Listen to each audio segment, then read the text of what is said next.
from Kuala Lumpur, Malaysia. It is my privilege to welcome you to the ADR and Investment Summit, Asia and Other Emerging Markets 2022, as jointly organized by the Asian Institute of Alternative Dispute Resolution, AIADR, and Peter D. Maynard, Counsel and Attorneys. And I also wish to acknowledge Mr. Santakrishnan, who also helped us in the organization. Recently, we observe more organizations, companies, and new emerging startups in the Asia Pacific starting to utilize the mechanism of alternate dispute resolution in resolving disputes that rise in their dealings. Its popularity can be explained by a number of factors. The first is the phenomenal economic growth of the region and the relatively low cost of conducting arbitration and mediations in Asia. Furthermore, the continual push of various free trade agreements, and more recently, the RCEP agreement, and also the occurrence of the COVID pandemic has resulted in the escalating need for the use of alternate dispute resolution involving Asian and parties outside of Asia. Now, alternative dispute resolution is deemed as one of the essential activities that will succeed greatly in the future. And as time moves on, its form and mechanisms will also develop in different ways to resolve disputes and to make easier for parties to go on with their business. Different emerging provisions help in the improvement of its facets. In the light of the importance of ADR, our summit today serves the purpose to raise the consciousness on the recent development that has been taking place in the subject matter, particularly in the Asian region. The summit is featuring a number of excellent moderators and specialists, and who represent both their institutes and also their firms to speak on key pressing topics pertaining to both ADR and investment. The topics covered in this summit include online dispute resolution technologies, which is very modern, the Singapore Convention, which took place only in the last 2 years, the issue of arbitrability, regional hubs. The latest hub that has come in Asia is the new ALCO hub, ALCO Regional Center in Hong Kong, as hosted by the People's Republic of China, and also the future of remote hearings. I take this opportunity to thank all our moderators and esteemed panelists to this summit, and I'm certain with their expertise and experiences, they will gain valuable insights on the development. We will gain valuable insights on the development of ADR. So, on behalf of AIADR and the other organizers, I convey my appreciation to everyone involved in this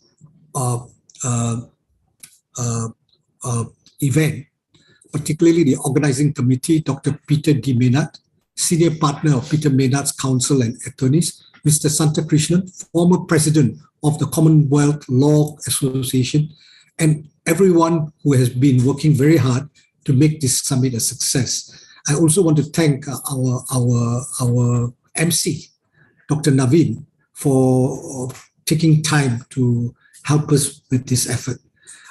Thank you again to all you who are present today. Your support and time will make this summit a great success. Thank you so much and have a good forum. Thank you very much, Datuk Professor Sundarraju. Could I please request Senior Partner at Peter D. Maynard Counsel and Attorneys, Dr. Peter Maynard, to share a few opening remarks. Thank you so very much, Dr. Naveen. A good day, everybody. Justice Rao and distinguished judges, special guests, Datuk Professor Raju, and also Santana Krishnan, panelists, colleagues, ladies and gentlemen, friends. It is a tremendous honor and privilege to help organize this first ADR and Investment Summit, Asian and other emerging markets. The objectives are simple, yet so vital. Raising awareness, as was said by Professor Datuk Raju, in practical and effective ways about dispute resolution and its importance for investment, development, nation building, and world peace. The summit's purpose is primarily to bring together dispute resolution specialists and institutions around the world and to promote a common shared mission. Reflecting over the past days and weeks on the summit, the thing which came most to mind is that I am thrilled and elated about the positive collaboration and synergy and goodwill that have made this summit possible. It is also a great privilege to be the founder of the ADR and Investment Summit, Caribbean, Latin America, and other emerging markets, which took place last January 28th of this year. We celebrated the 10th anniversary of that summit. It's been going for the past 10 years very successfully. And a declaration foresaw the creation of this summit. I quote, "The participants considered the rotation of the summit to other geographical regions so that there may be an ADR and Investment Summit, Asian and other emerging markets." And so I'm delighted that this has come to pass.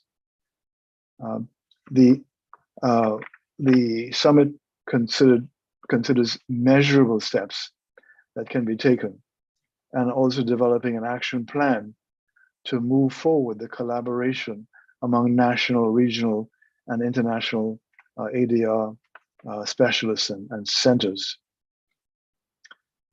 The summit provides a forum to share best practices. The ultimate goal of the collaboration is to raise the visibility of the marketplace for domestic, regional, and international dispute resolution services. In spite of the time zone differences, there is great enthusiasm to share experiences and to network across the globe. It is anticipated that this summit will take place every year around this time. That's to say, the last Saturday in May. The Caribbean and Latin American Summit takes place the last Friday in January. What's left for me to do is to express my heartfelt thanks to our attendees and also to all who have assisted in making the summit a reality. I thank Justice Rao for his keynote, which we are about to hear. I especially thank what I call the dynamic duo, meaning firstly, Professor Datuk Sundaraju and the Asian Institute of Alternative Dispute Resolution. Many people don't realize the amount of work that has gone into an event such as this. And so I thank Heather Yee, Irene, also Jimmy and Tom, and also our MC, Dr. Naveen, and indeed the whole team. Secondly, the second person in the dynamic duo, Mr. Santana Krishnan, I thank him, and also Nivaran, the mediators of the Supreme Court of India. They too have done a tremendous amount of work and have provided invaluable assistance to make this event possible.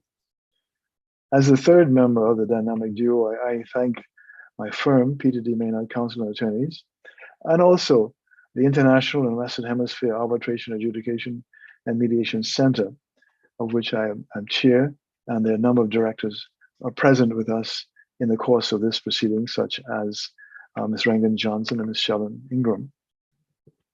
I also thank the University of the Bahamas and also the Hyderabad Arbitration Center and all those responsible for making this event come to pass. So I look forward with great anticipation to this path-breaking summit today, and also to working together with you on more summits in the future. Thank you very much. Thank you, Dr. Peter Maynard, for those opening remarks. For the keynote address, we're honored to have the sitting judge of the Supreme Court of India, one of the very few to have been elevated directly from the bar to the Supreme Court, and author of some landmark judgments. Could I please invite Honorable Justice L.N. Rao to deliver his keynote address?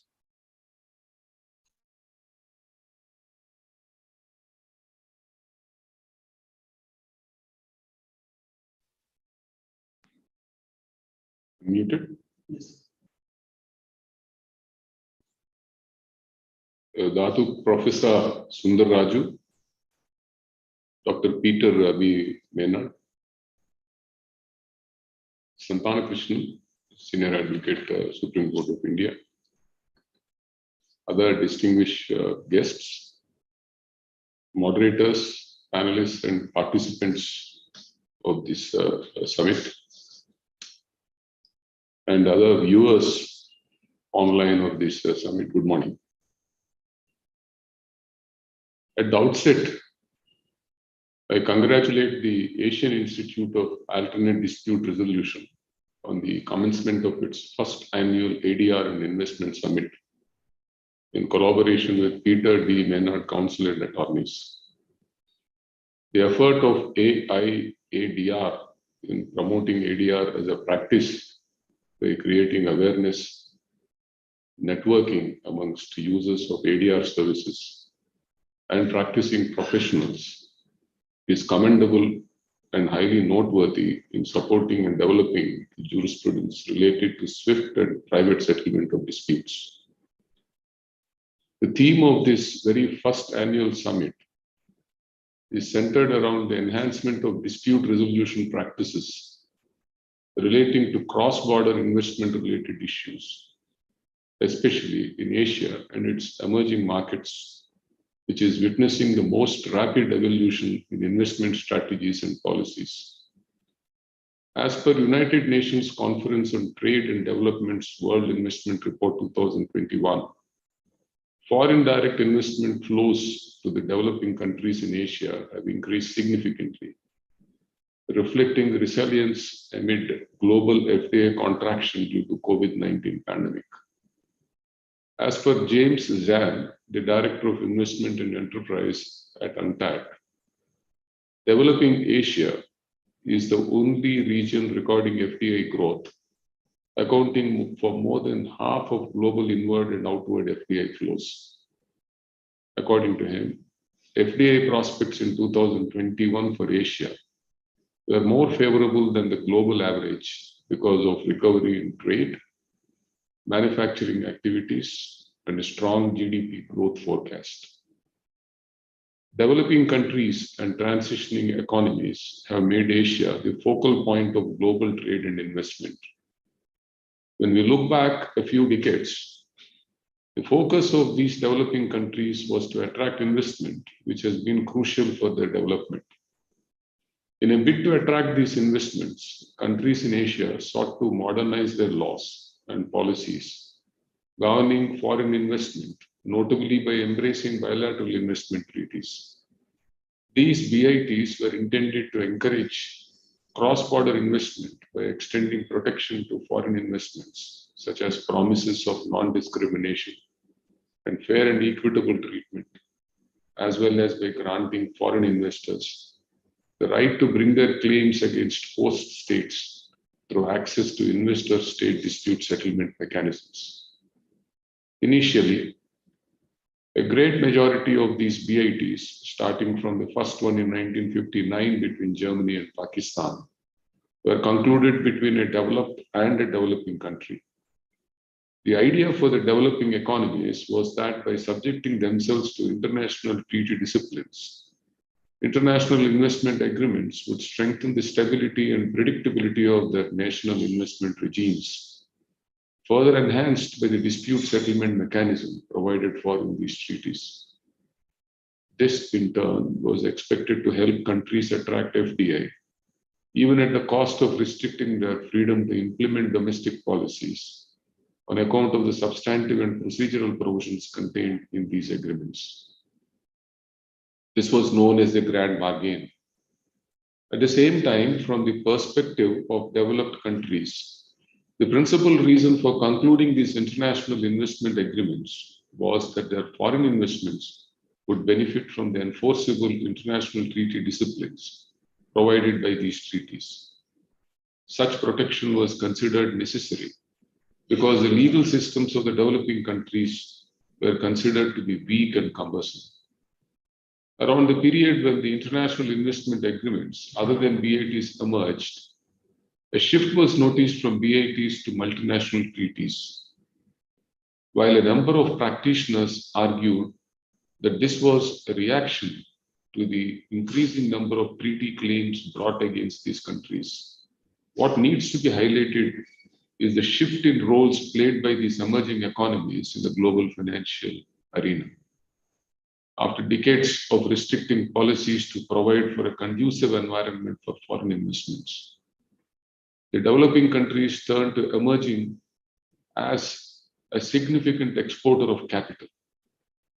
As the outbound of FDI is increasing, countries in Asia are increasingly relying on investment treaties, not just as a means of attracting FDI, but also as a means of protecting the overseas investments of their nations. Consequently, countries in Asia have been actively negotiating multilateral treaties and free trade agreements having investor-state dispute settlement provisions.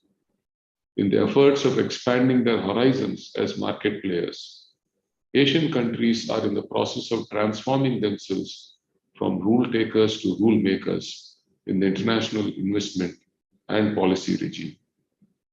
Asia's emergence as a global economic powerhouse has corresponded with the prolonged upward trend in investor-state dispute settlement arbitration involving Asian states or investors.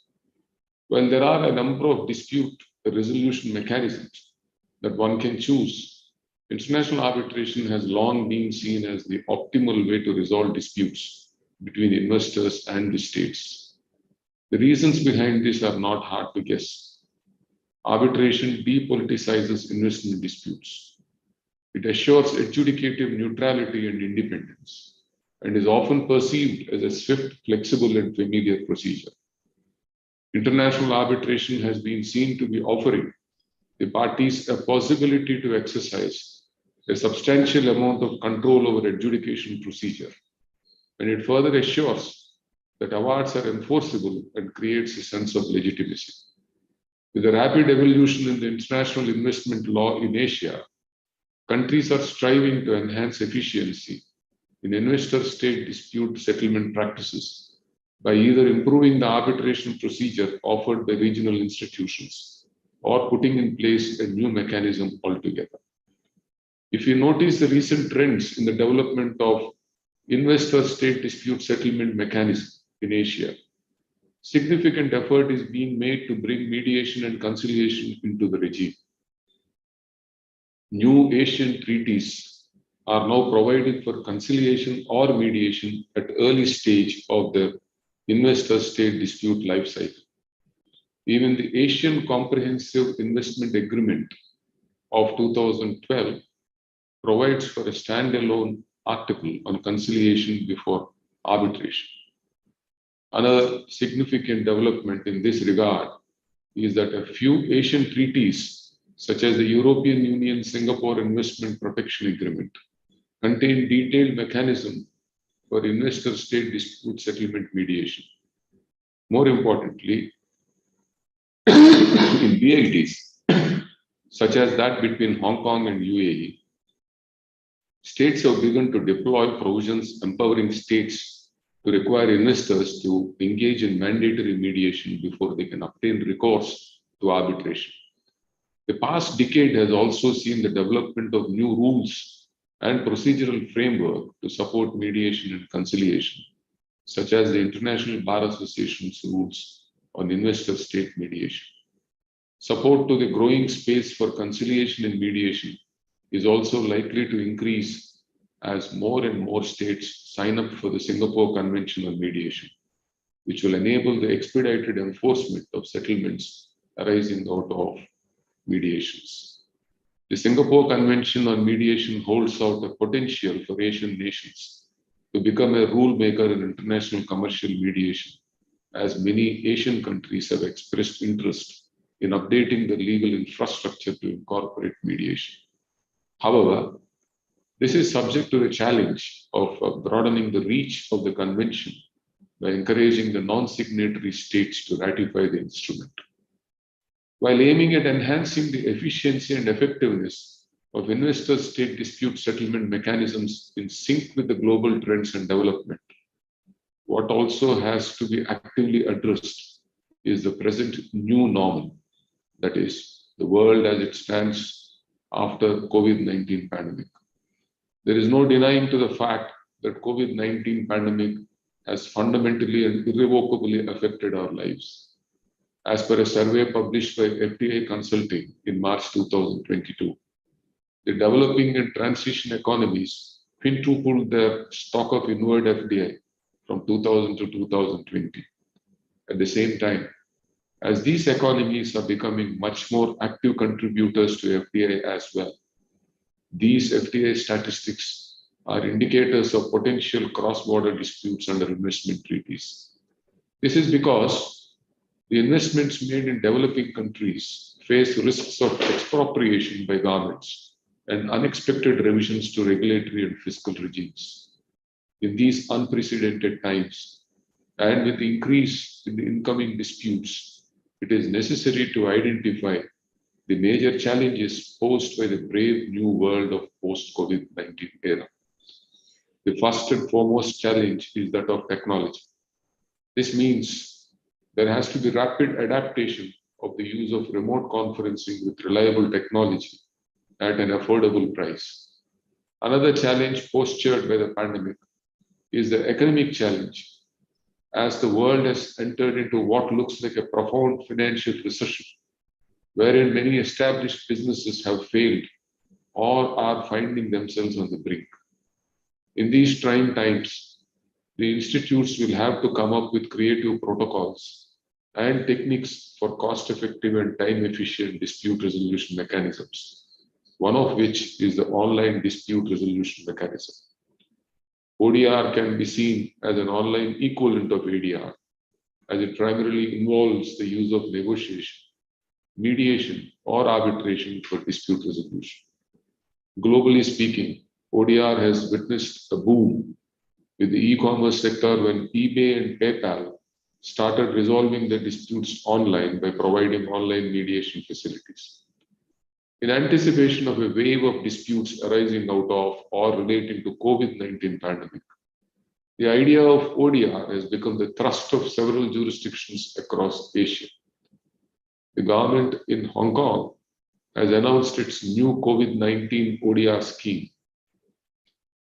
In Singapore, the Singapore International Mediation Center has launched its COVID-19 protocol to provide businesses with an expedited, economical, and effective route to resolve any international commercial dispute during the pandemic period.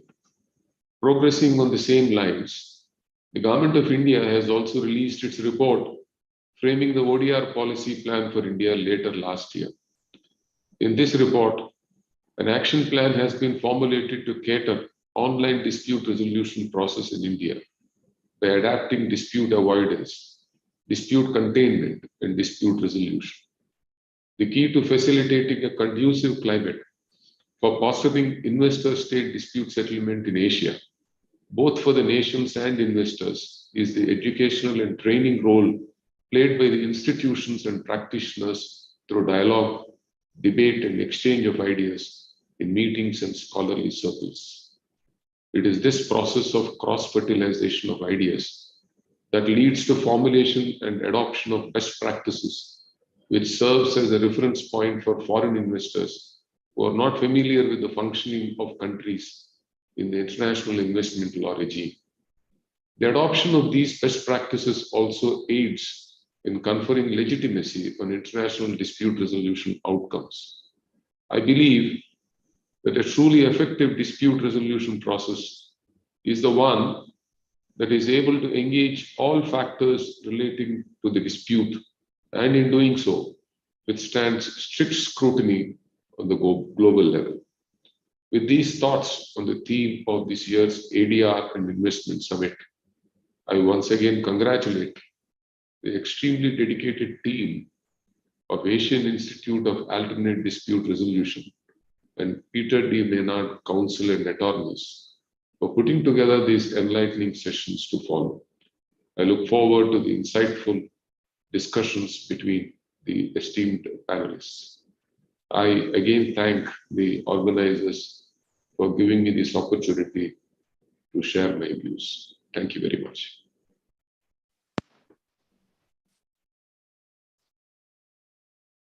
Thank you, Honorable Justice L.N. Rao, for delivering the keynote address. Now it's time for our panel discussions. Our first panel discussion is on arbitrability and non-arbitrability of disputes in arbitration, which I'm very excited about. We start with Marie. Could I please invite the moderator for this session?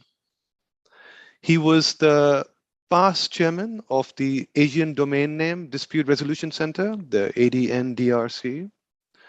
He was also the president of the Chartered Institute of Arbitrators in 2016. Having had over 310 appointments in international and domestic arbitrations across numerous international arbitral institutions.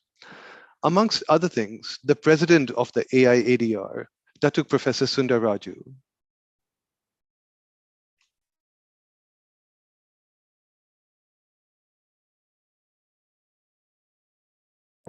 Yeah. Thank you so much, Dr. Naveen. Very kind of you to introduce me. Good afternoon to everyone, everywhere in the world who is attending this summit. Thank you for joining us for this summit as organized by AIADR and Peter Maynard Counsel and Attorneys. I'm pleased to introduce our esteemed panelists for first session. Firstly is Sir Trevor Carmichael, who is the founder and principal of Chancery Chambers, based in Barbados. He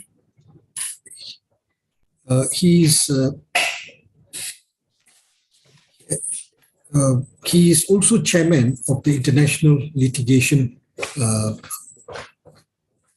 Committee and former Deputy Secretary General of the International Bar Association. And secondly, we have Dr. Christopher Tu, who is a barrister at Guild Chambers based in Hong Kong.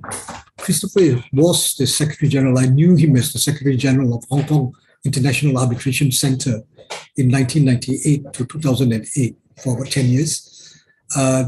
Then thirdly, we have Dr. Marie Camélie Piton, who's an attorney registered in France and in New York, a partner of Ace Law LLC based in Paris.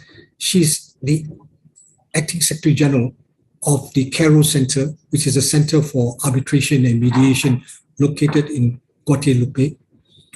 Now, we are kicking off this summit this afternoon with the topic of arbitrability and non-arbitrability of disputes in arbitration, which essentially means whether a dispute is arbitrable, whether a dispute is capable of being settled by arbitration. Now, this is pivotal as it will subsequently determine the recognition and enforcement of a particular award. When we talk about arbitrability, we often circle around two issues. First, the arbitration agreement, and then the delimiting issue of public policy. Now, Sir Trevor will begin the session with a general overview on the concept of arbitrability and who decides the question of arbitrability. And following that, Dr. Christopher Tu will cover the ancestral model law and the New York Convention, as well as the Asian perspective on when you raise arbitrability and who decides arbitrability. And then we will have Dr. Marie wrapping up our session for the French and Caribbean aspects of arbitrability and non-arbitrability. Then each of my panelists here will then elaborate, speak on the session for 10 minutes. I'm actually delighted that we have such a diverse and international panel, and take this opportunity to drop, please do take the opportunity to drop us a question, and we will try to answer the question in the remaining time. I understand Dr. Trevor is not here. He's here already. Okay, without much ado, can I ask Sir Trevor Carmichael, perhaps you can start off with a general overview of arbitrability and how it's handled. Thank you. Thank you.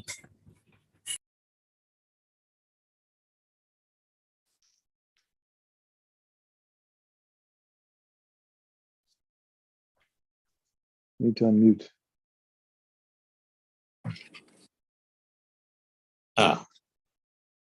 This is better. Well, thank you very much. Thank you very much, Chair. And we're dealing with a subject here which is developing, but notwithstanding that, there's a level of certainty on many of the areas. And the concept of arbitrability involves determining which types of disputes may be resolved by arbitration, and which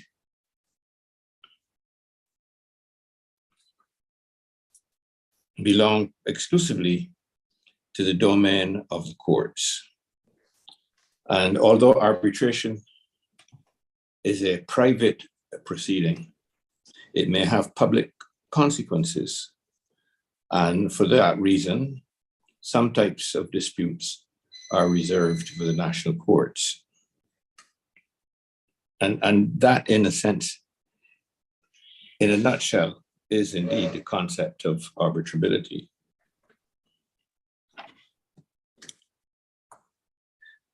Well, we can also look at subjective arbitrability and objective arbitrability.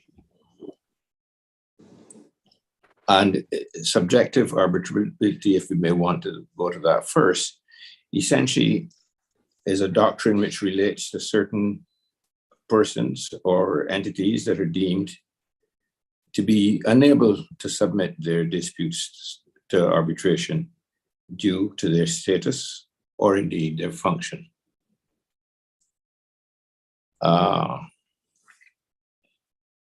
And for example, states or local authorities. As regards objective arbitrability, this doctrine essentially assesses whether a certain subject matter can be resolved by arbitration.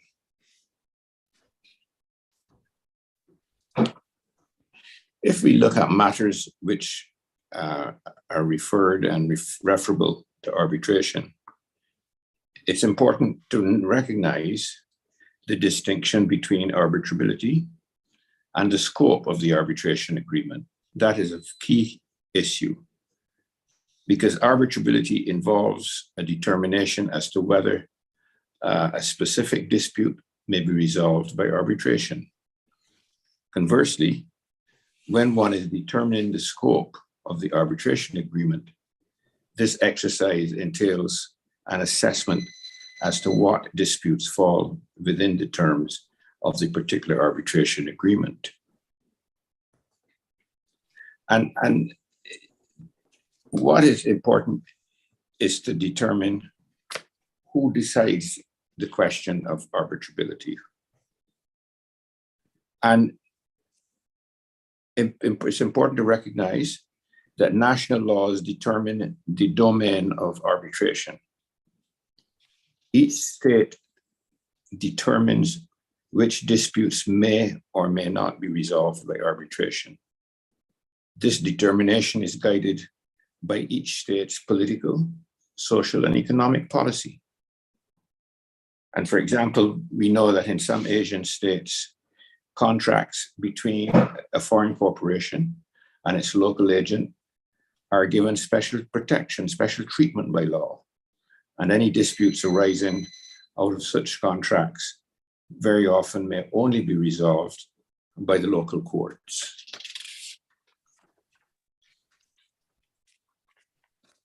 We also may look at the issue of arbitrability and when it can arise. And I suggest that it can arise at two stages in three stages, in the arbitration agreement. First, on an application to stay the arbitration. And in these circumstances, the opposing party would assert that the tribunal lacks the authority to determine the dispute because it is not arbitrable. Secondly, during the course of arbitration of the arbitral proceedings, on the hearing of an objection that the tribunal lacks substantive jurisdiction. And thirdly, on an application to challenge the award or oppose its enforcement. And this happens so often that those of us who have been involved in arbitrations will see the element of three coming into play so very often. Pursuant to recent arbitration, to most arbitration rules, arbitrators have a discretionary power to determine their own jurisdiction. And UNCITRAL 2012, and pursuant to the competence doctrine, a tribunal has the power to decide a dispute regarding its own jurisdiction. In like manner, the arbitral tribunal has the power to decide its own jurisdiction, premised on the autonomy of the arbitration clause. If the issue of arbitrability arises, it is imperative to consider the relevant laws of the different states that are or may be concerned with the arbitration. For example, looking at four areas: the law governing the parties involved, the law governing the arbitration agreement, the law of the seat of the arbitration, and the law of the place of enforcement of the award.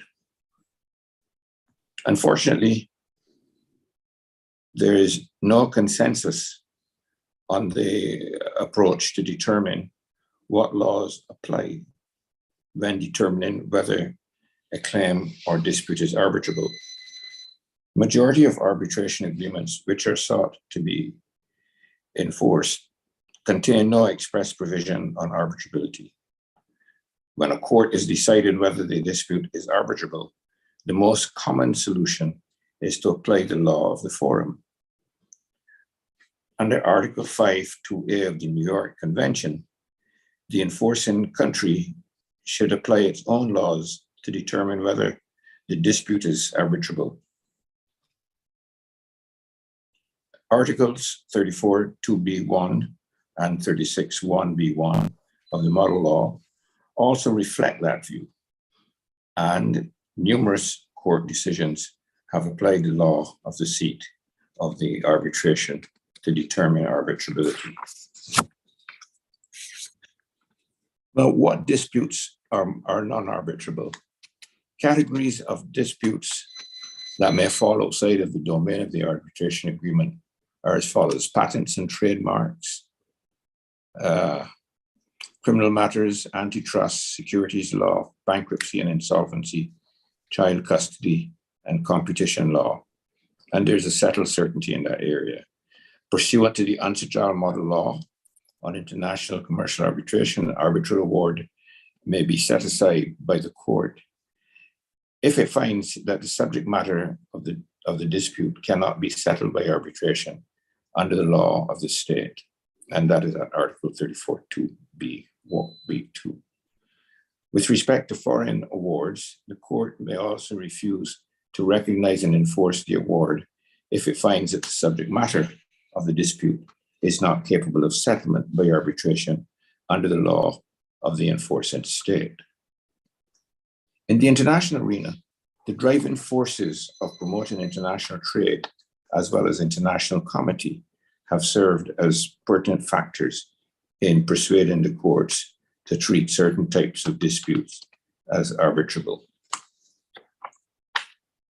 So if we look at determining the issues of arbitrability, I would suggest that it is advisable that arbitration agreements should include provisions concerning the following, so as to assist with the determination of any issue of arbitrability that may arise. Should contain the governing law, specifically the law of the seat of arbitration. Thirdly, the law of the place where the award is likely to be enforced. And finally, the express choice for the arbitrator to resolve the issue of arbitrability. In conclusion, I suggest that scholars have opined that what is essential, therefore, is a balancing act. Legislators and courts in each country must balance the domestic importance of receiving matters of public interest, reserving matters of public interest to the courts against the more general public interest in promoting trade and commerce and the settlement of disputes.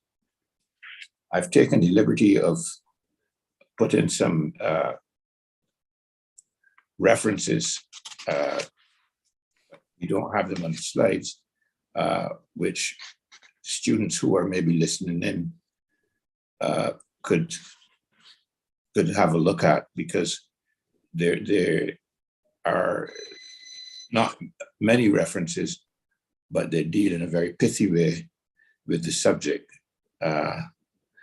From the old references, Redford and Hunter, to 2004, to the more recent 2022, Baccalaru and Wilcox on arbitrability. But they're a good sample of references which could be useful, particularly for students of the subject and persons who are seeking to get a deeper understanding of the subject matter. I shall pause here and go hand back to our chairperson. Thank you, Sir Trevor Carmichael, for this very clear and overview of arbitrability and non-arbitrability and how it fits in, the way it is dealt with, general terms.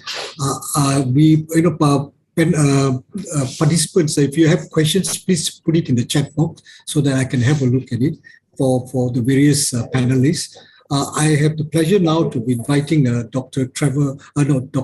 Christopher Tu to present his slides from the Asian perspective. So, Dr. Tu, the floor is yours. Thank you very much, Chair. Can you all hear me? Yes, you can hear me. Yes. Okay, thank you. Now, some of my slides overlap with Dr. Sir Trevor Carmichael, but I'm going to be focusing mostly on Asia. Now, I'm going to focus on 5 key elements within my slides. The first one is the definition, because most people like to know about the definition, what it really means. Then I'm going to focus on consumer disputes. I'm going to focus on IP disputes.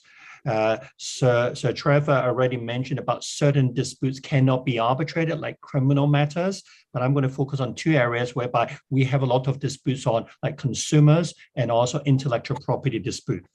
Now, Sir Trevor also mentioned about the arbitrability. Who decides on it? Is it the parties? Is it the arbitrator? Or is it the court? So who basically has the domain to actually decide on the word arbitrability. And last but not least, when do you raise the word arbitrability? Do you raise it at the very beginning, in the middle of the arbitration, or the very end when the award has been issued? So I'm going to focus on those areas. Now, the first area that I'm going to look at is arbitrability. What is it? Okay, very simply put, is basically any type of dispute that can or cannot be arbitrated. That's it. Okay, certain disputes can be arbitrated, certain disputes cannot be arbitrated. And there's two aspects to this. One relates to, have you drafted the arbitration agreement wide enough to cover the issues in dispute? If you have, then it can be arbitrated.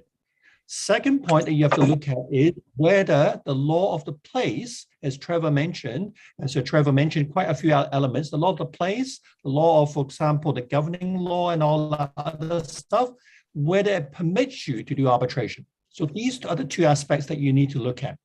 Now, when you're looking at the law, okay, every country has different laws and different regulations. We don't have one unified, for example, international code of law that prescribes what disputes can be arbitrated, what disputes cannot be arbitrated. I'll explain that in a few minutes. Okay, now, but you have to be aware that, for example, we need to focus on the national laws of the jurisdiction in which you are arbitrating the dispute as well, because at the end of the day, that touches on procedure, because the arbitrator has to apply the procedure of the place of arbitration if the parties have not chosen a certain procedure to govern the arbitration. Now, so Trevor mentioned about, for example, the New York Convention. Some of you might be familiar with the New York Convention. The New York Convention relates to the enforcement of arbitral awards. We now have 160 odd countries who now can actually enforce each other's arbitral awards. It's the New York Convention on the Reciprocal Enforcement of Arbitral Awards, 1958. And what happened was all the countries came together and said that if an award rendered in your country can be enforced in my country. So that is what we call cross-border enforcement. You don't have to go to another jurisdiction to hear the matter again, because it touches on issues like res judicata. Now, the New York Convention article basically 2.1 states this: each contracting state shall recognize an agreement in writing under which the parties undertake to submit to arbitration. Now, the key word is here, all or any differences which have arisen, that's one, or which may arise between them in respect of a defined legal relationship. So there's two things. One is the differences and the legal relationship. We're talking about the capacity to go into arbitration, the legal capacity. Whether contractual or not, okay, because some kind of disputes, like tortious disputes, can be arbitrable in certain jurisdictions. The key word here is concerning subject matter capable of settlement by arbitration. Now, so Trevor mentioned about objectivity and subjectivity. It touches on these points as well. Now, the next point is Article 5.2a of the New York Convention says that recognition, that means when you're going to enforce this award in a different jurisdiction, it says this: recognition and enforcement of an arbitral award may also be refused if the competent authority of that country where you're going to get it enforced, in which recognition enforcement is for, finds that the subject matter of difference is not capable of settlement by arbitration under the law of that country. So you're not just looking at where you do arbitration, you're also looking at the issue about when you're going to get this enforced in a different jurisdiction as well. My next slide, please. My next slide. Yeah. Okay. Now, if you look at here, some people talk about the model law. Certain jurisdictions have adopted the model law, like Hong Kong, okay? And Hong Kong basically has adopted this. And the key word here is what Sir Trevor mentioned is 34.2 B1 of the article of the antitrust model law states this: an arbitral award may be set aside by a court specified in Article 6. That means in Hong Kong is the court of first instance, only if the court finds that the subject matter of the dispute is not capable of settlement by arbitration under the law of this state. That means in Hong Kong, for example, certain matters cannot be arbitrated, like criminal matters, like matters involving family disputes. You have to go to state courts for those to be resolved.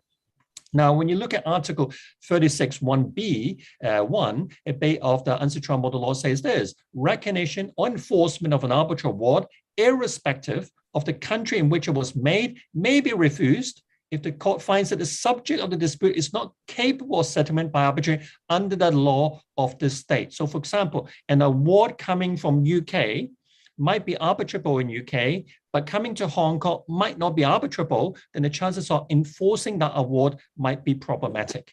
My next slide, please. Now, the issue about consumers, okay, because we talk about public policy, we have to, or public interest, we have to protect people. The state has to protect people. What about consumers? Consumers be subject to, for example, sometimes these kind of contract, whereby it's a unilateral contract, you say sign it, or basically don't accept the services. Now, in this case, this is a Hong Kong case. This relates to, for example, a law firm who provided services to Grandam Asia Holdings Limited, and the law firm never got paid. So what happened was one of the parties, Grandam, was arguing, for example, this is a consumer dispute. It cannot be arbitrated, okay? In a way that the court says yes, okay, in a way it is a consumer dispute. But, for example, was the claimant really acting as a consumer, or was he not? Okay, was it a person on the street? Okay, what we call a lay person, or was it a person who knows about what kind of services they're getting into? So what happened was the court says that this matter between lawyers and their clients don't really fall within the aspects of consumers. So these matters could be arbitrated. So you can see, for example, areas that basically might be subject to or not subject to the word arbitrability, basically the area of consumers. So it really depends on each case on hand. So if it's a person in the street who basically does not have any support whatsoever in order to go into some kind of agreement, the chances are then it might not be arbitrable. But if a person who does have the backing and does know what they're going into and so forth, the chances are it could be arbitrable. And also the court said that the agreement, okay, that the terms of contract signed between the lawyers and this Grandam Asia Holdings Limited was wide enough to cover the issues in dispute. My next slide, please.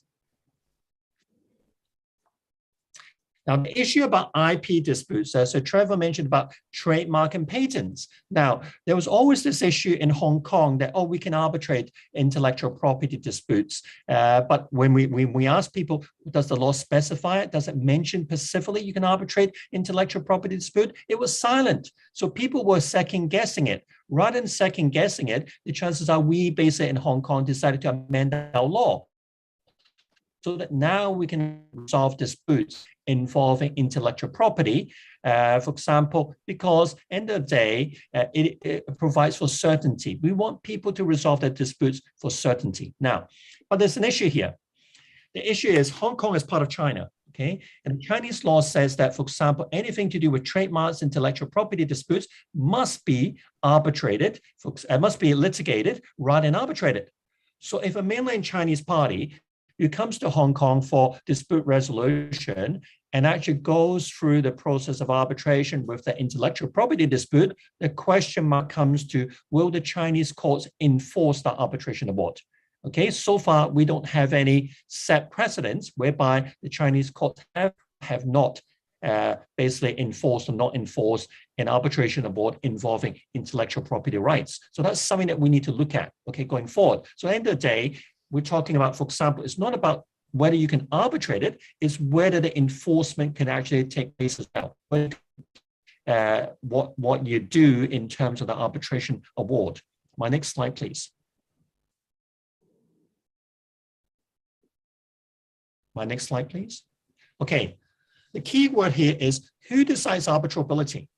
So Trevor mentioned about, for example, the courts, the arbitral tribunal. So this is a balancing act, okay? So we have it, go back to my slide.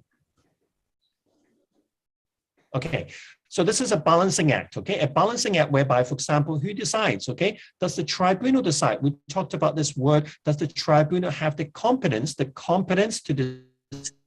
decide on its own jurisdiction? If it does, the chances are it should. But at the end of the day, who raises it? Usually, for example, the party who wants to go to court rather than go to arbitration, because at the end of the day, they might have other strategies behind why they want to go to court, okay? Now, the issue about, for example, some national courts will decide the issue about whether the dispute can be arbitrated, but usually some courts will say, sorry, this matter falls within arbitration because the parties have agreed to arbitration unless it falls within the public policy regime If it doesn't, the chances are it should be arbitrated. Now, starting off with, this issue about arbitrability came from this Fulham Football Club. This involves a shareholder's claim, okay? So the courts in that case said a few words, okay? This is exactly what they said. They said this: when deciding whether a corporate dispute, i.e. a subject matter, was arbitrable or not, the question to consider was whether the claim attracted, keyword here, a degree of state intervention and public interest, such as to make it inappropriate for disposal by anything other than judicial process. So for example, what they're saying that if this dispute basically has the elements that basically has to go to court, the chances are it cannot be arbitrated. That's what they're trying to say. So this case basically set the scene in terms of, for example, the word arbitrability, especially in Hong Kong, in this part of Asia as well. My next slide, please. Now, my next slide. If I may, my next slide. Hello? Okay, good. No, sorry. Back. Just it's too slow to load up, that's all.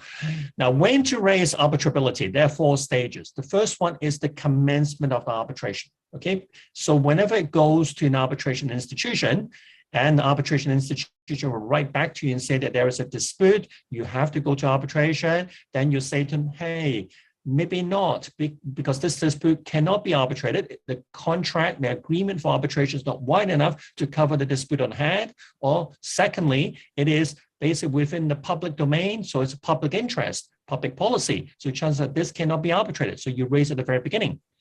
The second issue, you try to raise it in the state courts. You try to say that this matter basically cannot be arbitrated, and you try to stay the arbitration proceedings so that this matter can proceed to court as ordered by the judge if the judge decides so. And after that, once the award has been issued, you can go to the place where the arbitration award was rendered. You can go to that court and ask the court to say this award basically cannot be enforced because it is basically not arbitrable. So you can set aside that. And if that doesn't work, you can always fall back in the very last by basically waiting till the other party tries to enforce it by telling the court in that jurisdiction, this matter cannot be arbitrated. So you can see that there's this 4-stage process whereby you can actually raise this issue about arbitrability. So ladies and gentlemen, the issue about arbitrability, as Sir Trevor mentioned, is developing.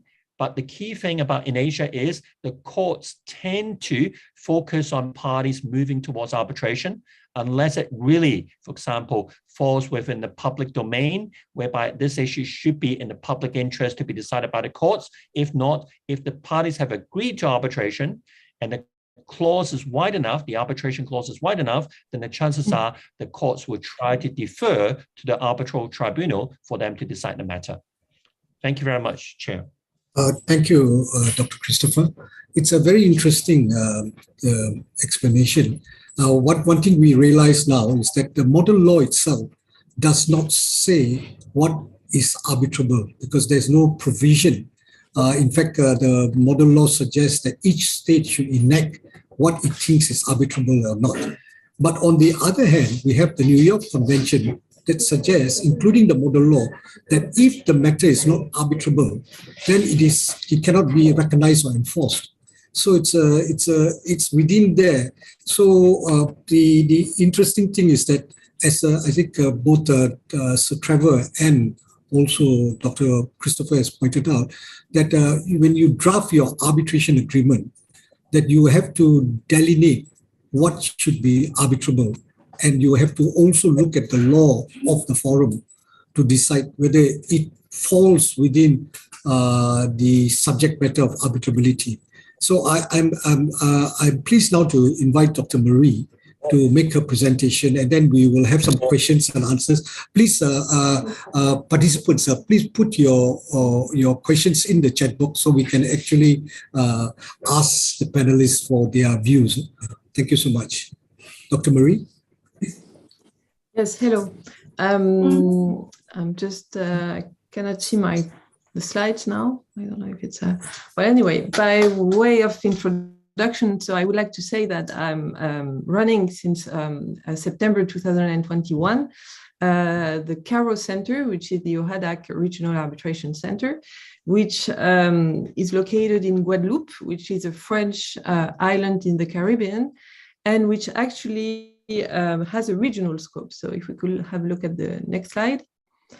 It has a regional scope in the Caribbean, which means that the center, actually, next slide.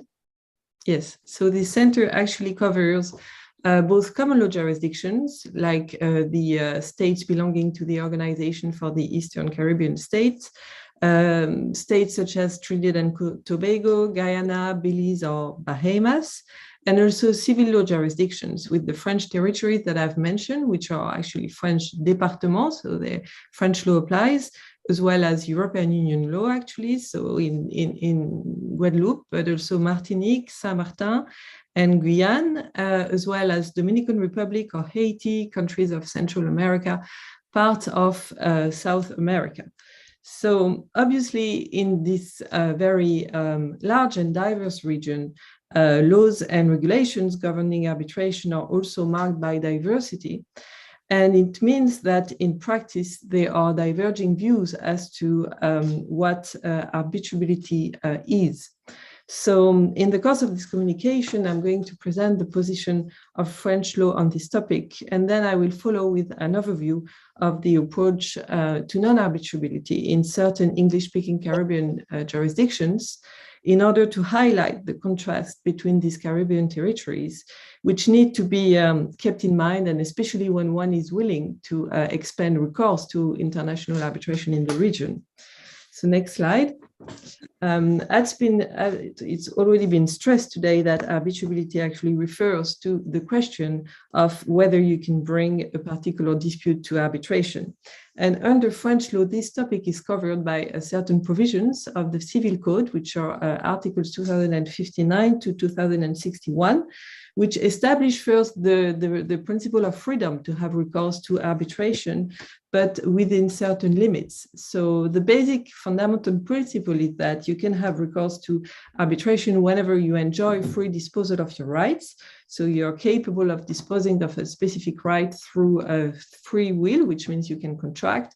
And this indeed traditionally excludes matters such as family law or obviously criminal law. Article 2061, and this is interesting, stresses that an arbitration clause to be enforceable needs to have been concluded within the framework of one's professional activity. So we'll get back to this a bit later. So on my next slide, I'd like just to give a quick overview of the topics, broadly speaking, considered as non-arbitrable under French law. So that will be, we see here criminal law, family law, as well as certain topics of intellectual property, labor law, employment, disputes under employment contracts are not arbitrable, competition law, and as well also consumer law. So here again, why are such topics non-arbitrable? Well, for the same reason as it's been stressed by Sir Trevor and Dr. To, because whether a dispute is arbitrable or not is determined in accordance with public policy, which actually reflect the political and economic policy goals of a given country at a given time.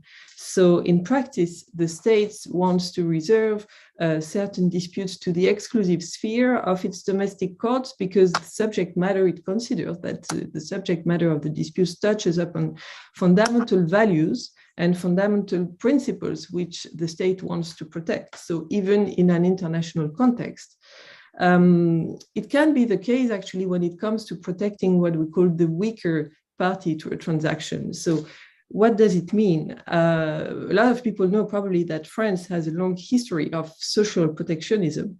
And when it's considered that there is an imbalance of economic power between the parties to a contract, inserting an arbitration clause could be considered as an abuse of power on some level on the part of the stronger party, because we consider that often that a stronger party will have better access to outside counsel and will be able to make more informed decisions as to the legal framework and generally the consequences of resorting to arbitration. So it follows that actually the reason why employment disputes, as opposed to other jurisdictions, employment disputes and considered consumer disputes are usually considered as being non-arbitrable under French law. So what will be the consequences in practice? I will explain that on my next slide. When you consider yourself as being dragged to an arbitration, when the topic, the subject matter, will be actually non-arbitrable. So under French law, and here this is interesting because there is a bit of a clash. There is a delicate balance to be found and to be defined between the protection of international arbitration and the protection of the weaker party to a transaction. So what do I mean by that? The articles of the French Civil Code that I've mentioned at the beginning of this presentation are actually more difficult to implement in the context of international arbitration as opposed to domestic arbitration. So why is that? Under French law, international arbitration is protected by two very strong principles, which are really pretty much the pillars of procedural protection of international arbitration before the French courts. So the first one is a strong presumption in favor of the validity of the arbitration agreement when it results from the agreement of all parties to the contract. So it's a material principle which is applicable before French courts, irrespective of the applicable law. And the second one is very well known, I guess, from this audience, and this is the competence principle, which means that only the arbitrator has the power to rule on his or her own jurisdiction. So in practice, if you're a party to this arbitration until recently, and you consider that the topic is non-arbitrable, you had to wait actually until the arbitrator was seized of the dispute to be able to object to the jurisdiction of the arbitrator. And if you're unsuccessful, then you have to go and wait until the award on jurisdiction is rendered. And you have to go and resist enforcement before the French courts, or when the French courts are the courts of the seat, then move forward and ask for annulment of the award. So you can see here that it actually pretty much defeats the purpose of protection, because you have to incur the cost of arbitration until the award on jurisdiction is actually rendered. And then you may have to start another procedure before the French courts. So there has been an increasing pressure on the French courts to create a more protective regime when it comes to consumer contracts, which actually already existed within the framework of contracts of employment and since 1999. So the idea was to enable the consumer to actually seize the French courts, even at the beginning of the arbitration, to obtain a decision acknowledging that the clause was not enforceable and ensure that the French courts, as far as they have jurisdiction, of course, but remain seized of the disputes. So this important step was actually taken in October 2020, so this is quite recent, with a decision of the French Supreme Court altering its traditional case law on the sanctity of the competence principle, and acknowledging that in certain circumstances, and especially the protection of the consumer, you could actually go and see the French courts and have a French judge rule upon the enforceability of an arbitration clause. So we can see that French courts can actually go quite far to protect certain fundamental principles. And there is actually today, before the French courts, an increasing tension between the traditional protection of international arbitration, Paris seeing itself as the home of international arbitration, and the necessity to sanction actual violations of French and even European Union public policy. So on my last slide, what about the Caribbean? So I'm going to be brief here, but we can, of course, get back to these topics during the question time. So there is a certain consensus, obviously also a global consensus, I would say, on the non-arbitrability of family and criminal law matters, but much less on employment contracts. For instance, arbitration is authorized in Trinidad and Tobago, for instance, but not Bermuda, and consumer contracts for which arbitration is often possible, such as in the Cayman Islands, Belize, or Jamaica, for instance. So, of course, there is here quite a discrepancy when you compare to the state of affairs on the French islands. So these discrepancies are important to keep in mind, especially against the background of encouraging trade between Caribbean islands and especially, of course, when French territories are involved. So I would like to inform this audience, because it's quite interesting, that the French islands of Martinique and Guadeloupe have actually an associate member status with the Organization of Eastern Caribbean States, which comprises 7 members, which are countries from a common law background with a common law system. So the countries of Antigua, Dominica, Grenada, Montserrat, St. Kitts, St. Lucia, and St. Vincent. So in this context, I think it's important to stress that when it comes to developing arbitration, councils need to ensure that informed decisions are made so that arbitration goes hand in hand with enforceability, of course, and legal security. Thank you.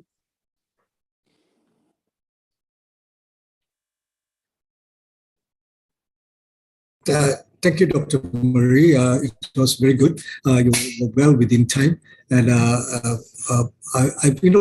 one thing that has come across through all the 3 presentations, the general rule is universal arbitrability.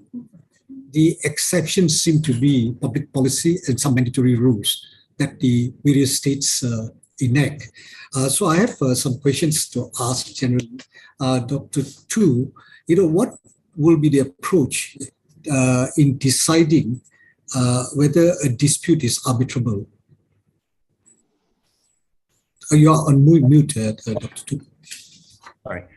Chair, there are 2 aspects to your question. The first one is whether it is contrary to public policy, as Sir Trevor and also Maria basically mentioned about in terms of their presentations.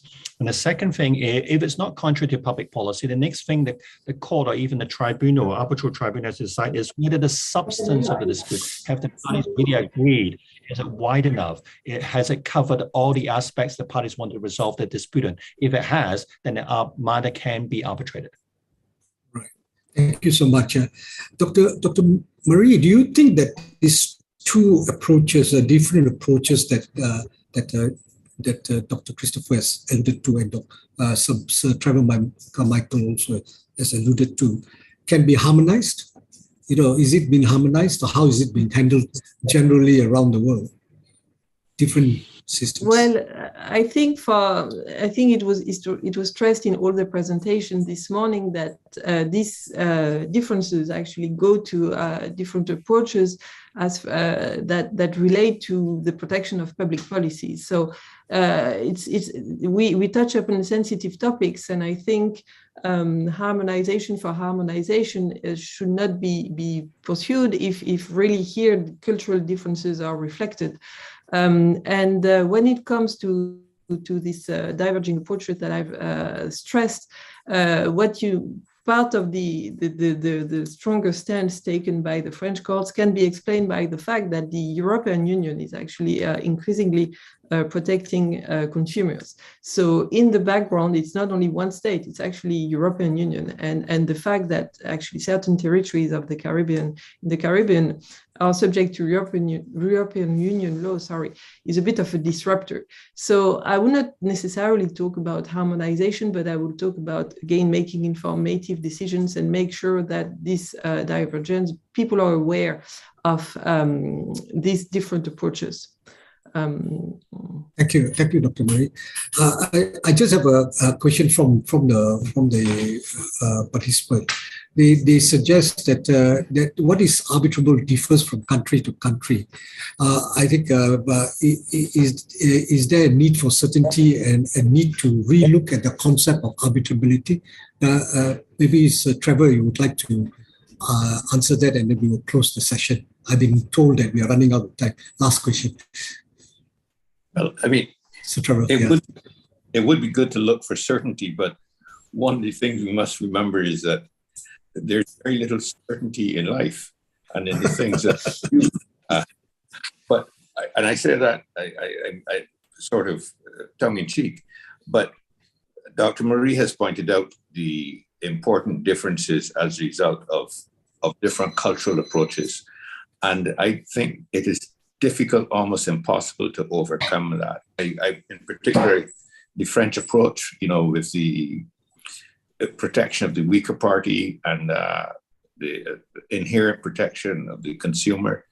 I think it's very difficult to have certainty in a topic as wide-ranging with cultural differences, because one has to remember that the nature and the scope of the thinking is deeply influenced by the way that the governments and the people think on the particular subject. So it's difficult to have that certainty. Thank you, Sir Trevor. It's my pleasure to actually thank all of you all for such wonderful presentations. Went very smoothly, and we are all within time. Thank you so much. Have a great day, and I see you all again. It's a great pleasure for me too. Thank you. Thank you. Thank you very much. Thank you. Thank you very much, esteemed panelists and Datuk Professor Sundar Raju, for moderating the session. Our next session, which should be a great discussion, is on online dispute resolution technologies in ADR. The moderator for this session is, amongst other things, organizer of the annual Arbitration and Investment Summit, put on by Peter D. Maynard Counsel and Attorneys over the past decade, a partner at the law firm of Peter D. Maynard Counsel and Attorneys, and a lecturer at Omega College, Nassau, Bahamas, in business and labor law. We have Mr. Colin Jupp. Thank you very much, Dr. Nevin. It is definitely a pleasure to be here, well, this evening, early morning in Nassau, and other time zones all over the world. Our session, Online Dispute Resolution Technologies in ADR. Indeed, a very pertinent topic, considering that during the pandemic, the use of online technologies has definitely come to the fore more and more. And of course, we are constantly hearing the ever-growing debate as to what will the impact of these online technologies have and be on ADR practitioners such as ourselves. So on this panel, we would like to explore some of these very important topics. My panelists for the session are as follows. We have Miss Anja Holz. She is a German national and a UK qualified solicitor with a decade of experience at city law firm Hogan Lovells. She is a fellow of the Chartered Institute of Arbitrators and the AIADR and is currently based in UAE. Anja is a respected independent international arbitrator and has extensive experience in corporate, commercial, real estate, and construction matters. Additionally, we have Professor John Rooney. He is an independent arbitrator based in Miami. He has experience as an arbitrator and as an advocate in arbitrations governed by the rules of numerous international arbitral institutions. In addition to English, he speaks Portuguese and Spanish. He conducts the International Commercial Arbitration Seminar and teaches the International Business Transaction class at the University of Miami School of Law. He can be reached at jrooney@jrooneylaw.com or telephone contact 305-804-4084. Also, we are delighted to have Mr. Aruneshwar Gupta. He is a senior advocate of Supreme Court, an arbitrator and peace mediator, a promoter of conflict-free individual and legal resolution and spiritual resolution. He's been practicing law since 1976 in the Supreme Court and has also represented clients in the USA, Singapore, amongst other places. He is the advocate on record for the state of Rajasthan in the Supreme Court of India for almost 14 years. Amongst other things, he is the chief architect of the sports acts engaged by the states of Rajasthan and Uttar Pradesh, which led to the change in the cricket scene in India by successful introduction of the IPL. Thank you, everyone, for joining us this morning. As we begin, I would like to start with Anya. If you could please share, what are your views on the use of video conferencing technologies such as Zoom in ADR? Thank you very much, Colin, for that very kind introduction, and also thank you for the AI-ADR organizing this very timely conference, and of course to my fellow panelists, John and Arineshwar. So I'm very glad you asked me that question, because it reminds me of a story about Alexander Bell's invention of the telephone in 1870. And at the time, there was a mayor of a US town who was given a demonstration of a short telephone call, and he was absolutely delighted and very confidently predicted that one day every town will have one of these telephones. Now, to an extent, this is similar to the approach taken by the legal and dispute resolution profession towards video conferencing. Now, I remember many years ago when I started as a trainee, video conferencing was very much for the boardroom. It was set up with great fanfare, very expensive, and people were ever so slightly wary of it. And it took the rise of really smartphones with forward-facing cameras, video capability, and teenagers to really push it forward in the last decade. Now, Zoom has been around since 2012, and considering that we're all using Zoom now, it's a testimony to really how much it's grown, and in particular the push to working from home and the absolute necessity of communicating during the pandemic that has driven it forward. Now, there's a very appropriate Latin tag which basically says, let me try and find it, judex non calculat, which means lawyers don't do maths. And to an extent, lawyers don't do technology, or many of us don't, but we were forced really to very quickly adapt video conferencing technology, not only for procedural efficiency and other aspects which we've all come to rely on, but even for hearings. And this brings me really, I suppose, to a very quick summary of what I see as the advantages and disadvantages of video conferencing in ADR, which essentially the benefits I would summarize as procedural efficiency, the fact that we can hold our case management conferences without the costs of travel, makes it much more cost effective, and to an extent also more equal in terms of access for everybody, in the same format, generally free for people, providing you keep it short. But anecdotally, I find that whilst everyone adopted online video conferencing very enthusiastically, there is a degree of pushback, I find, in terms of large hearings, essentially on the merits, with witnesses. Now, people have tried hybrid hearings where some of the witnesses are in attendance in person, some aren't. Some people have tried purely online, depending, of course, on the institutional rules you're operating under. But generally, practitioners do prefer to see witnesses live, particularly in complex cases going on for several days. Tribunals do like to judge reactions, cross-examinations, see who's in the room. All of these points have been dealt with, I know, at length in other conferences and also in discussions amongst practitioners. But I think there is a general consensus that the use of video technology for procedural matters, simple hearings, case management hearings, is here to stay. Thank you.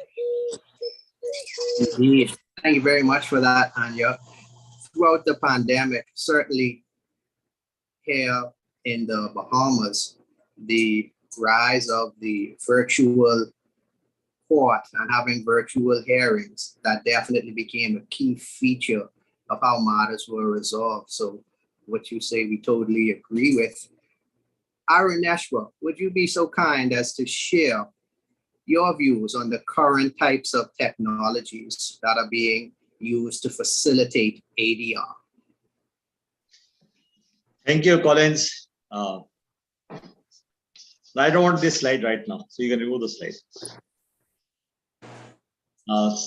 But that's a very interesting issue on technology, use of technology for the purpose of ADR. Now, video conferencing is one part of it. You know, that's just one thing. One thing which has really hit videos are the legal tourism. The people have to go down to London, or they have to go down to Paris, or they have to go down to now Singapore to do the arbitrations, because they were major hubs for ADRs. So one of the major things which has affected this whole online conferencing is that this whole idea of private court, because ADR I distinguishes it from the public courts, which are regular courts, which are, you know, they are existing in large, huge buildings with their own structures. So that is now shifted to a private court, which is the home of the arbitrator or a conciliator or a mediator. It has become a very, very positive sign and a very, very positive approach. And it's like almost like a decentralization of judiciary, which is very important in today's aspect. The use of technology is not limited to video conferencing. You know, there are at least 7 stakeholders in every litigation. So you have got a complainant and a defendant. You have got the advocates for the complainant and defendant. So far as the complainant and defendant are concerned, they are using the technology for the purpose of keeping the documents and transmitting all the documents to their lawyers. And then the filing of the e-filing has become a very important issue, because you don't have to move the files physically. Now you can just file an e-file and the document is there in the courts. Another very important part of all this ADR and court system is basically the keeping of the records. But there's a major issue which has been a big issue on all the courts, keeping the files, where there are hundreds and thousands. Like in India, we have got a pendency of something like 330 million cases pending. So where do you keep this physical form? So this technology has changed the entire thing. So you can shift, and entire thing is now shifting on the clouds. You don't need that physical existence. Then one of the major issues is the precedents, the statutes. Now all this as a part of our technology has now shifted to availability on electronic media, which has really substantially supported the whole process of judicial making. And now finally, as we go on, we will have the artificial intelligence, but that will depend on a very authenticated data. So once we have the authenticated data, because ultimately, the disputes, when you are talking about disputes, and let me make a small thing. Why people get into disputes? So there is a breach somewhere, or in most of the matters, there's a conflict. Now, when the conflict arises because you stop respecting the differences, everybody has got a different idea. So that's where the family matters and others are concerned. In commercial matters, there's always a dispute arise because there's a breach. Somebody is unable to fulfill his promise. The entire process of ADR or the judiciary is that the person who has got the benefit out of that breach has to recompensate it to the person who is suffering the loss. So the entire time period has to be reduced, which gets reduced dramatically by the purpose of use of technology. So that's my first shot at that. Yes. Here in the Bahamas, we're in the process of rolling out our e-filing platform, and we're very cognizant of the need to strike the appropriate balance between ensuring efficiency, but also managing the large amount of documents that you reference in your presentation. If John is there, I think John may be experiencing a bit of technical difficulties, but John, if you are there, are you able to share with us some of the advantages or disadvantages that you see with online technologies and ADR?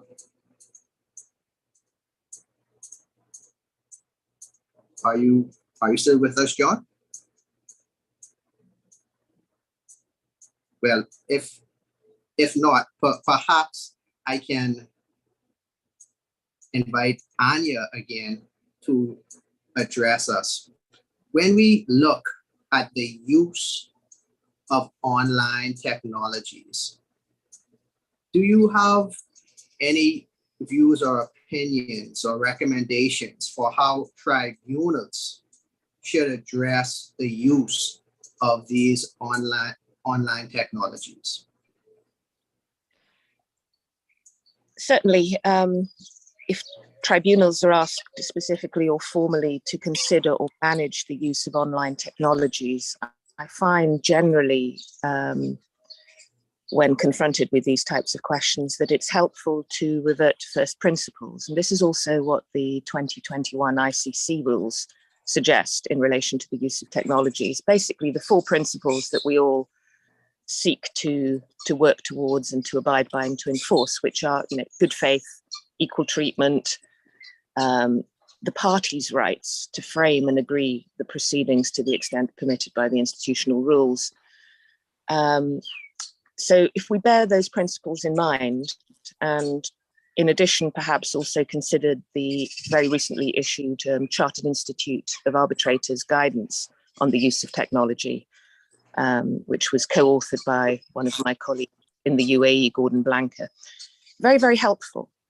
And it's essentially principles that we need to remember rather than specifics. So one of the key rules set out in the Chartered Institute of Arbitrator guidelines is that when confronted with a question regarding the use of technology in a procedure, arbitrators should identify the extent to which they have powers and duties in relation to the use of technology in a particular arbitration.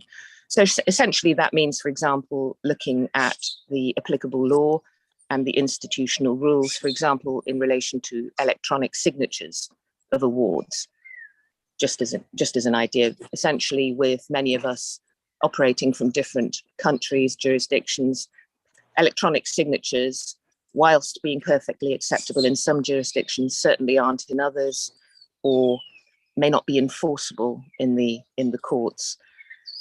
Due process considerations fall under this head. The need to treat the parties equally. That would be in terms of access to the technology that is being suggested for use, the cost of that technology, updates to the technology, ease of access to the internet, time zones. All of these considerations fall under the general principle of equal treatment of participants. Again, we need to consider the use of shared technology and private technology, particularly where there is disparity between the parties.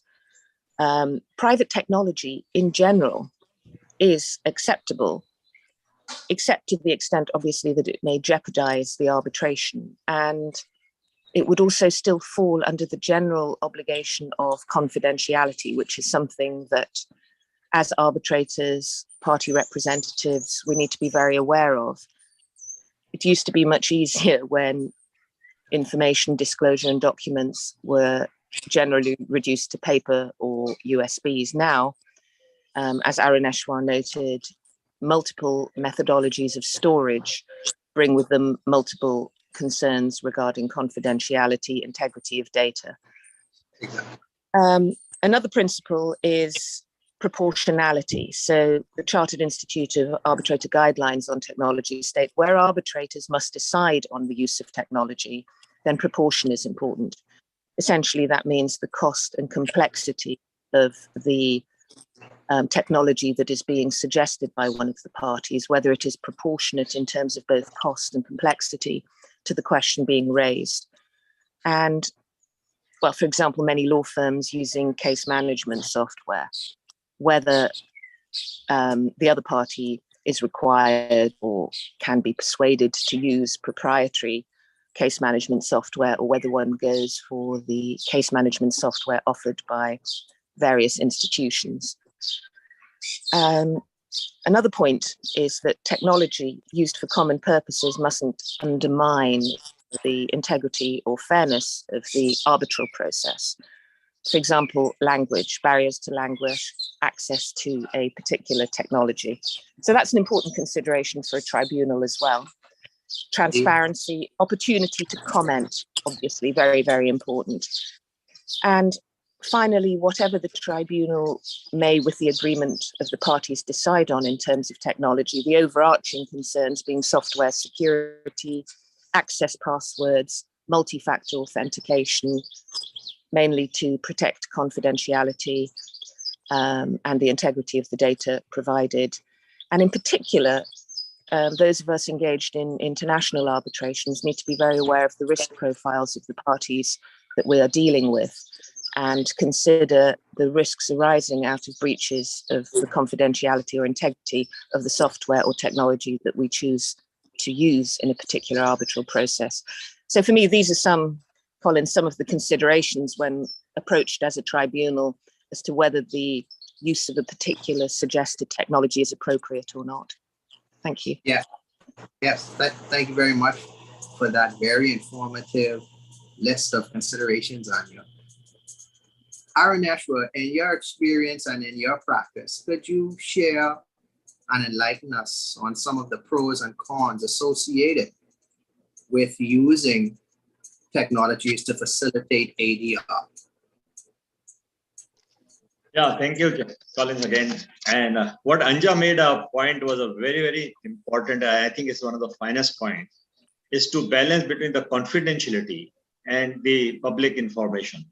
Because a lot of these arbitrations today are basically relating to specialized litigation, or a litigation relating to a very specialized information, which can't be shared. But then that the content of the basic litigation. But there are certain, and what Anja said was right. You see, this is what we are trying to work on it. That can we have a common platform for sharing a data which is multiple, which is added multiple times by different parties. There can be there can be a common platform on which a software which can run through and through. See, what the problem today is that, as I said, there are 7 of these people who are the major stakeholders, and everybody is maintaining their own databases. So as the technology moves, now when we talk of technology, we are basically talking of 3 broad principles. Every technology has brought these 3 changes, because all technology leads to disruptions. And today, when we are talking of globalization 4.0, we are talking industrial revolution, 4th industrial revolution, we are talking of Web 3. So we are talking of disruptions. Now, what happens? What is exactly the disruption or the paradigm are? Basically, it reduces time. So now you get more time in doing physical things or mechanical things, and you can spend more time on doing research. So right now, this is where one of the major technological benefit is that you can reach the judgments that you are looking for, or the precedents you are looking for. And today, there are global principles are across the board. Some of these common law principles, like the principle of estoppel raised in the high trees case, it is applicable in all the jurisdictions. So these principles are not, but their issue is that the data is still not available. So the one thing is that we have to reduce the time in finding the principles, because ultimately in every litigation, the problem, one is the technical part. The other part is the decision-making part, where you can reach the truth and justice. At the end of the day, what are you trying to do? End of the day, you're trying to reach to an issue of justice, where you can balance the loss and balance the benefits of the persons. The second thing is it should increase efficiency. And when I talk of efficiency, means that the information, like the documents, they should be made across the board. They should be available instantaneously and immediately. There's another thing. And the third part of our technology is accuracy. So every new development of every technology should meet these three challenges. It should reduce the cost, it should increase the accuracy, and it should reduce the time. Third is the cost factor. Now, this is what is happening now as a result of this ADR coming up in the new format, and that is what I am looking for, which is the next movement. At the end of the day, we may have, instead of what we will have verticals, because ultimately it's all decentralized judiciary. But within the verticals, we have strong interlinked web structures by which you can seamlessly move from one database to another database on certain standard parameters. That's one thing where the real technology is, because technology is only a tool. Technology will not resolve your problems. Problem resolution will have to come from the structure. It has come from a relationship like these seminars and summits where a lot of lawyers come together and they share, but they have to create a web of themselves. They have to create a network where they can seriously share their not only concerns, but how to resolve them. Yeah. Able to do that, I think there's a big achievement that we do as a result of these ADR investment summits. Where end of the day, more the investment, what are the investors looking for? They are looking for quick disposal of disputes so that they can invest more time in making more money. That is where we are. That is what we have to help them now. Give us your problems and make more money so that the whole ultimately affect the society at large. That's my take on that. Great. Thank you very much, Aaron Yashua. I think John may still be experiencing some technical difficulties. I don't see him with us just yet. But Anya, in light of what we have been discussing thus far, do you see any interesting future development opportunities for technology in ADR?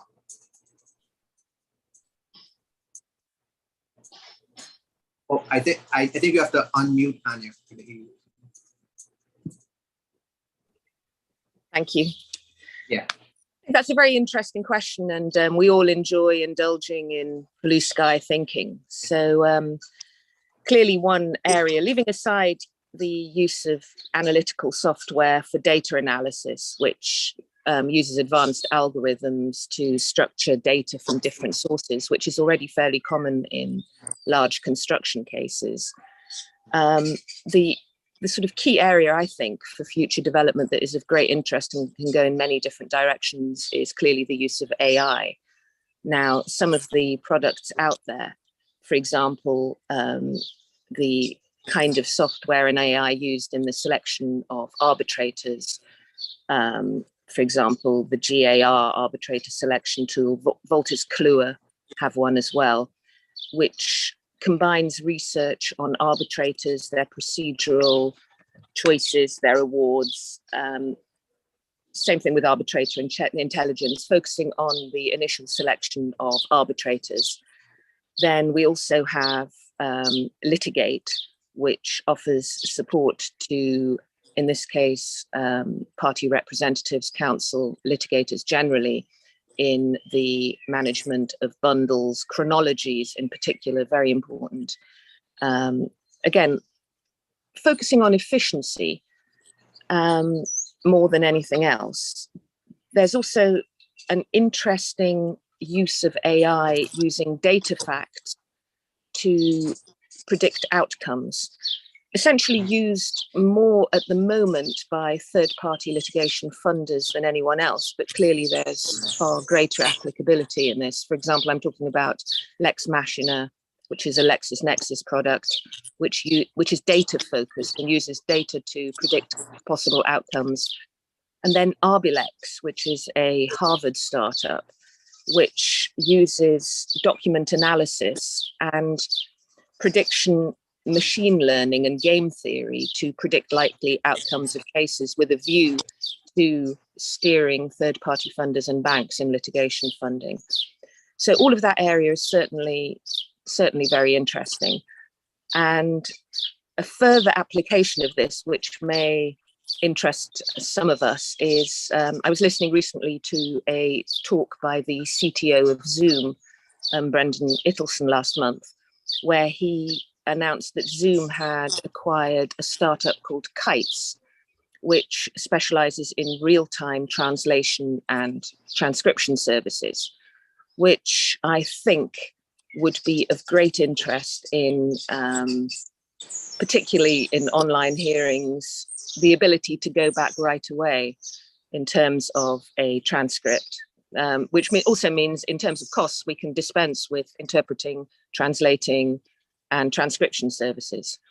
So that's one. And another one called Zoom IQ, which is currently used for sales meetings, where essentially Zoom looks at online sales meetings and improves, as they say, sales team performance by analyzing scripts.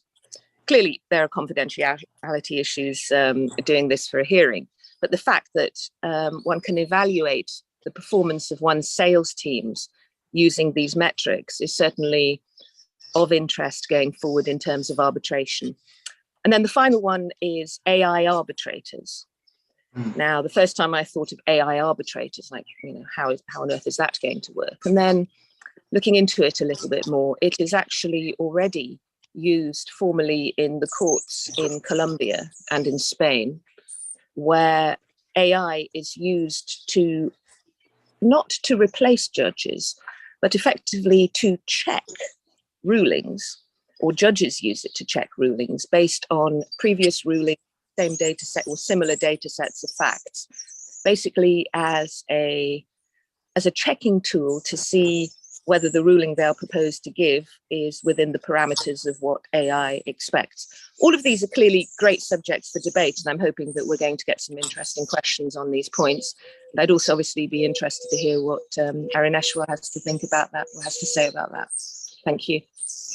Yes, indeed, the name of the game is predictability these days, and the specter of AI is looming larger and larger by the day. So thank you very much for that, Anya.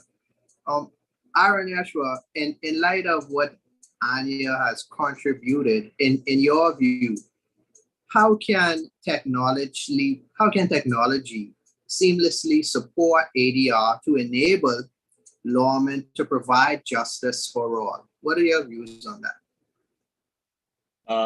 Now is the time for my slide. If I can have my slide.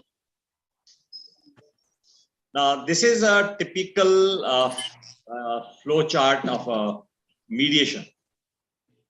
So you have a complainant here, and this is the data that you can do. So all this thing where we talk of, where he belongs to, his data and everything, where his mobile OTPs and links and all, this has to be done.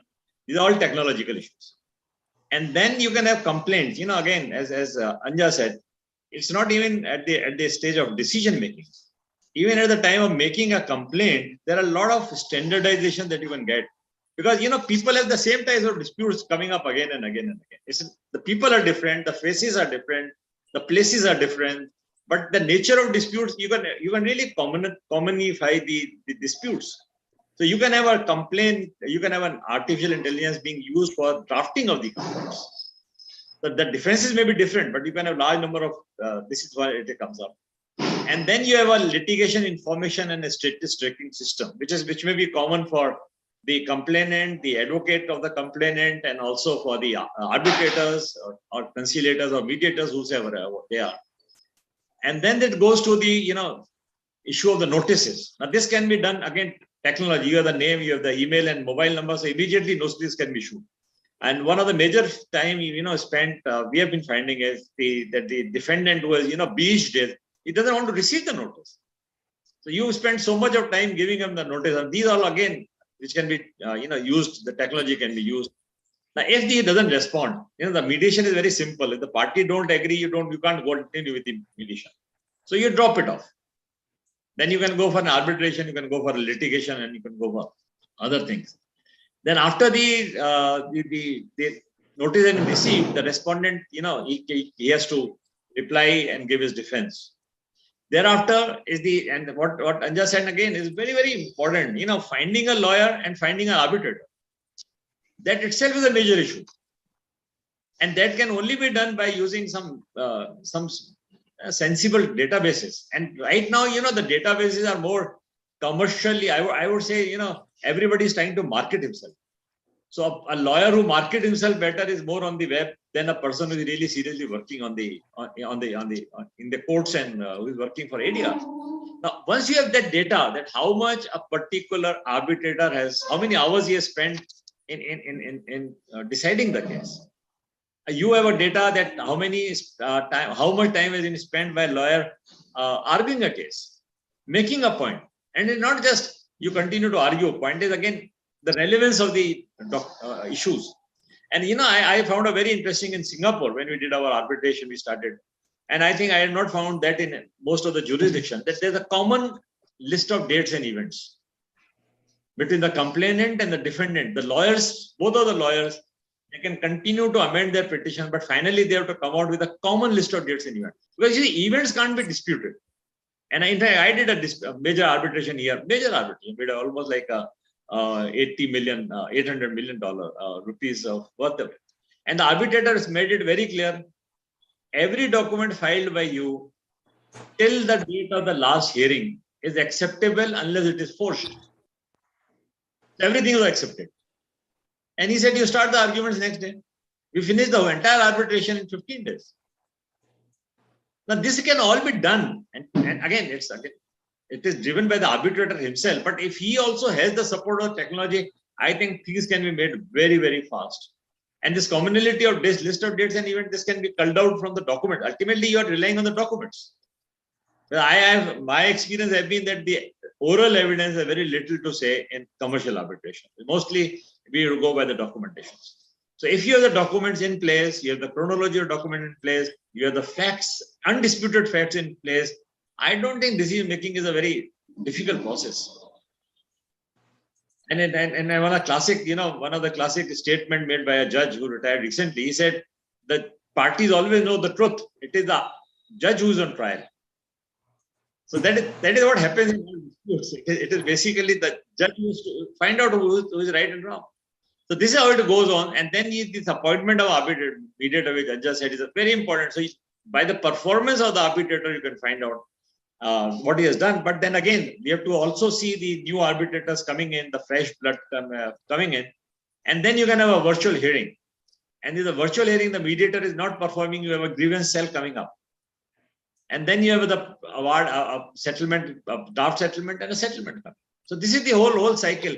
And most of this can all be put in a perfectly structured technological system. So there's a lot of things which technology has to do. And I think like issues, subjects, like construction disputes. Now, whether the site was given or not given, so these are all facts, which can be sorted out. So things can move very fast if we really are able to make a perfect use of technology for ADR.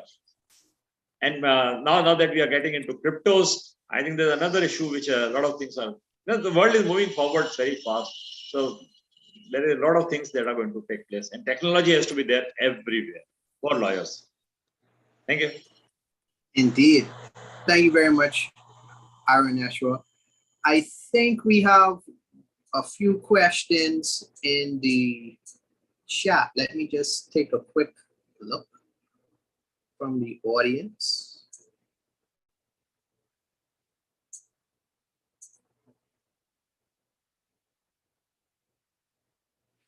Okay, so we have a question for the panel.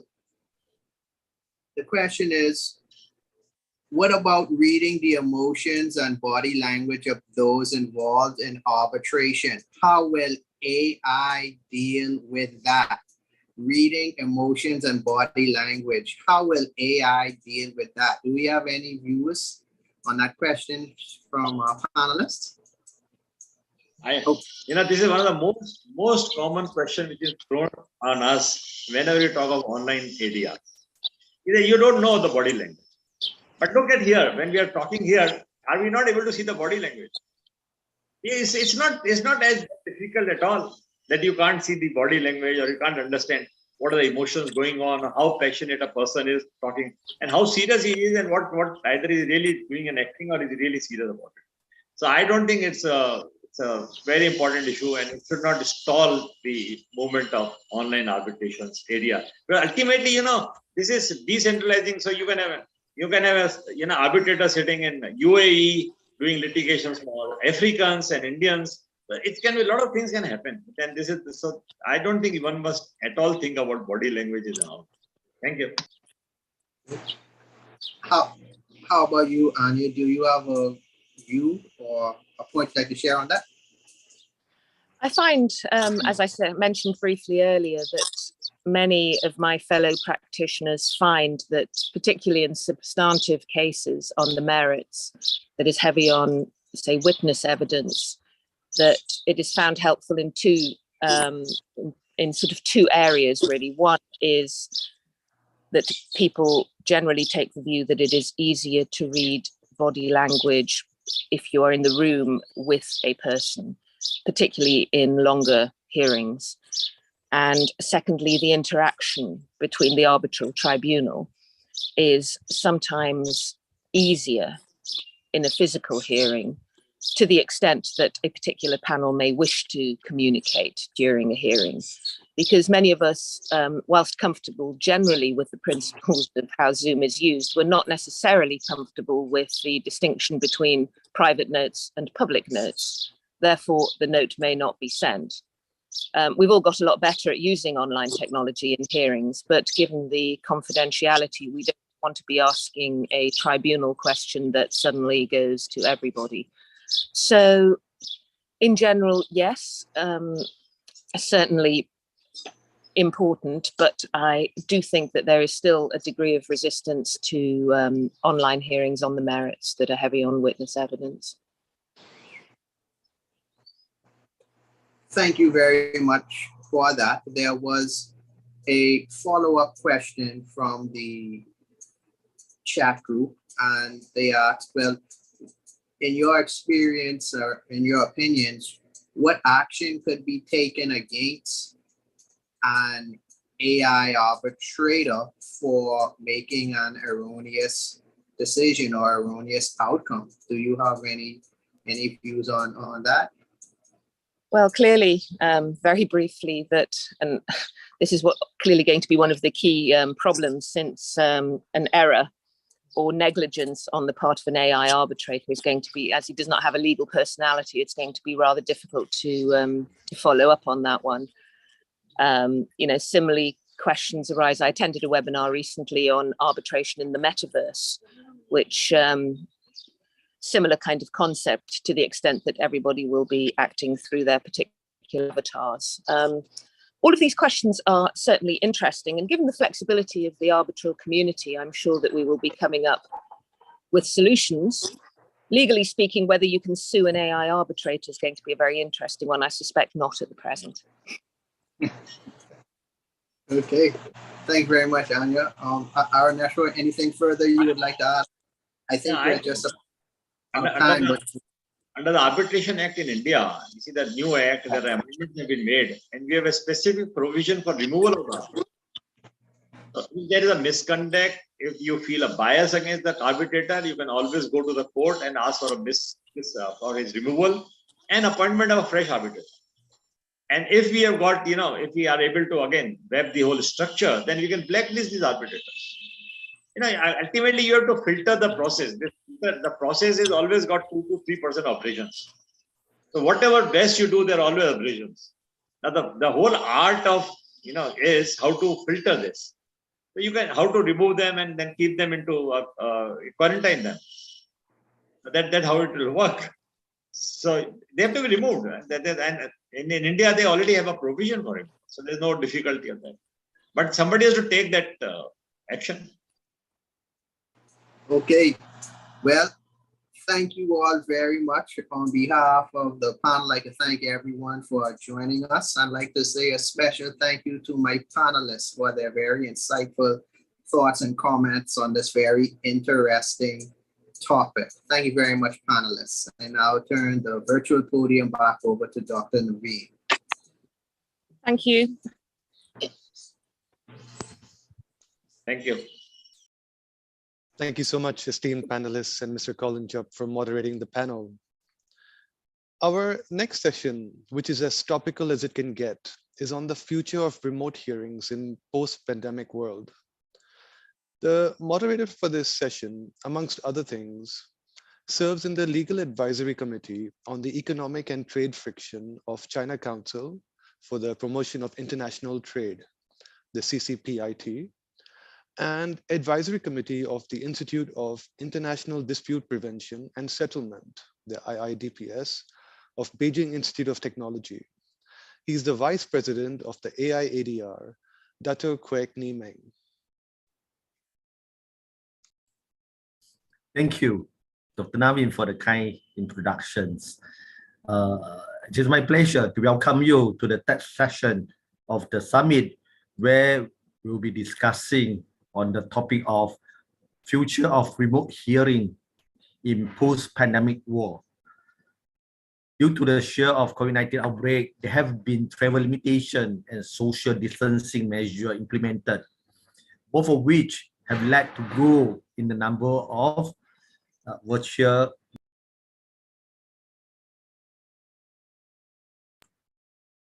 including hearings through video conferencing in both litigation and arbitration proceedings. However, there are still much uncertainties as to the matter of remote hearings and its implementation in the ADR field. And thus, our today's discussion will be focusing on 3 points to address the issue of the advantages and disadvantages of remote hearings in alternative dispute resolution, or ADR. And second, the effectiveness of the implementation of remote hearing in ADR internationally. And third, the future of remote hearing in the ADR field. And today's session is at the moment is 2 o'clock Malaysian time, 11:30 Indian time, and we have been allocated with 40 minutes for these sessions. And the way that we are going to do on these sessions is we are going to conduct this session via Q&A sessions. There are 3 esteemed panelists here, Mr. Dmitry Marakov, Mr. Babajini Ayurinde, and Dr. Christopher Malcolms. Let me introduce the first speaker, the first panelist, Mr. Dmitry Marakov. He is the legal counsel with an international company in Germany and regularly acts as an arbitrator. He has participated in more than 30 international arbitrations, including appointment as sole arbitrator and presiding and as a presiding arbitrator. And without further ado, allow me to start off the discussion on this issue of advantages and disadvantages of remote hearing ADR. And my first question addresses to Mr. Dimitriev will be, what are the advantages and also what are the downside of remote hearings? Yeah, please, Mr. Dimitriev. Thank you very much for the kind introduction and the invitation to this wonderful event. As we all know and as we all have seen, many arbitration centers over the last years have conducted hearings primarily via video conferencing. And I would like to start with a brief remark on terminology. Some of the arbitration centers refer to virtual hearings, such as the HKIAC in Hong Kong, LCA in London, and the AIAC in Kuala Lumpur, while others speak of remote hearings. For instance, the International Chamber of Commerce. I prefer the term remote hearings, as our panel is called, because the term virtual somehow suggests that a hearing is not real, which is of course not true. Looking at the statistics, for instance, in Korea, at the Korean Commercial Arbitration Board, 1/3 of all hearings have been conducted most recently via video conferencing. In Hong Kong, in the year 2021, even over 70% of all cases, of all hearings. Russian Arbitration Center, 97% of all cases conducted remotely. And I also contacted the Tashkent International Arbitration Center, TIAC, in Uzbekistan, a new arbitration center created just a few years ago. And they reported that 100%, all 30 cases they have received since their establishment have been conducted via video conferencing. So impressive numbers. Coming to a question as to the advantages of remote hearings. Well, first of all, it helps to reduce costs. And as you know, costs have been identified as the worst feature of arbitration by one of the recent Queen Mary College, University of London surveys. So you can actually save flight accommodation for arbitrators, counsel, party representatives, witnesses, and so forth. Apart from that, there is an important time aspect. You don't have to put all your other work on hold in order to travel to a distant place. Therefore, you don't need to block several days for that. It is, in my eyes, also an opportunity to attract prominent arbitrators, which is especially interesting for emerging arbitration centers, regional arbitration centers, in less popular jurisdictions. While some busy arbitrators might be reluctant to fly to the other part of the world, nowadays, as you know, it might even contain some quarantine requirements upon arrival. Such busy arbitrators may be curious and interested in adding in another jurisdiction or arbitration rules to their track record if they don't have to travel. Usually, the next point is small cases. Usually people think of big, large-scale cases with lots of witnesses, maybe multi-party, multi-million cases. However, in reality, especially at regional arbitration centers, the majority of cases are rather small and straightforward. For instance, a payment claim or with no witnesses involved. And I believe that for such small cases, a remote hearing is just much more suited. In pre-pandemic times, I experienced several cases where my flight time to the arbitration venue was actually longer than the duration of the oral hearing. And it felt odd back then. And I think the pandemic will help us, ironically, to avoid such situations in the future, since oral hearings will become a new standard. And last but not least, I would also like to briefly mention the environmental aspect.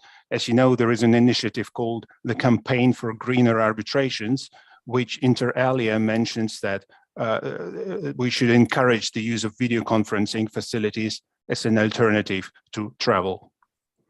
Thank you. Yeah, Dimitri, what about any downside? Sure, there are. And remote hearings are, of course, different and comprise a more comprehensive preparations. In terms of screen fatigue, I think we all agree that it is difficult or maybe even impossible to sit in front of a screen for several days in a row. Therefore, it is rather recommended to limit your hearing time to 4 or maybe 6 hours a day, and thus stretch the hearing over several days. Interestingly, I think that internet connection can still be an issue. If you've got 10 or 15 people participating in some countries, it can still be an issue, a problem with the internet connectivity if all the cameras are on. So you need to plan more time so that if you lose someone, an arbitrator or a witness, or so that you can repeat parts of the hearings. I also think that the human interaction is lost, and this has been already mentioned in the previous panel. Meeting on a screen is not the same as meeting in person. So indeed, how do you, if you look at it from the arbitrator's perspective, it's definitely more difficult to assess the oral evidence. So the credibility, body language, eye contact of a witness. You don't have the same feeling for a witness. How do you exchange preliminary views or some observations among the tribunal members? Can the video conferencing mode actually indirectly maybe even influence the composition of a tribunal? Would you maybe opt for appointing an arbitrator who is who has more experience with computer, maybe from the younger generation. Talking about the parties council, it certainly requires a different style of pleading. The next question is, how do you communicate within the team? So how do you help each other if you're not located at the same venue, but in different places? How do you present exhibits, for example? If you share your screen, you will not be able to see everyone involved. So how do you see a reaction of the arbitral tribunal or a particular witness to a document presented? Witnesses might feel less pressure when than in a courtroom.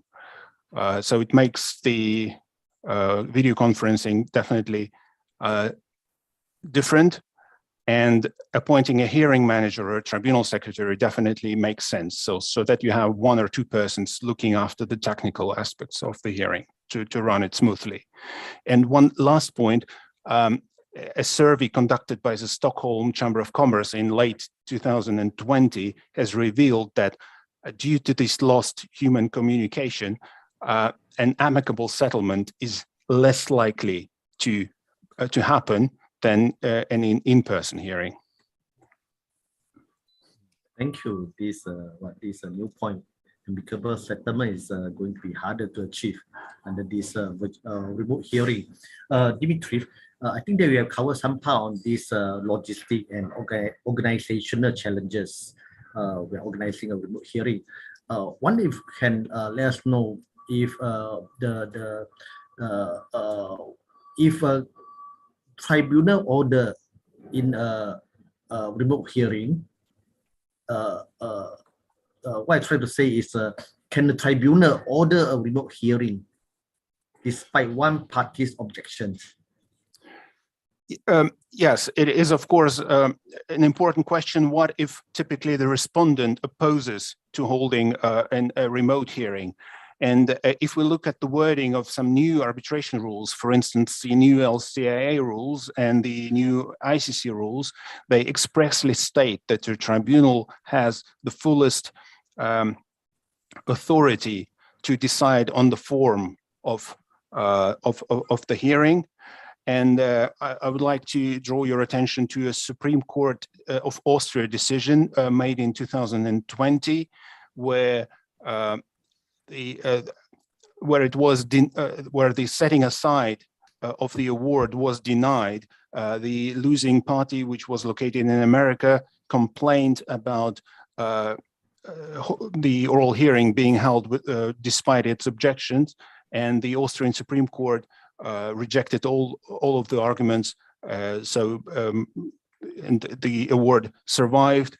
In fact, it emphasized, the Supreme Court of Austria, that there is a right balance between the right to be heard and effective law protection, so that I think one of my panelists will speak about it, the ICA survey on the right to a physical hearing. So we might come back to this in a little later during our panel.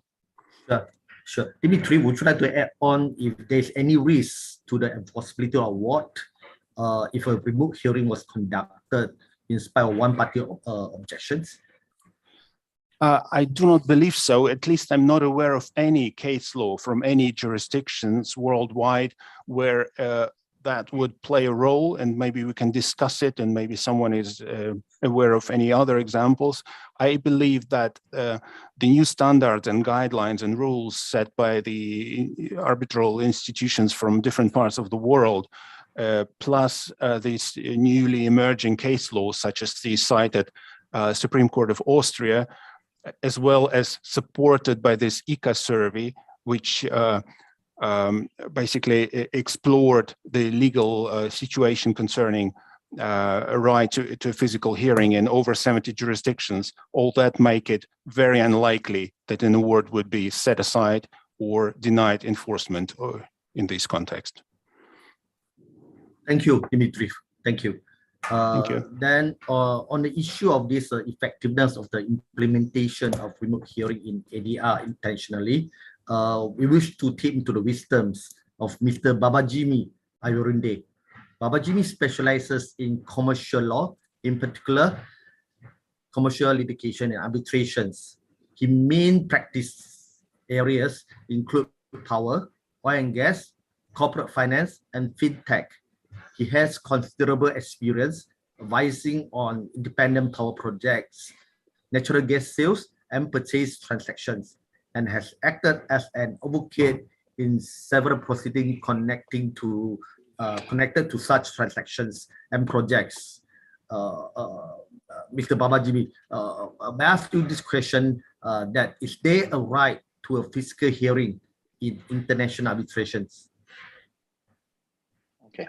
Hello, everyone. It's a pleasure to be here. So the question of whether there's a right to a physical hearing is still evolving in most jurisdictions around the world. Dimitri has rightly referred to a study carried out by ICA, which is the International Council for Commercial Arbitration. And that study looked at several jurisdictions and tried to understand whether there was a pattern and whether it was discernible, whether there was a discernible right to a physical hearing. What that study found was that there wasn't a single jurisdiction that had an express provision in its statutes that guaranteed a right to physical hearing. That study also found that most national laws had vested the arbitral tribunal with the power to organize its hearings. And that power usually includes the form that these hearings are supposed to take.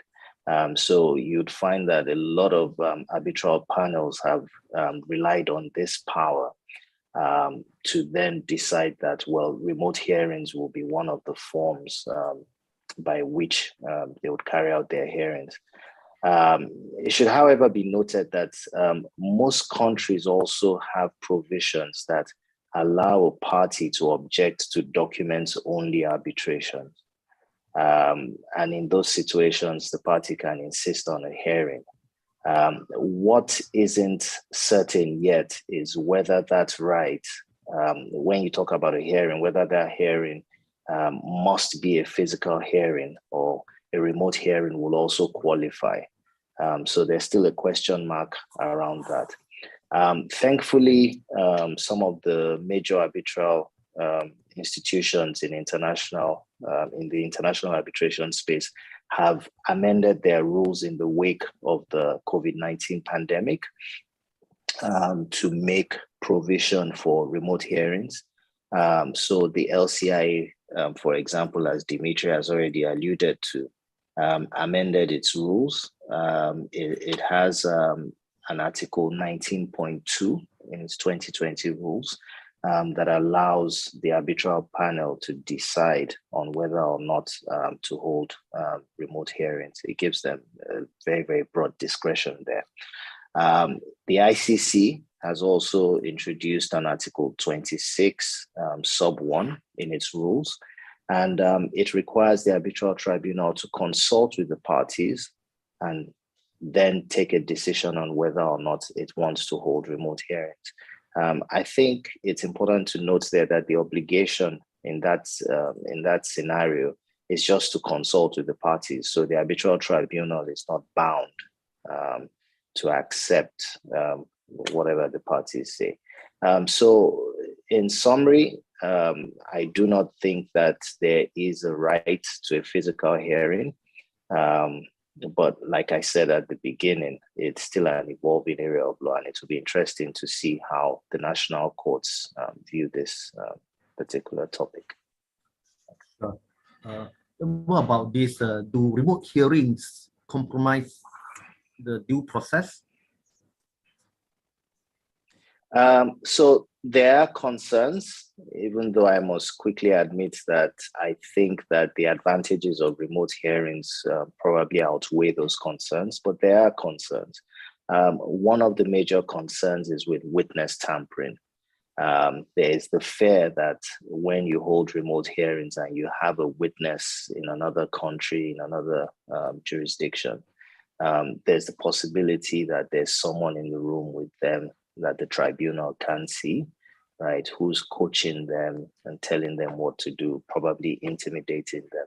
So that is a concern, right? There's also the concern about the denial of the opportunity to be in the same room with the witnesses, right? And to, view their body language, look at their emotions, assess their demeanor. And there are concerns that virtual hearing is taking away the opportunity to see those things. And it might, in a way, affect the due process. Then there's also the problem with technology. Not all countries, not all jurisdictions have great infrastructure when it comes to the internet. So it's quite usual to find that in those types of proceedings, you have internet failures where a witness drops off or a party drops off. And there are concerns about that. What happens in that period, right, where a witness, for example, is being cross-examined and his internet connection fails, whether by accident or deliberately. There are concerns that gives the witness an opportunity to evaluate the answers that they have given or they're about to give. And then it also breaks the flow of the counsel who's carrying out the cross-examination at the time. So all these things put together have raised concern in certain quarters, but personally, I think that when you weigh the advantages that come with remote hearings, there are ways to deal with these due process concerns. Thankfully, the ICC has come up with a checklist and protocol for virtual hearings, which, if implemented, should help safeguard due process. Right. The last question, maybe Baba Jimmy can help us to enlighten is, which of the two types of hearing will be dominant in the future, remote or physical hearings?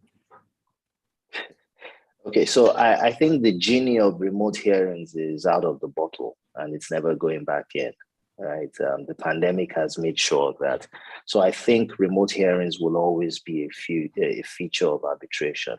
I think what we're going to see in the future is a blend. We will find that certain types of arbitral proceedings or certain aspects of arbitral proceedings are better suited to remote hearings than physical hearings.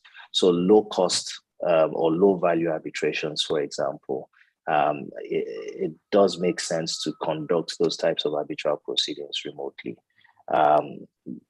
Even when you have high value arbitral proceedings, it does make more sense to have preliminary meetings and interlocutory proceedings remotely.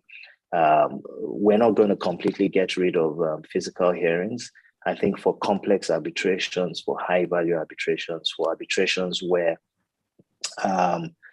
you have intense amounts of evidence coming from oral witnesses, I think you would find in those situations that there will be an insistence and probably a predisposition to having physical hearings. So I think we're going to have a blend of both, and the circumstances of each case will determine which works better at any point in time.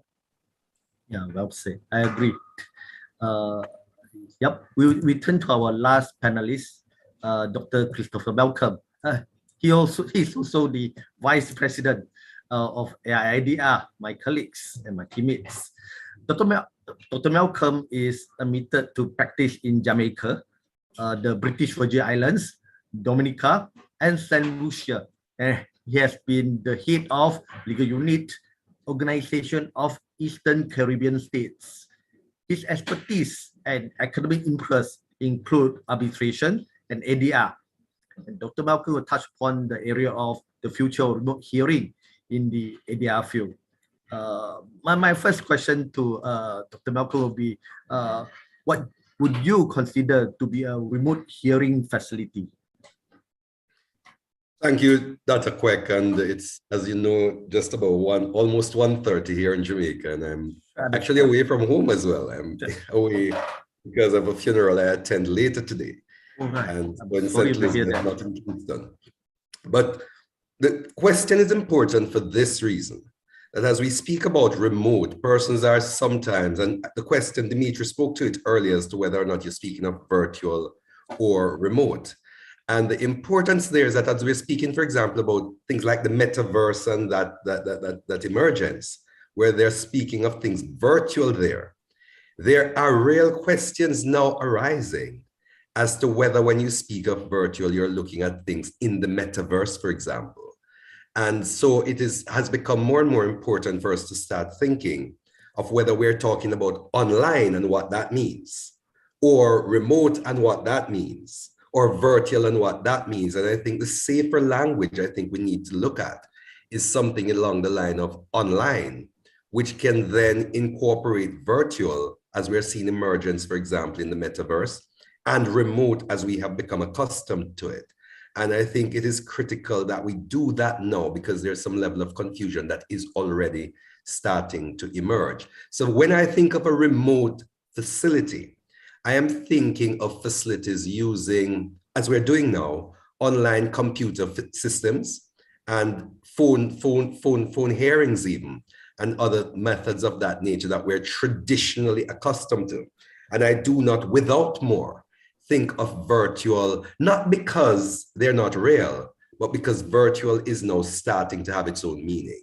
So that is the context that I would like to make there and suggest that as we move forward, we become a little more language specific in what we're dealing with, so as to prevent confusion and, more importantly for us as lawyers, to prevent unnecessary litigation as to what was contemplated and what the ambit of a particular proceeding is intended to be.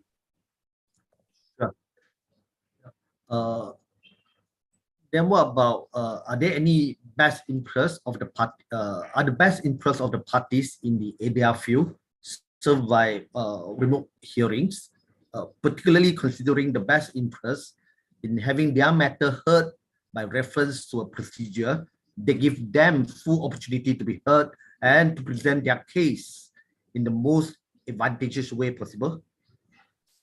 I'll start here. I heard mention made of the LCIA rules of 2020, and perhaps I'm uniquely placed to be able to comment upon that. And I'll give us a short case study there. I started a matter, an international arbitration matter in which I was lead counsel. It started just before the onset of the pandemic. And we had everything in place for physical hearing in a particular jurisdiction. And while that happened, then there was the intervention of COVID.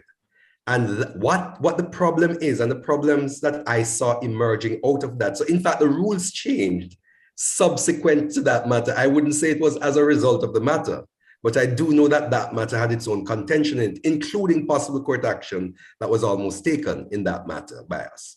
But what happened there is that what we found is that this was a matter where it's a major construction matter that was involved. An international construction dispute came out of it. And I led the team for the respondent in that particular matter. And in the process of being able to get reports prepared, site visits and so on, that was prevented completely because travel in the particular jurisdiction where the site was simply prohibited for all. There was simply no possibility of travel altogether. Of course, the tribunal, which was an international tribunal with arbitrators from 3 separate jurisdictions, were keen to push the matter along.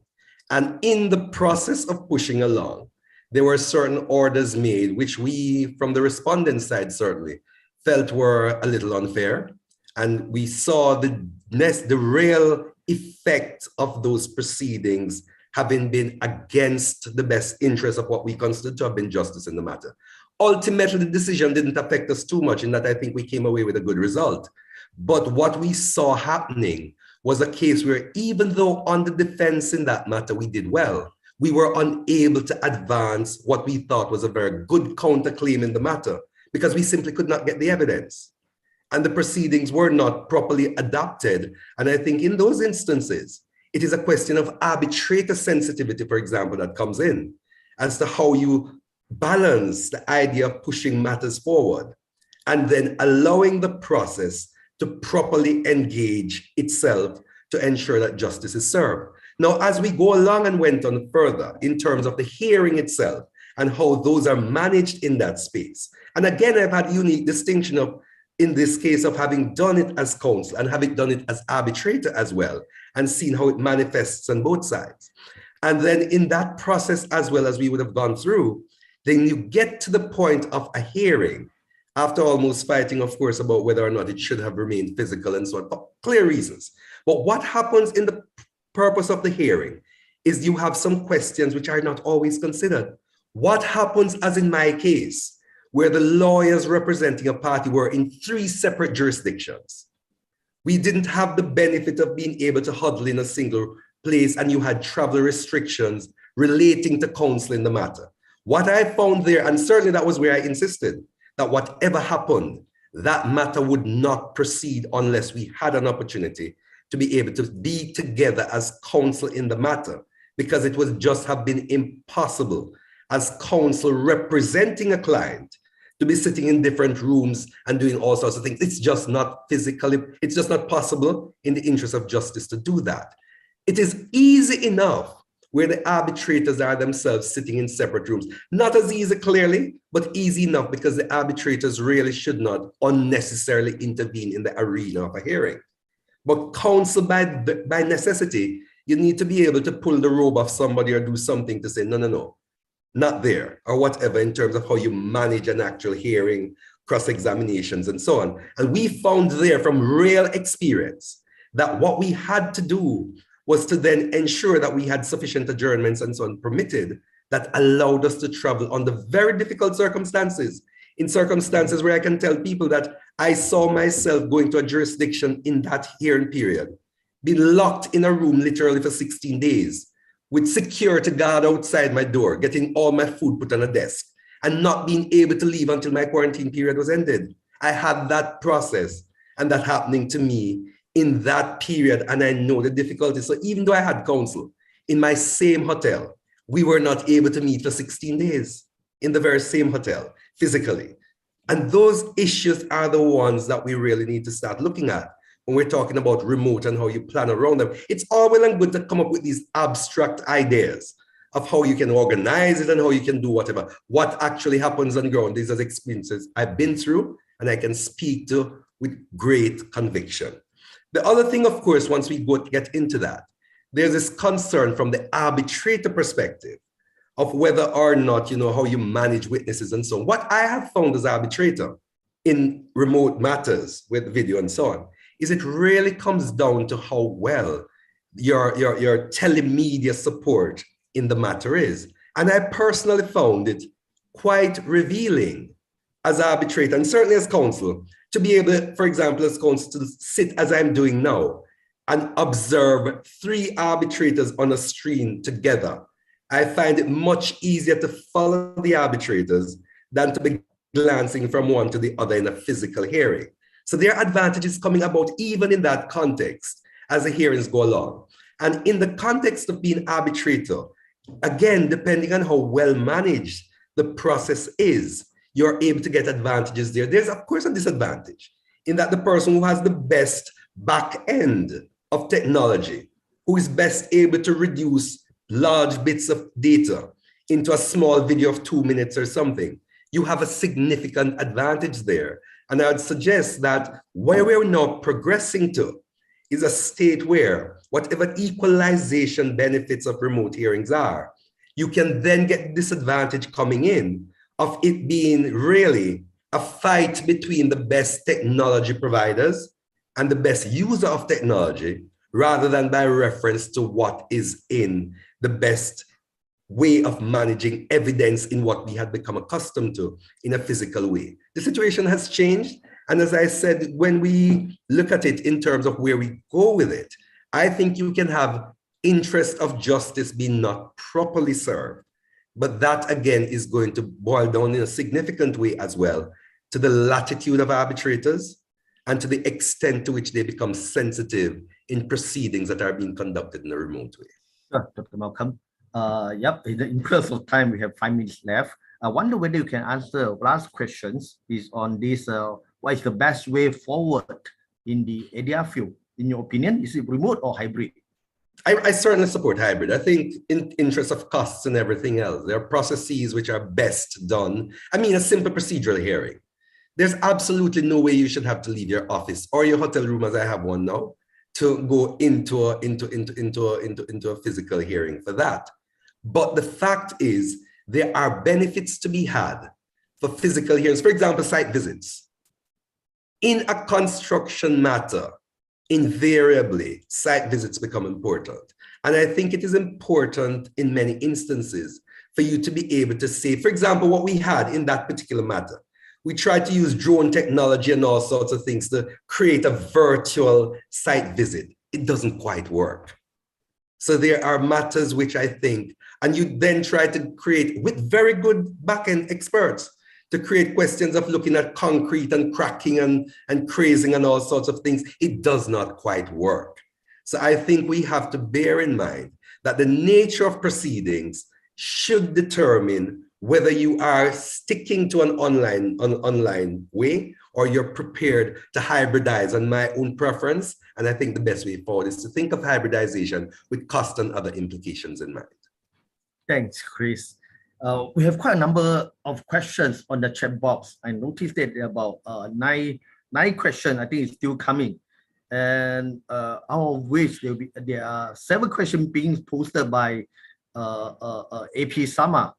And I think most of the questions are concerned about the challenges, the difficulties, the disadvantage of remote hearing. If I may, I just pick one question which touch upon the point of corruptions and collusion in the remote hearings, where Shama touched upon that, and Vinod Kumar, in fact, has asked further a question that is there any institutional mechanism to put in place to avoid these corruption and collusions?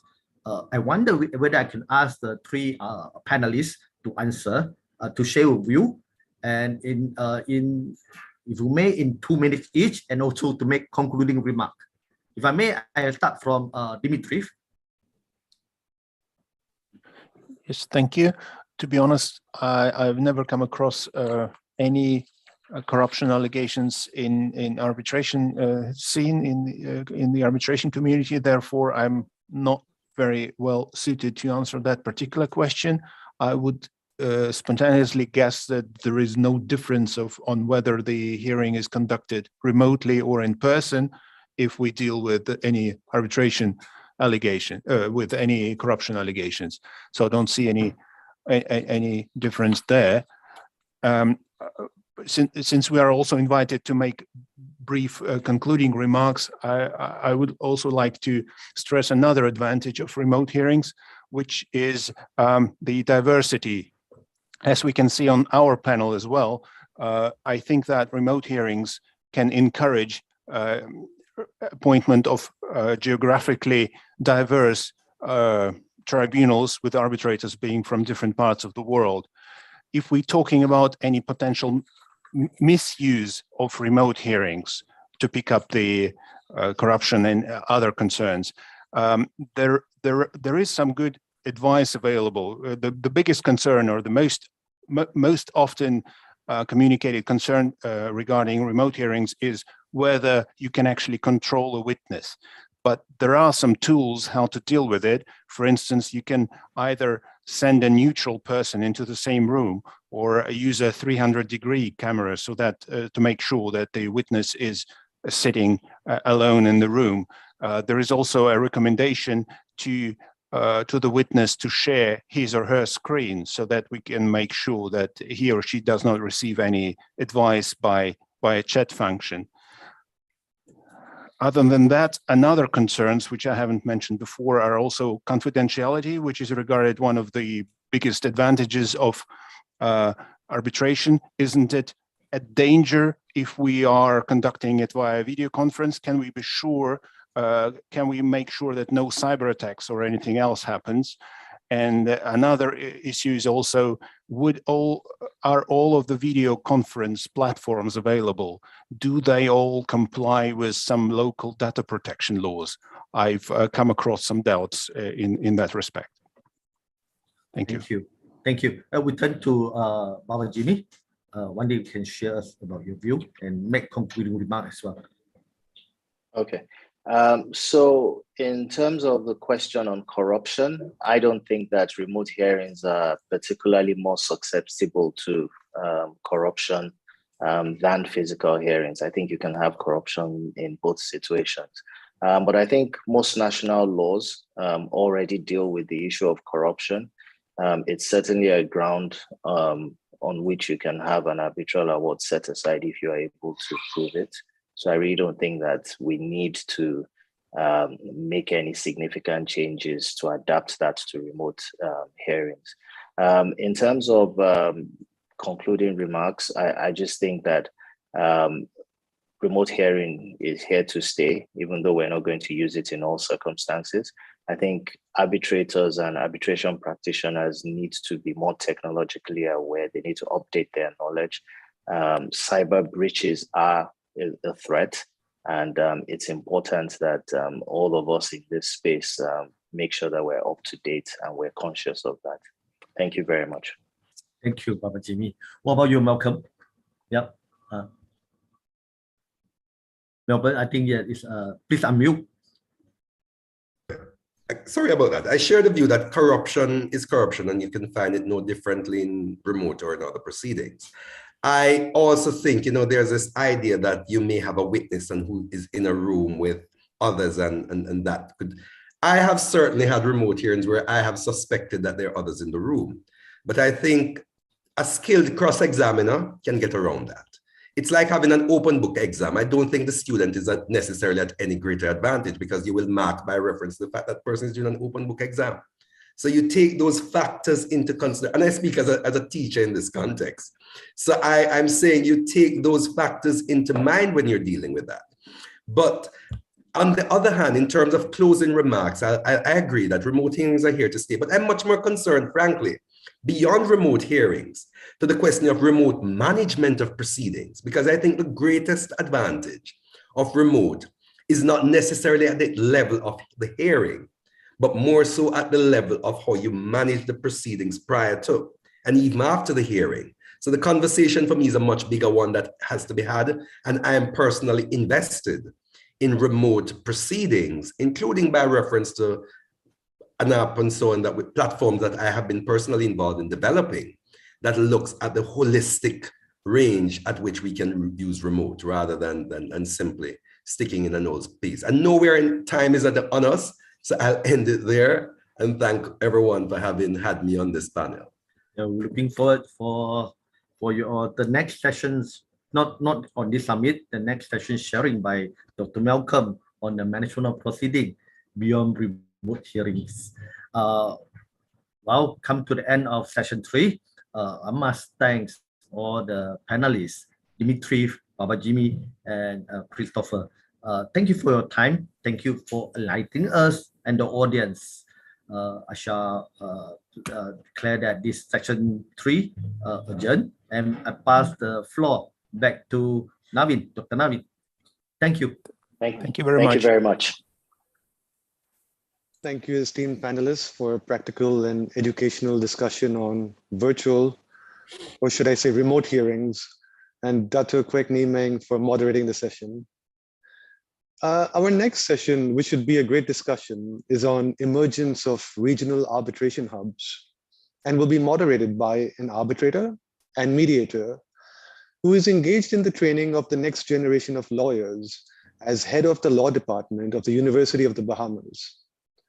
Amongst other things, he acted as a High Court Justice, Deputy Chair of the Regional Judicial and Legal Service Commission of the Caribbean Court of Justice, Trinidad and Tobago, Senior Partner at Peter D. Maynard and Counsel and Attorneys, Dr. Peter Maynard. Thank you so much, Dr. Naveen. This has really been a very stimulating discussion, starting, of course, with the keynote by Justice Rao and the panel so far. And now we come to the question of the emergence of regional arbitration hubs. And we have a fascinating group of illustrious panelists. I'll introduce them, and perhaps after having introduced all three of them, we'll have remarks, very brief remarks, and I encourage the interaction. There'll be interaction and questions in the chat. But we've heard that remote hearings, perhaps not virtual, out of the bottle, and that online dispute resolution is here to stay.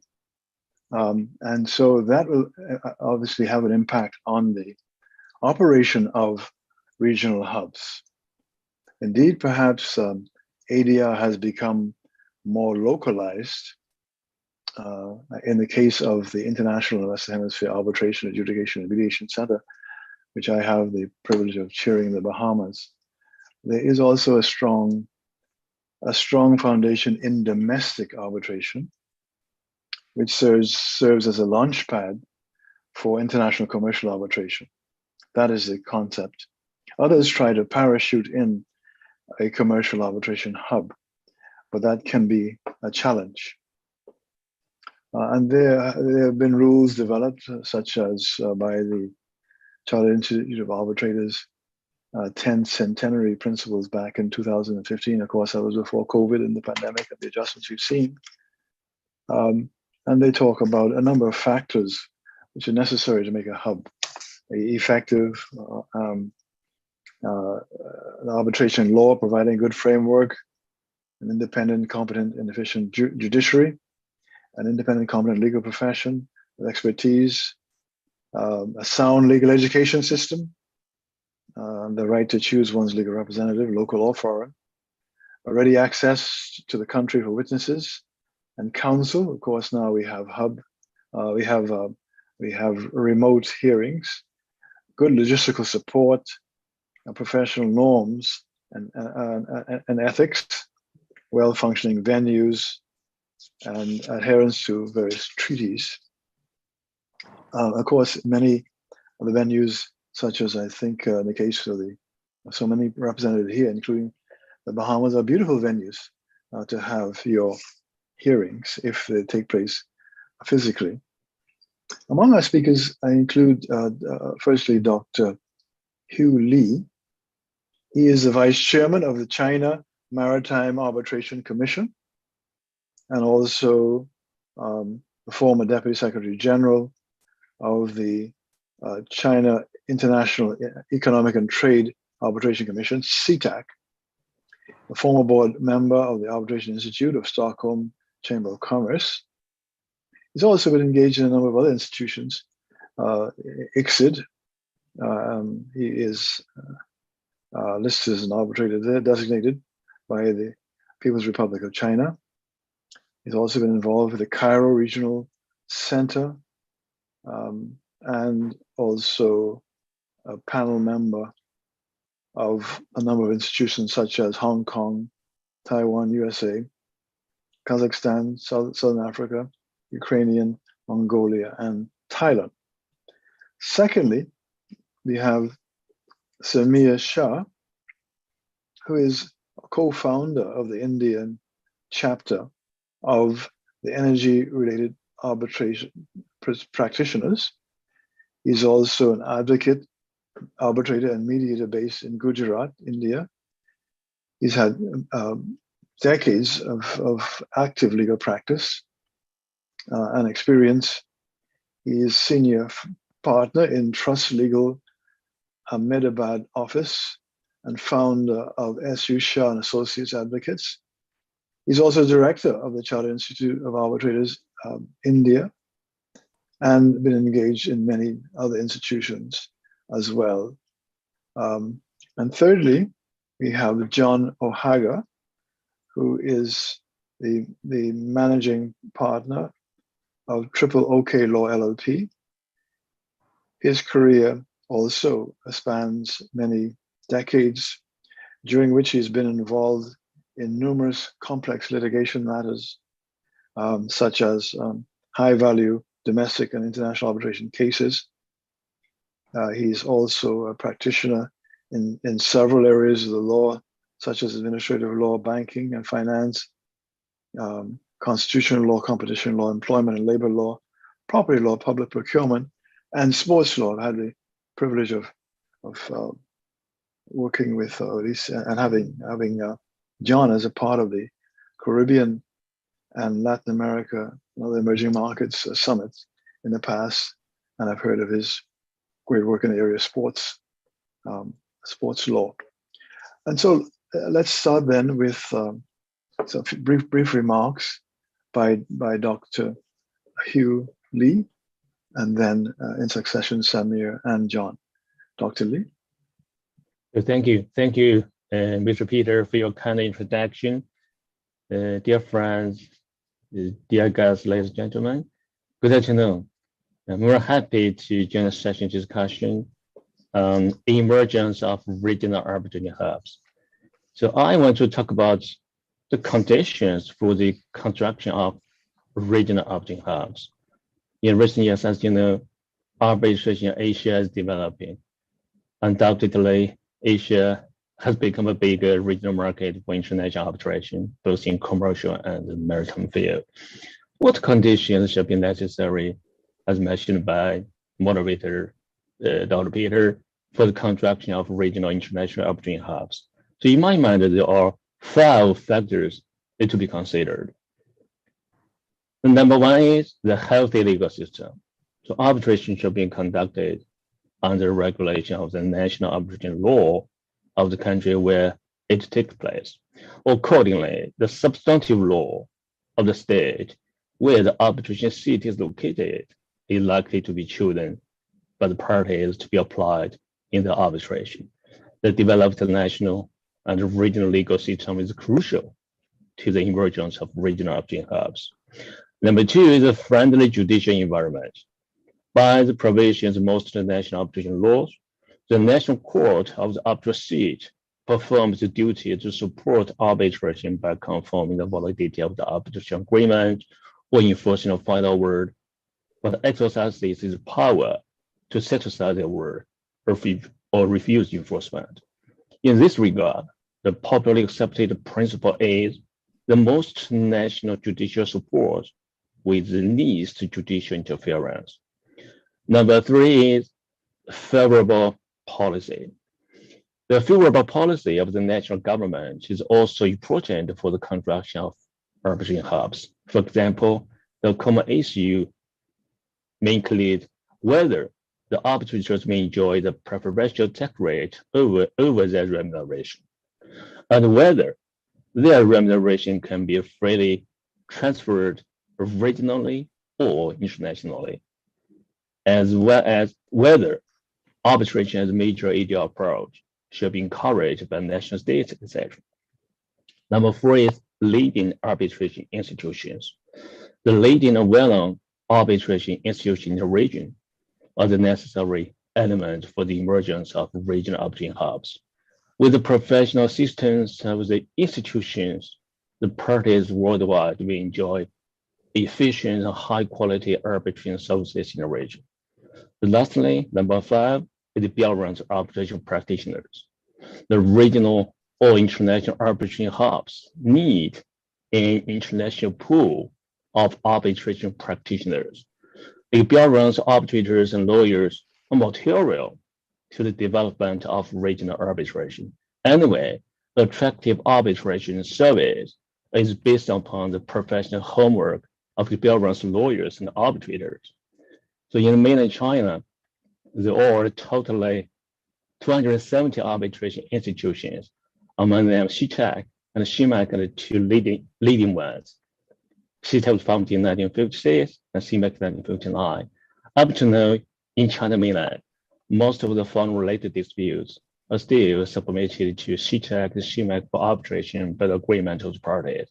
According to my statistics, in the past 3 years, 2019 to 2021, both CITEC and CIMAC have accepted 2,105 international cases with the parties from more than 100 countries in the world.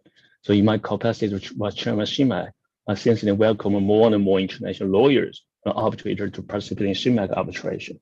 And CIMAC is willing to cooperate with regional ADR institutions to promote ADR service together and to promote the region to be an international arbitration hubs. That's my presentation. Thank you. Thank you, moderator. Thank you so much for those remarks. You mentioned 12 factors or conditions, and indeed the large number of arbitration institutions in China and a large number of cases which are being disposed of. Thank you so much for that. Perhaps now we have a word from Samir Shah, and we come back to some of these factors in the course of our conversation together. Samir, may I pass the floor on to you? Thank you, Peter, for that brief introduction. Oh, Samir, perhaps I should say, I did. Go, I'm sorry. Go ahead. Sorry. Yeah, so thank you to AIADR for inviting this panel. To summarize what Peter told about the necessities or characteristics of a place to be an arbitration hub, from the investor perspective, what can be considered as an arbitration hub is a place which attracts such an investors, or maybe the disputants for that matter, to get their disputes adjudicated at that place because of its reputation of impartiality, confidentiality, flexibility, and efficiency, with the assurance that the investor or the disputants will not be at the receiving end of a biased judicial system. So in this context, it is these factors which makes a place as a regional or an arbitration hub.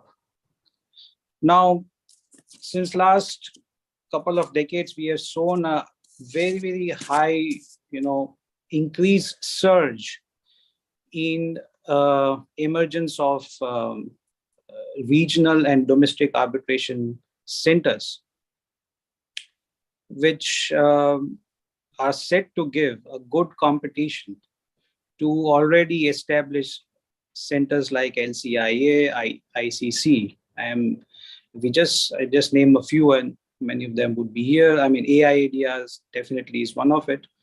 We have centers coming up, which have come up in BVI, in Bali, Oman, and such other jurisdiction as well, including India, of course.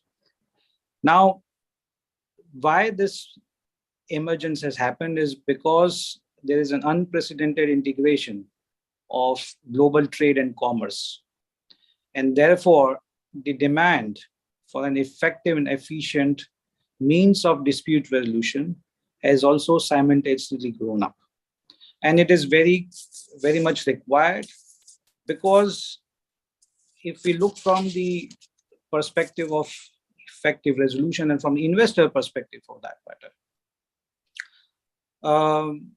what an investor would look out for, apart from, of course, the commercial angle, is also protection of the investment in case of a dispute.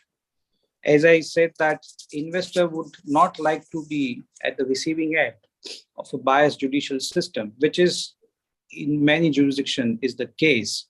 And therefore, they would always prefer a place where the investor can be assured of getting justice in case of a dispute. Now, having said that, again, what Peter and Dr. Lee has already summarized in their presentation about what are the benefits of a regional center or an arbitration hub. But we have to also consider whether setting up a center alone is sufficient to attract investment.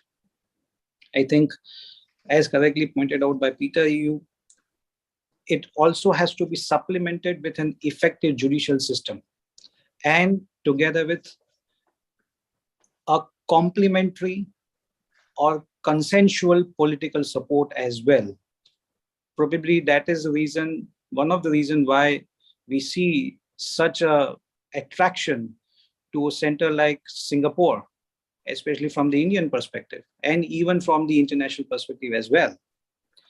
Because we see a very effective and efficient judicial support coupled with political support in arbitration in Singapore.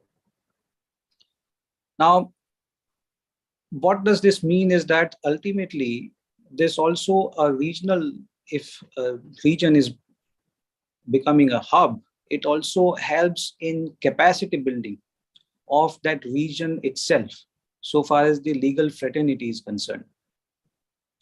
Because competition is always welcomed for efficiency in legal process. And this is what a regional hub adds to it.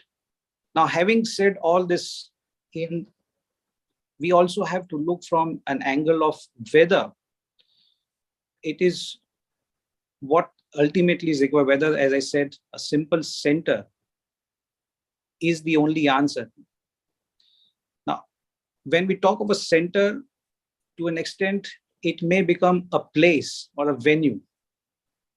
But to make it as a preferred seat, there's something more which is required than just to have a center and the rules. Many of the centers, regional centers, have just reached a stage of being just a attractive venue, but not a seat. For example, India have now come up with 2-3 very important international centers of late, one in Mumbai, another one in Hyderabad, and there's one coming up in Gujarat as well. But can this become the seat, the preferred seat? To me, at this stage, the answer is no, because, as I said, the center alone cannot help becoming a regional hub.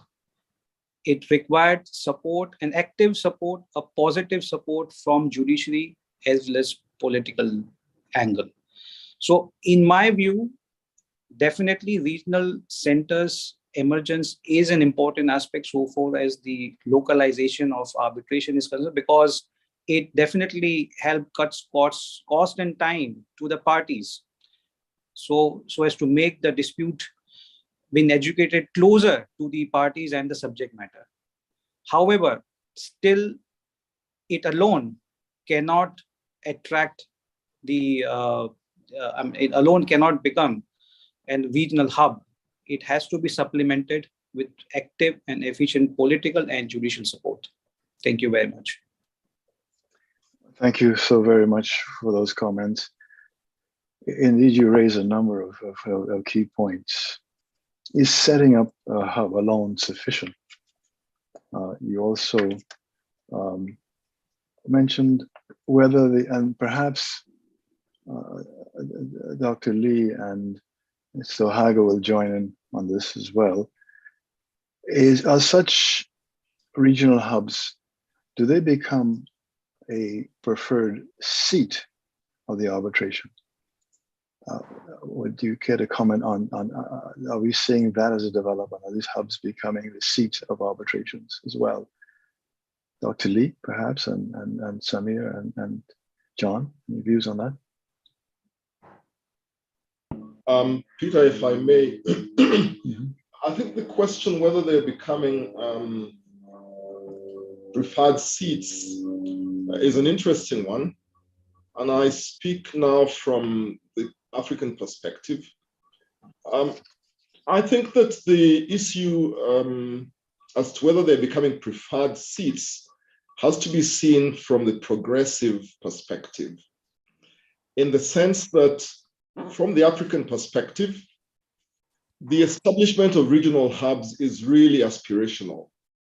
It is a question of African jurisdictions, African governments, African arbitrators having seen so much arbitration business exported out of Africa, because of the nature of contractual arrangements entered into by parties, which designate London or Paris or Stockholm as the seat, and therefore seeing a lot of arbitration work going to these destinations, including the choice of arbitrators, counsel, and so on and so forth, even though the disputes originate in Africa.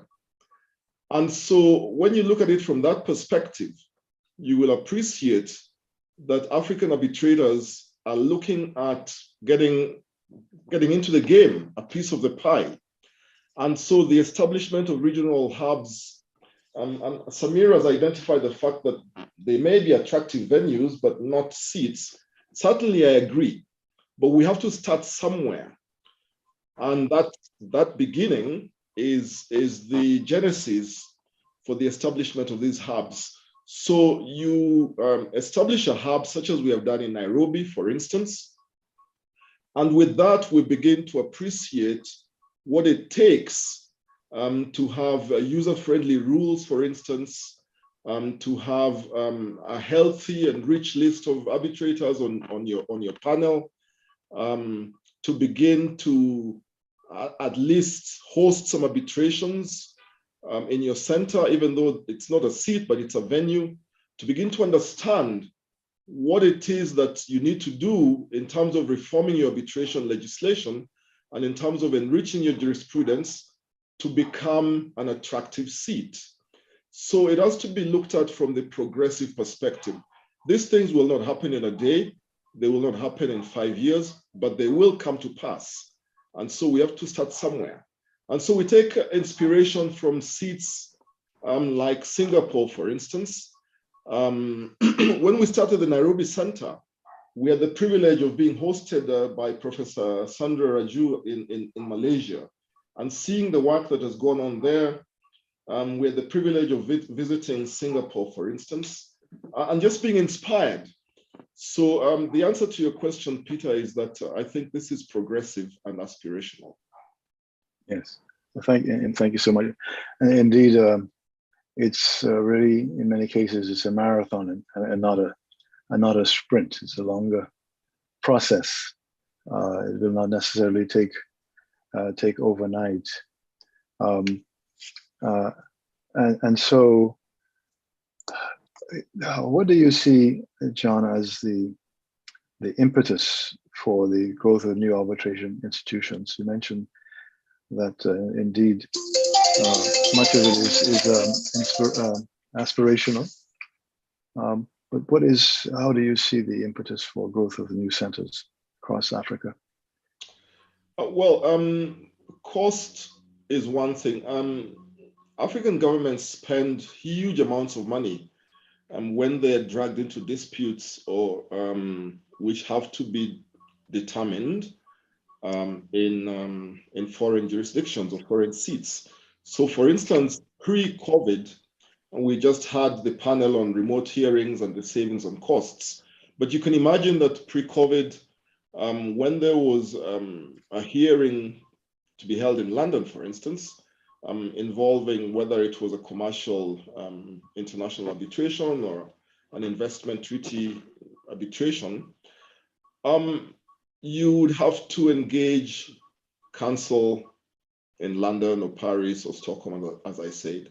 You'd have to fly across witnesses, you'd have to fly across huge bundles of documents, book hotels, stay there for weeks on end. And these costs just pile up and pile up and pile up. And so there's been a significant rethinking amongst a lot of African governments as to how this can be mitigated. And so part of the mitigation is to begin to develop your own homegrown solutions. And part of that is developing regional arbitration hubs so that when you enter into contractual arrangements, you have the option to designate your own regional arbitration institution, not necessarily as the seat, but at least as the venue. Because as I said, these disputes having occurred on African soil in whatever jurisdiction in Africa should be determined here. And there is a significant saving of costs if you can keep your witnesses here, not have to fly off to some far off place. There was also, as I said, the aspirations to involve African arbitrators, enable them to begin to gain expertise in international arbitration, begin to participate, maybe initially as co-counsel with foreign arbitrators or foreign law firms that engage in international arbitration.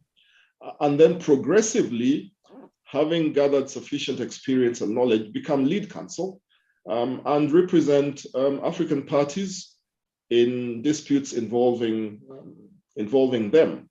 And eventually, therefore, ensure that disputes that arise in these jurisdictions are dealt with here. And then there is intra-Africa trade. We had the ridiculous situation where even disputes involving intra-African parties sometimes designated London or Paris or some Hong Kong or Singapore as the seat and the venue. And so you can imagine a party from East Africa and another from West Africa having to go off to some unknown jurisdiction, a seat that is foreign to them, but one which has a reputation in order to be able to determine their dispute there. And so what gets lost sometimes is also the background, the nuances, the cultural environment in which these disputes occur. And sometimes you have decisions that don't take those into account. So recognizing all these factors, that has been a great, great impetus for the establishment of a lot of the regional hubs in Africa. Yes, well, returning specifically to the Asia region again, and then looking at the questions, and particularly we can bring Dr. Hu back in as well as Samir back into the conversation.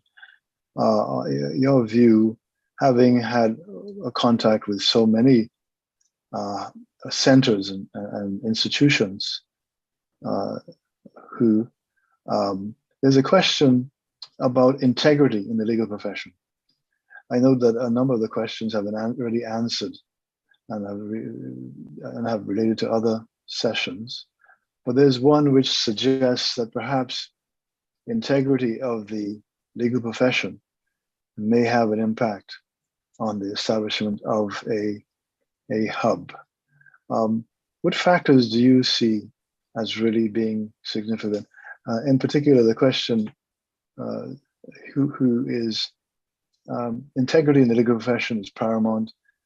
During discussions, emphasis has been laid on remedies regarding misconduct, collusion, failure of arbitration, agency of arbitration, right for recall, review, and setting aside of awards in such an event. To what extent do these integrity factors have an impact upon the emergence of a regional hub? Can I go on this? Yes, I thought yourself, and also if Dr. Lee would also give his comments. You see, if I talk from the Indian perspective, definitely there is still a big question mark and gap so far as the integrity and consolidation and approach of the legal fraternity as a whole towards dispute resolution, particularly the arbitration and mediation. When I'm talking of legal fraternity, I talk from both from the bar and the bench, because in India, it's still quite an unfortunate state that with all due respect, even now we have majority of arbitration happening ad hoc, where mostly the retired judges are being appointed. Now, because of this, what happens is that arbitration becomes a mini trial. And therefore, this is a major reason why India, in spite of the fact that, it's a big jurisdiction with obviously following the common law as well, still is not a preferred seat. Secondly, from the perspective of the legal, from the perspective of the bar, unfortunately, in India, arbitration is still a concept of after court practice. We don't have a dedicated arbitration practitioners bar, though there have been an improvement now, but it is very limited, and it requires a full-fledged focus, both from the bar and the bench, to improve upon the arbitration system as a whole in the country.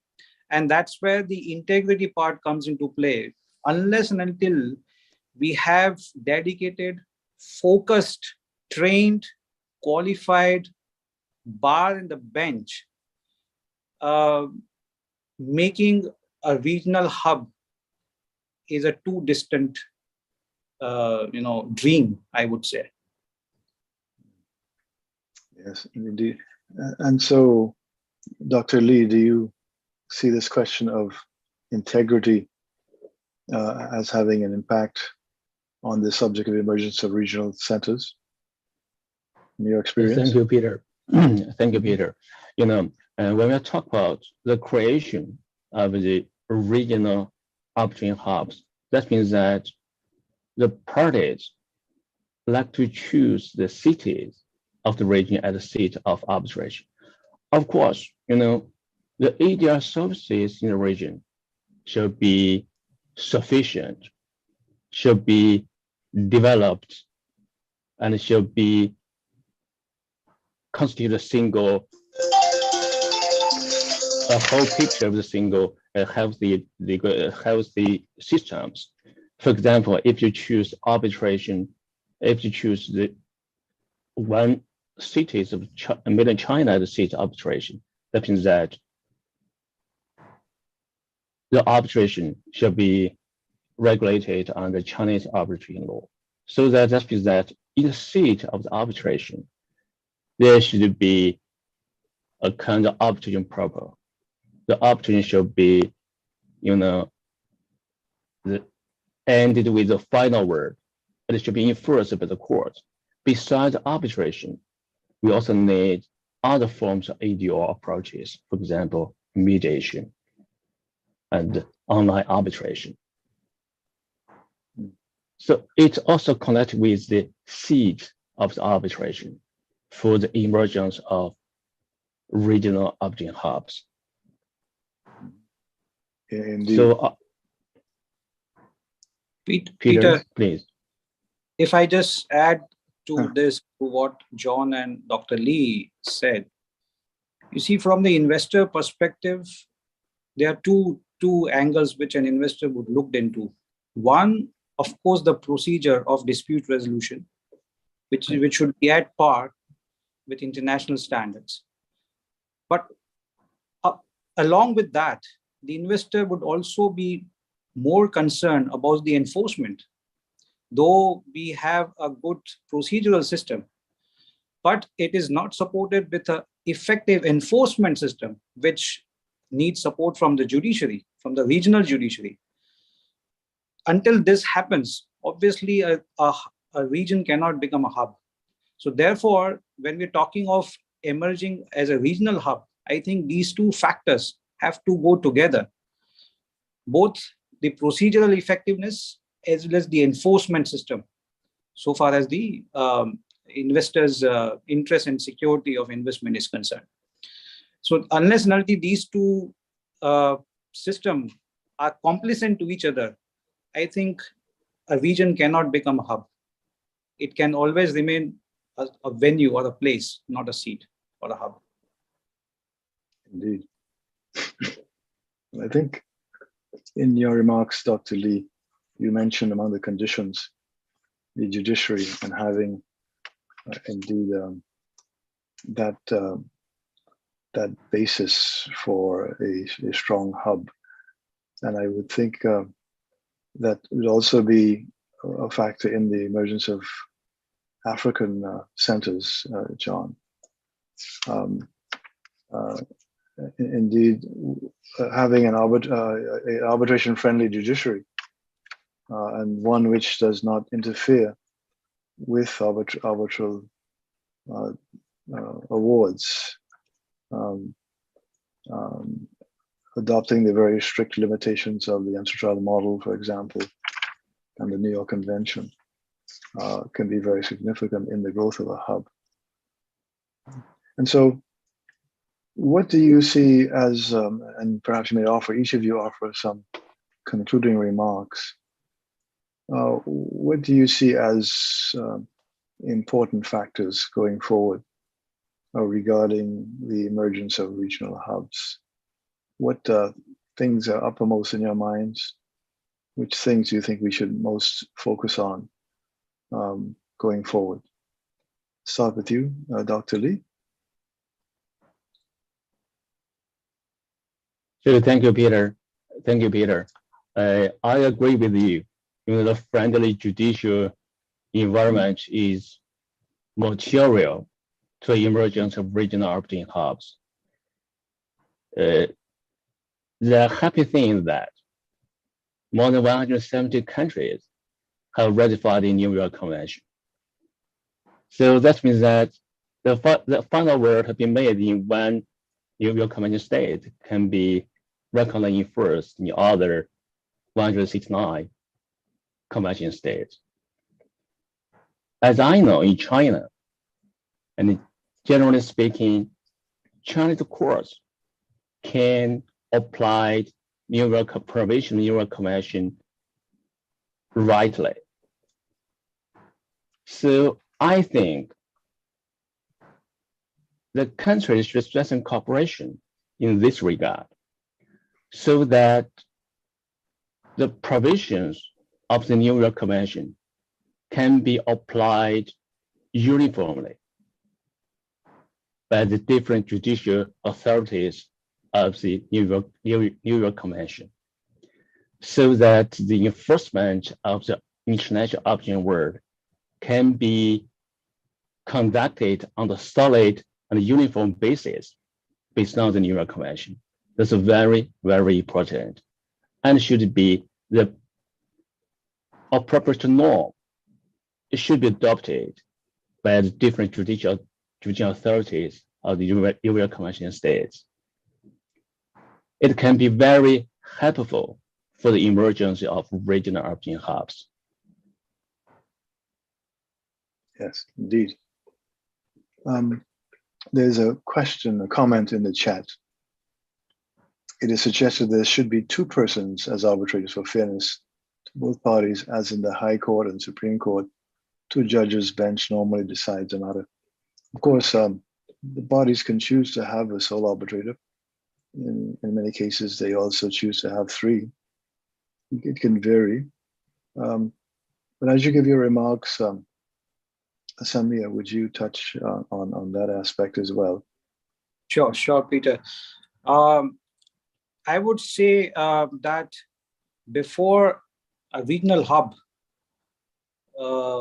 aspire on the international arena of dispute resolution, it should improvise more on the domestic scene first and then go international.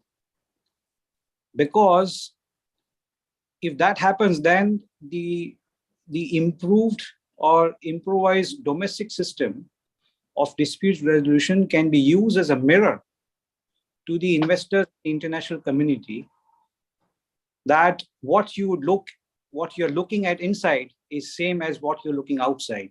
So there is no difference. So I think this is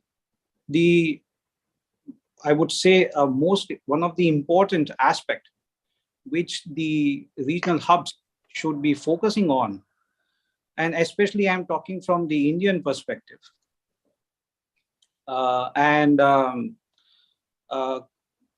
That this is what is required as of now, that before we go international, we have to see the domestic scene first.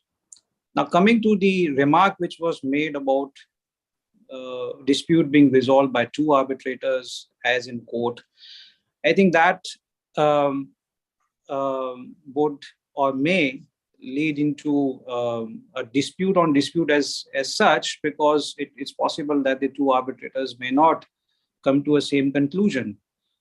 Unlike in court, there is a scope of appeal if there is a split decision, but in arbitration, there is no scope of appeal, and there are very limited grounds for challenge. So what can be done is you may have a sole arbitrator to cut on the cost and the time factor, depending, of course, upon the stake involved in the dispute. And the sole arbitrator can always take recourse to expert witnesses if the subject matter requires any expert or technical issues to be adjudicated upon.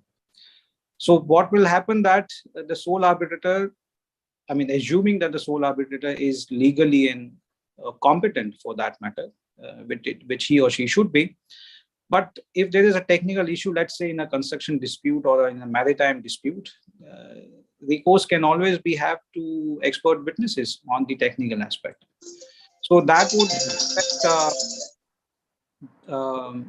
reduce the cost and time factor, and also avoid this anomaly of having a split decision which cannot be appealed as such. And then, the dispute still remain unresolved. Indeed. Mr. Moderator, Yes. One word. I think in this regard, we should respect the parties' agreement about the formation of the tribunal. It is, whether or not the tribunal should be formed by sole arbitrator, by three arbitrators. In other situation, in a maritime dispute, it's normal for the tribunal to be opposed by two arbitrators. So it should be in accordance with the parties' agreement. We should respect the parties' agreement. Thank you. Yes, absolutely. Indeed, it's a matter of party autonomy. The parties choose the kind of the number of arbitrators and so many other aspects of the arbitration. Indeed. But on the comment of the growth of domestic arbitration, that's very significant. We're seeing in a number of regional hubs a strong emphasis upon domestic arbitration. In other words, if you can solve your disputes domestically very well, you are probably better equipped to solve your disputes internationally as well. And we see that some of the major hubs had come from a very strong domestic base and made themselves available internationally. So John, last but not least, your closing remarks. I certainly agree with Samir about developing your domestic environment before you try and forge into the international. I completely agree, because the domestic environment allows you to fine-tune those aspects of your jurisprudence, which will showcase your judicial system's readiness to deal with the international disputes that you hope will come when you're finally designated as a seat. So I'm in complete agreement. Thank you, Peter. Okay. Well, I think we are at that time limit now. It's my pleasure to have been a part of such a distinguished panel. Thank you very much, Hugh and Samir and John, for your very insightful remarks. Thank you so very much to the audience also for having listened to us. Thank you.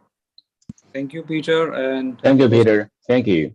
Really a pleasure. And thank you to Dr. Lee and John. Thank you. Thank you. Thank you. Bye-bye. Thank you very much. Bye-bye. Thank you very much. Dr. Naveen. Thank you very much, esteemed panelists, and Dr. Peter Maynard for moderating the session. We'll move on to the next session, which I'm very excited about, and that's on disclosure and transparency in ADR.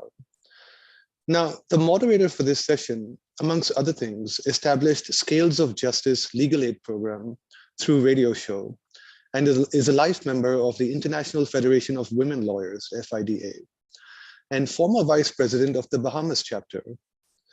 She was the past chair of the CIR Bahamas branch and former Deputy Chief Magistrate and Circuit Justice.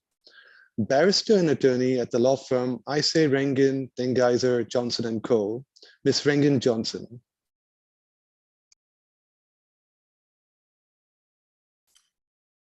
Thank you so much for your wonderful introduction to bring me in as the moderator. Good morning, good day, good evening, ladies and gentlemen, and friends. I would like to thank Professor Sundra Raju, the Asian Institute of Alternative Dispute Resolution, and also a very much admired and revered colleague of mine, Dr. Peter Maynard, for inviting me to one of the moderators at the first annual ADR and Investment Summit in Asian and other emerging markets. I'm indeed very honored to participate, as I said, as the moderator, to introduce during session 5, the very distinguished panelists. The subject matter in this session is disclosure and transparency in ADR, a very important topic relating to ADR, the parties to the dispute. After the presentations by the 3 panelists, with regard to any questions that you wish to put to them, please do so. If we still have time, of course, during the session. I'm going to introduce them, the 3 panelists, and then they will commence with their presentation. The first person to be the first panelist is Shellin Ingram, a person very well known to me. And she is a member of CARB and a chair of CARB Bahamas branch. She joined the Chartered Institute of Arbitrators, Bahamas branch in 2016. And over the years, she has been involved in many of the committees of the Bahamas branch, which includes education, registry of ethics, etc. She is a fellow of the Chartered Institute of Legal Executives and certified mediator. She has a Master of Laws degree, LLM in International Commercial Law from Salford University, England. Shellin has been a former employee of the National Insurance Board of the Bahamas and has held various positions, including head of the pensions and verification departments. She is a member of the legal team for the National Prescription Drug Plan and assisted with implementing the core policies and procedures for the plan. She was employed as a secretary and an office manager with the law firm of Nottage, Miller & Johnson & Co., and with the law firm of Allen, Gomez & Co. Currently, she's a business consultant. My next person that I would like to introduce, I just met him recently, a very, very dear person, the few times that I met him. His name is Mansing Young. He's a solicitor, chartered quantity surveyor, accredited mediator and an educator, certified international arbitrator, and chartered arbitrator. Mansing is the former chair of the Chartered Institute of Arbitrators East Asia branch and HKIAC Hong Kong Mediation Council, a member of the steering committee on mediation of Department of Justice. Currently, he is the chair of the Law Society of Hong Kong's Arbitrators Admission Committee and a director of the Asian Institute of Alternative Dispute Resolution, Malaysia. Mansing is also serving the Chartered Institute of Arbitrators, London, as standing committee member. He has been an arbitrator in numerous cases since 2000, also a mediator in construction-related disputes. He's the fellow of the following institutions: Asian Institute of Alternative Dispute Resolution, Chartered Institute of Arbitrators, Royal Institution of Chartered Surveyors, and a Hong Kong Institute of Surveys. Very, very extensive education and experience. And the last, third panelist, his name is Justice and Dr. Anthony Golfer. He is the Honorable Chairman of the Tax Appeal Court of Trinidad and Tobago, Superior Court of Record. He's a barrister and a member of Gray's Inn. He has practiced in UK in family, criminal law, tax, and commercial matters. Justice Gafoor has a doctorate degree in international relations and law with reference to the Caribbean Court of Justice and regional integration. His doctorate was awarded by the University of West Indies Graduate Institute of International Relations. He is the chair of the Chartered Institute of Arbitrators, Trinidad and Tobago chapter, and a chair of the Chartered Institute of Arbitrators, Caribbean branch, honorary secretary of the International Law Association, Caribbean branch. He is a senior lecturer in mediation studies at the UWI and a CAR faculty member and fellow. Former member of the Mediation Board of Trinidad and Tobago, he's also a member of the following institutions: the International Ombudsman Association, the Mediation and Arbitration Committees of the International Bar Association, World Intellectual Property Organization, Neutral Mediation and Arbitration Panels, the International Law Association Committee on Taxpayers' Rights and Alternative on International Investment Law, and the Board of Directors of the International Association of Tax Judges.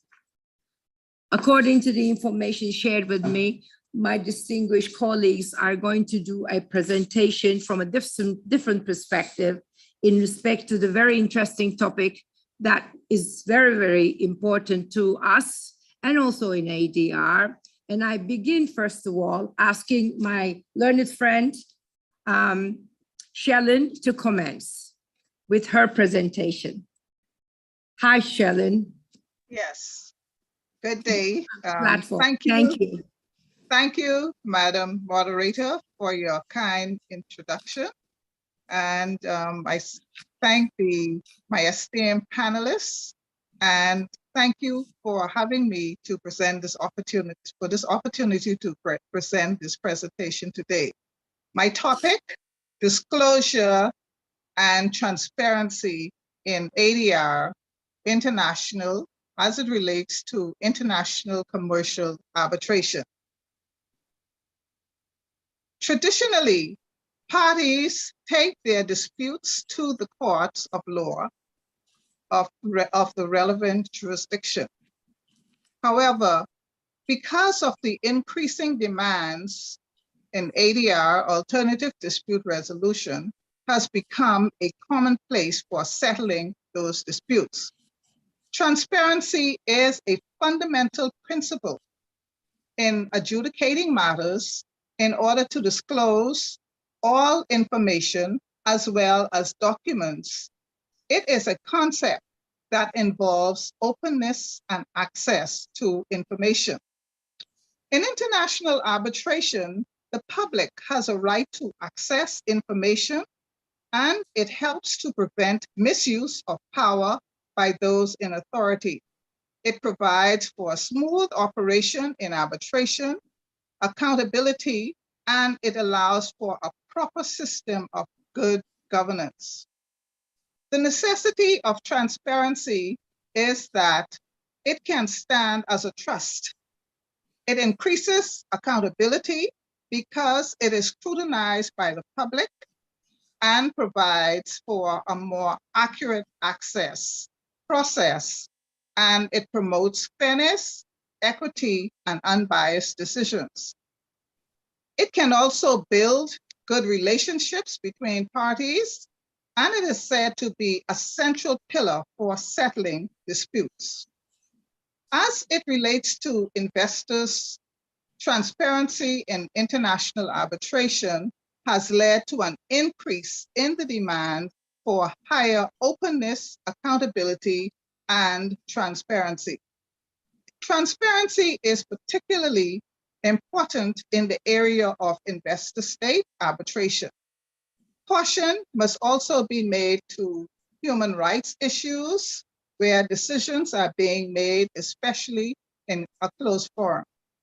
This brings to the question a key concern of confidentiality for the parties as to how a balance can be struck between these conflicting demands.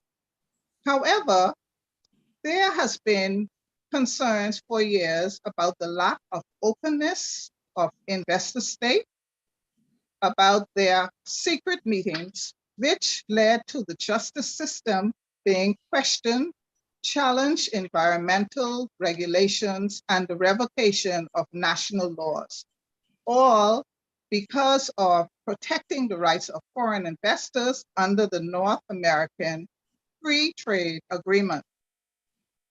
However, in more recent times, there was a demand to provide more transparency, and therefore institutions like the United Nations Commission on International Trade Law, the UNCITRAL, and the International Center for Settlement of International Disputes, EXIT, and the country of Mauritius have established rules on transparency and confidentiality. The UNCITRAL rules on transparency became effective the 1st of April 2014 to provide various different measures with the aim of increasing transparency in investor-state arbitration. However, there is an exception to prevent the disclosure of confidentiality or protected information. Further, there is a provision aimed at protecting the integrity of the arbitral proceedings. In addition to the rules, the UNCITRAL has also established a central repository for the publication of information and documents in a treaty-based investor-state arbitration. The Mauritius Convention on Transparency provides a mechanism where states can express their consent to the application of UNCITRAL rules and transparency. And in ICSID, the World Bank's dispute resolution body has published its own transparency with a comprehensive database of past and pending cases that provides information, for example, parties' names, representatives, and the outcome of proceedings.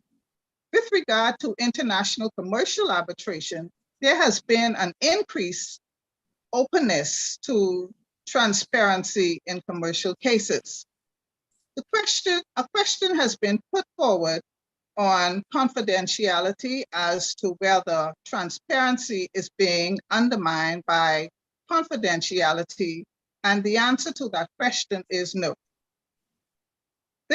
That is due to the fact that the various rules on transparency are safeguarded by express protection of confidential information on the rules itself.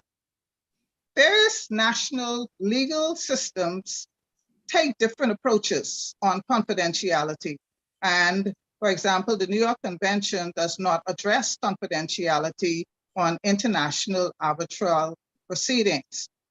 In the case of human rights consideration, under Article 10 of the Universal Declaration of Human Rights provides that, and I quote, "Everyone is entitled to a full equality to a fair and public hearing by an independent and impartial tribunal in the determination of this right and obligation," end quote.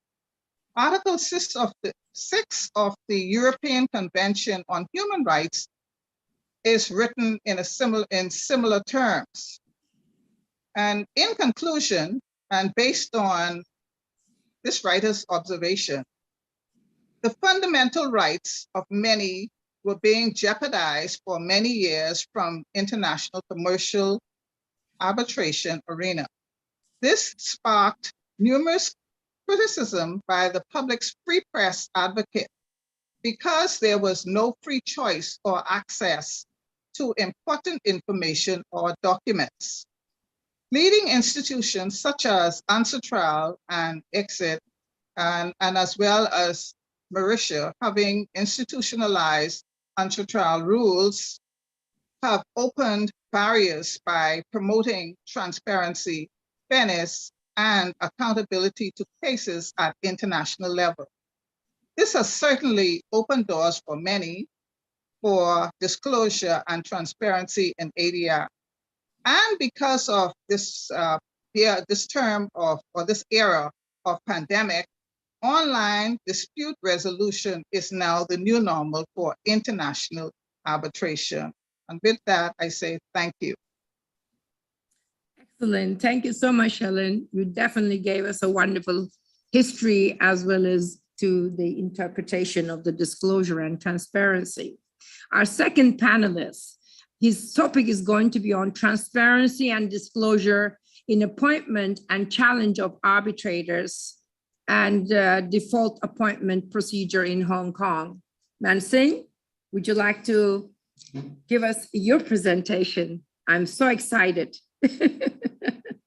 Thank you. The very kind introduction. I have some PowerPoint to share with you. Just a moment. Thank you.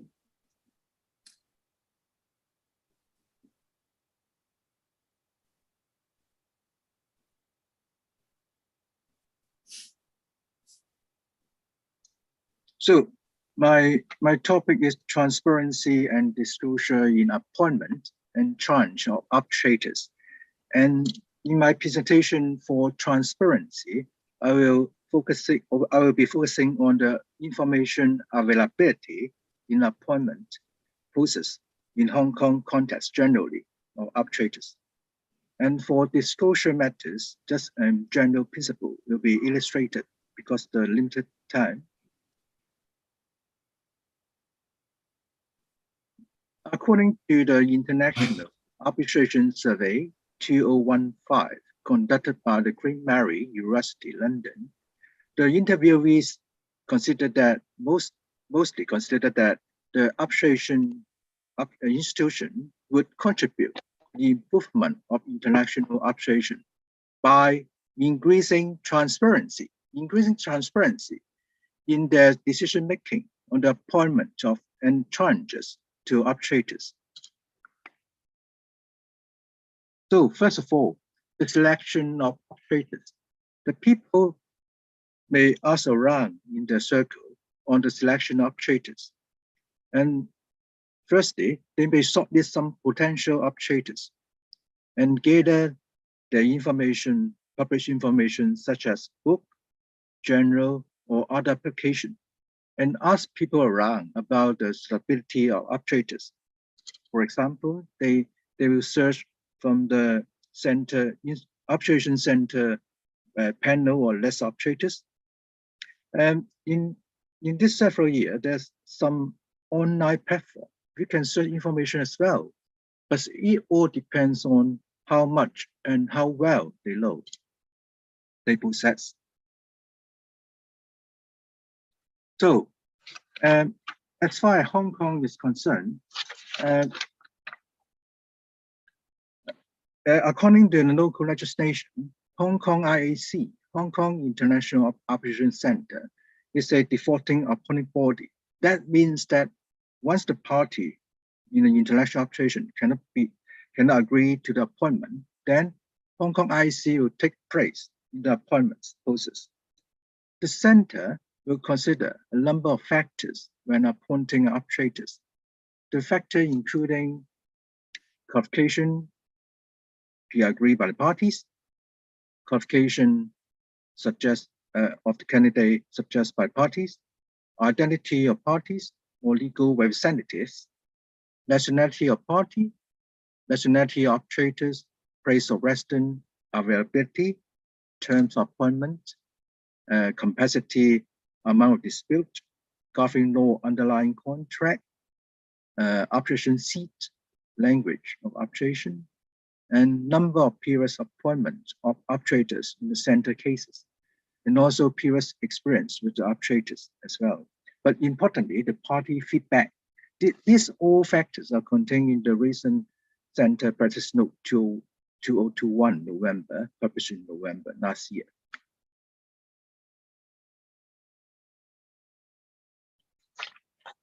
Also, there's a Hong Kong IAC Center as a list system in appointing arbitrators.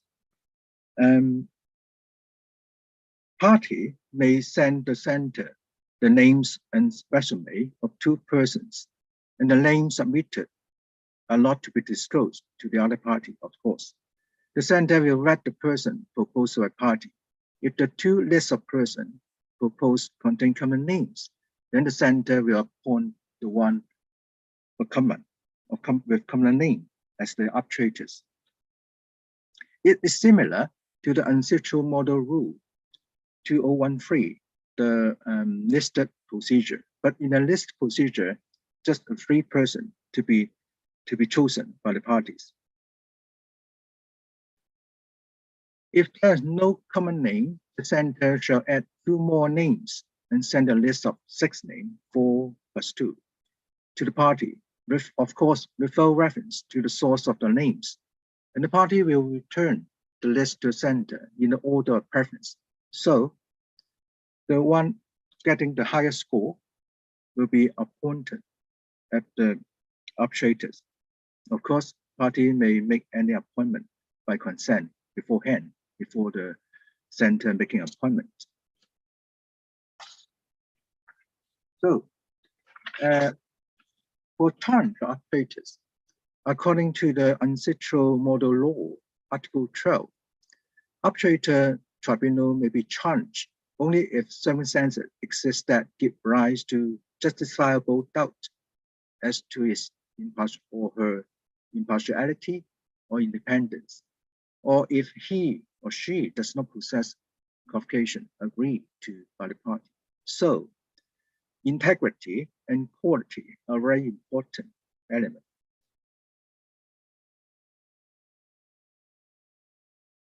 For impartiality of tribunal, generally, the tribunal must make decision in relation to the parties of arbitration proceeding without bias. That's a test of apparent bias in the English case Porter and McGill, 2002. The test is that whether those circumstances would lead to a third-party observer to conclude that there was a real possibility that the arbitrator was biased.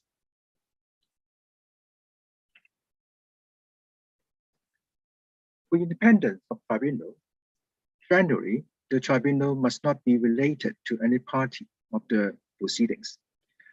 You may refer to the guideline on conflict of interest in international arbitration published by IBA, the part 2. There are very important standards. First one, effects in the eyes of the party, not third-party observer, in the eyes of the party, give rise to any doubt of impartiality or independence. He or she shall disclose it as soon as he or he learns of it. So it is a continual obligation of disclosure. And any doubt as to whether certain facts or circumstances that are disclosed should be resolved favoring a disclosure. So this always disclose when you are in doubt, when being appointed as an arbitrator or during the process of the proceeding. So the underlying principle is to give adequate disclosure, sufficient disclosure, whenever he or she suspects his role may give rise to potential or apparent conflict of interest. Coulson in 2011 made some guidance. In order to avoid conflict, one has to consider direct and indirect financial interest in the outcome of arbitration or in the parties of their legal or their representative. Later, I will illustrate this point by an English case, Supreme Court case, Hollyburton. And also, whether the appointment has direct involvement with the candidate, family member, personal relationship, Also, business relationship, where the candidate should decline the appointment if one of the party to arbitration has a particular purpose or agenda which the candidate is directly linked to. So the Supreme Court case Halliburton against Sharp Bermuda 2020. The deciding chair after appointment in the subject arbitration accept to further appointment as arbitrator in the same subject matter. Unfortunately, he did not disclose it. The later appointment to Halliburton, the non-common party. Halliburton discovered later and applied to remove him. The England Supreme Court held no apparent bias and no ground for removing him, and addressed that he has breached his legal duty of disclosure. The Supreme Court reaffirmed that no test, Porter and McGill, applied for the apparent bias. As a general rule, the duty of confidentiality would not prevent disclosure or existence of related arbitration. And failure to disclose multiple references, arbitrations in the same subject matter may lack regard to the interest of a non-common party, say Halliburton in this case, in this situation, and may construe as an apparent bias. So, very important, when deciding a lead for disclosure, a court must consider the circumstances at the time when the tribunal acquired relevant knowledge of those circumstances. So that's the end of my short presentation, and there's some reference maybe very maybe useful to some of the audience. If there are any question, you can post it in the Q&A section. Thank you.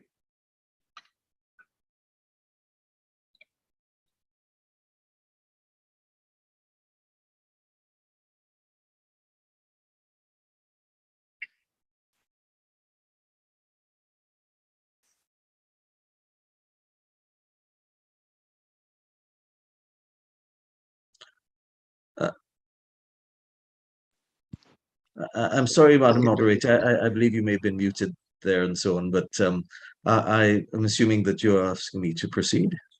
Yes, I'm so sorry. Yes, our third panelist, I apologize. It must be early in the morning. Please Indeed, me. I can.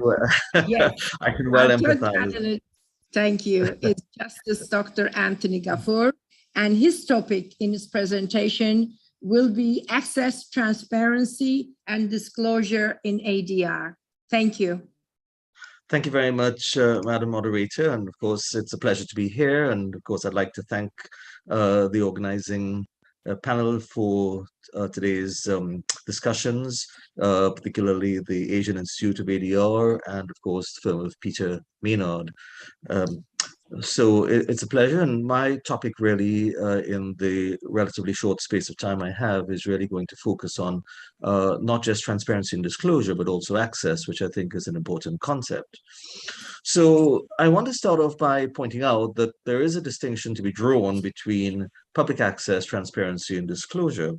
And of course, we also understand that ADR can mean, many different, embraces many different concepts, but really essentially is any process, any mechanism to determine issues outside of the ordinary court system.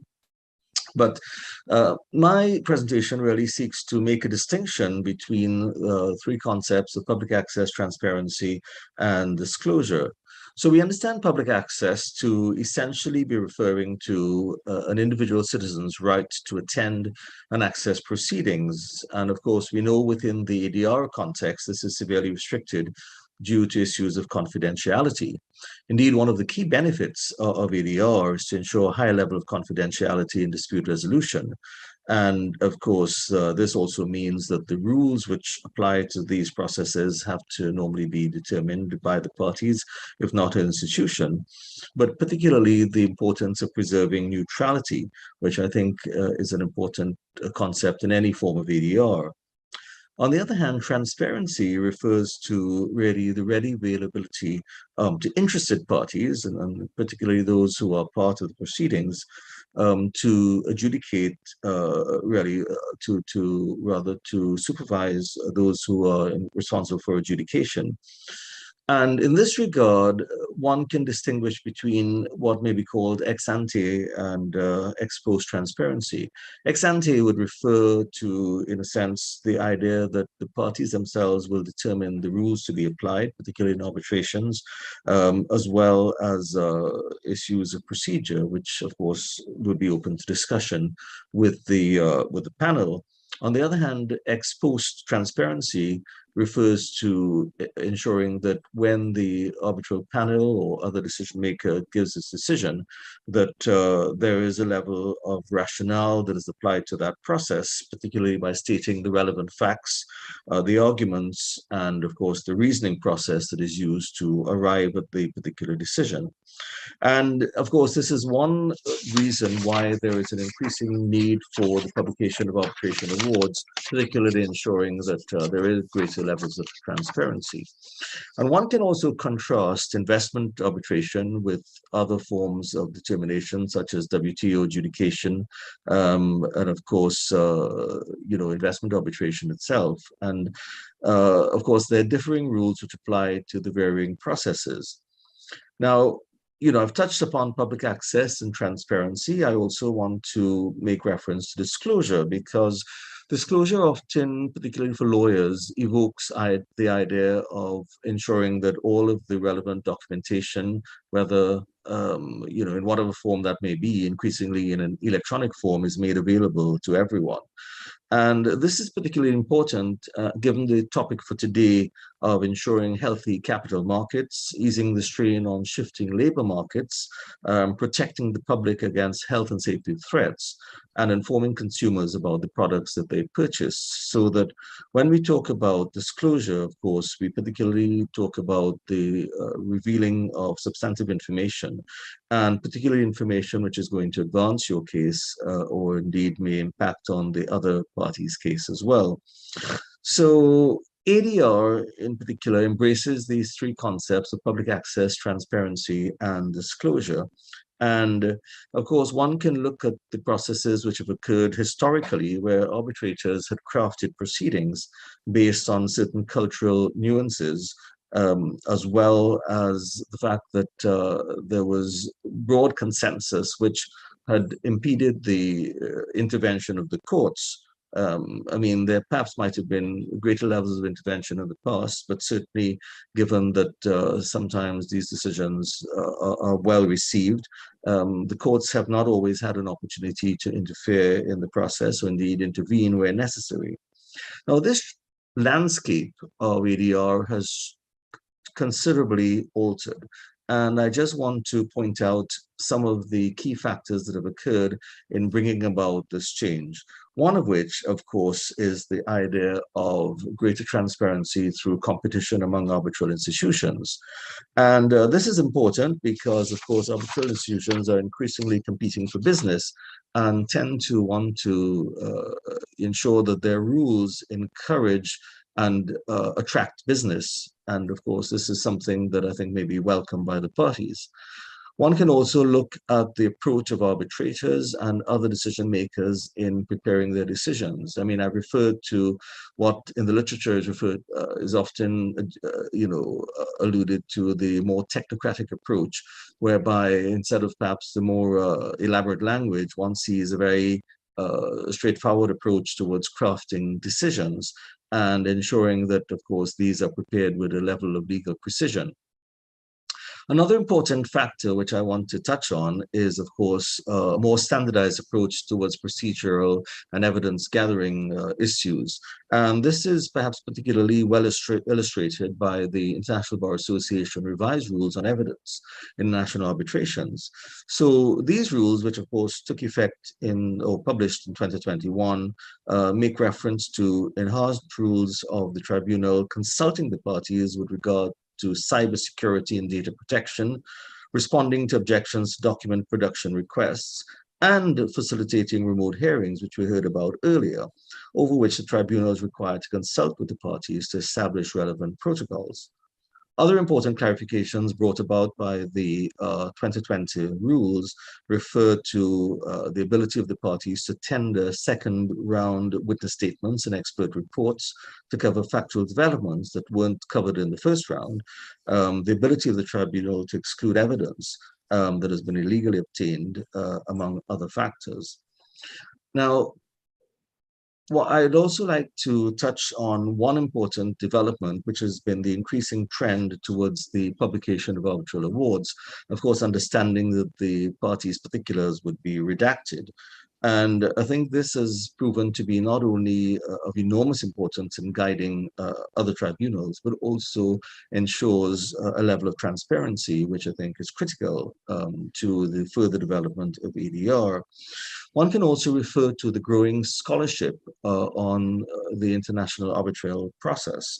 I mean, there are now, many treatises, manuals, and articles which touch on virtually everything which covers the processes governing arbitrations, particularly how to select an arbitrator, which we heard about from Mansingh, as well as other processes such as obtaining appropriate discovery, how to be an appropriate or effective advocate, and of course, even publishing pertinent articles. I also want to, touch also on the question of voluntary as opposed to mandatory dispute resolution. Again, this can vary from jurisdiction to jurisdiction, and a completely voluntary process or scheme needs to compete with the court system, particularly when it comes to advertising and substantiating its competitive advantage over court adjudication. And so if something is, of course, a fully fledged mandatory process, the justification for transparency is the need for accountability towards stakeholders in society. So transparency, therefore, would also attend to the all-important questions of costs, because I think all parties need to know, at least as fairly early as possible, the kind of costs that are going to be engendered by the process of determination outside of the court system, where the costs may be perhaps fairly well established. And so therefore, essentially what I'm contending is that transparency does mean different things to different people. A lot turns on one's legal culture.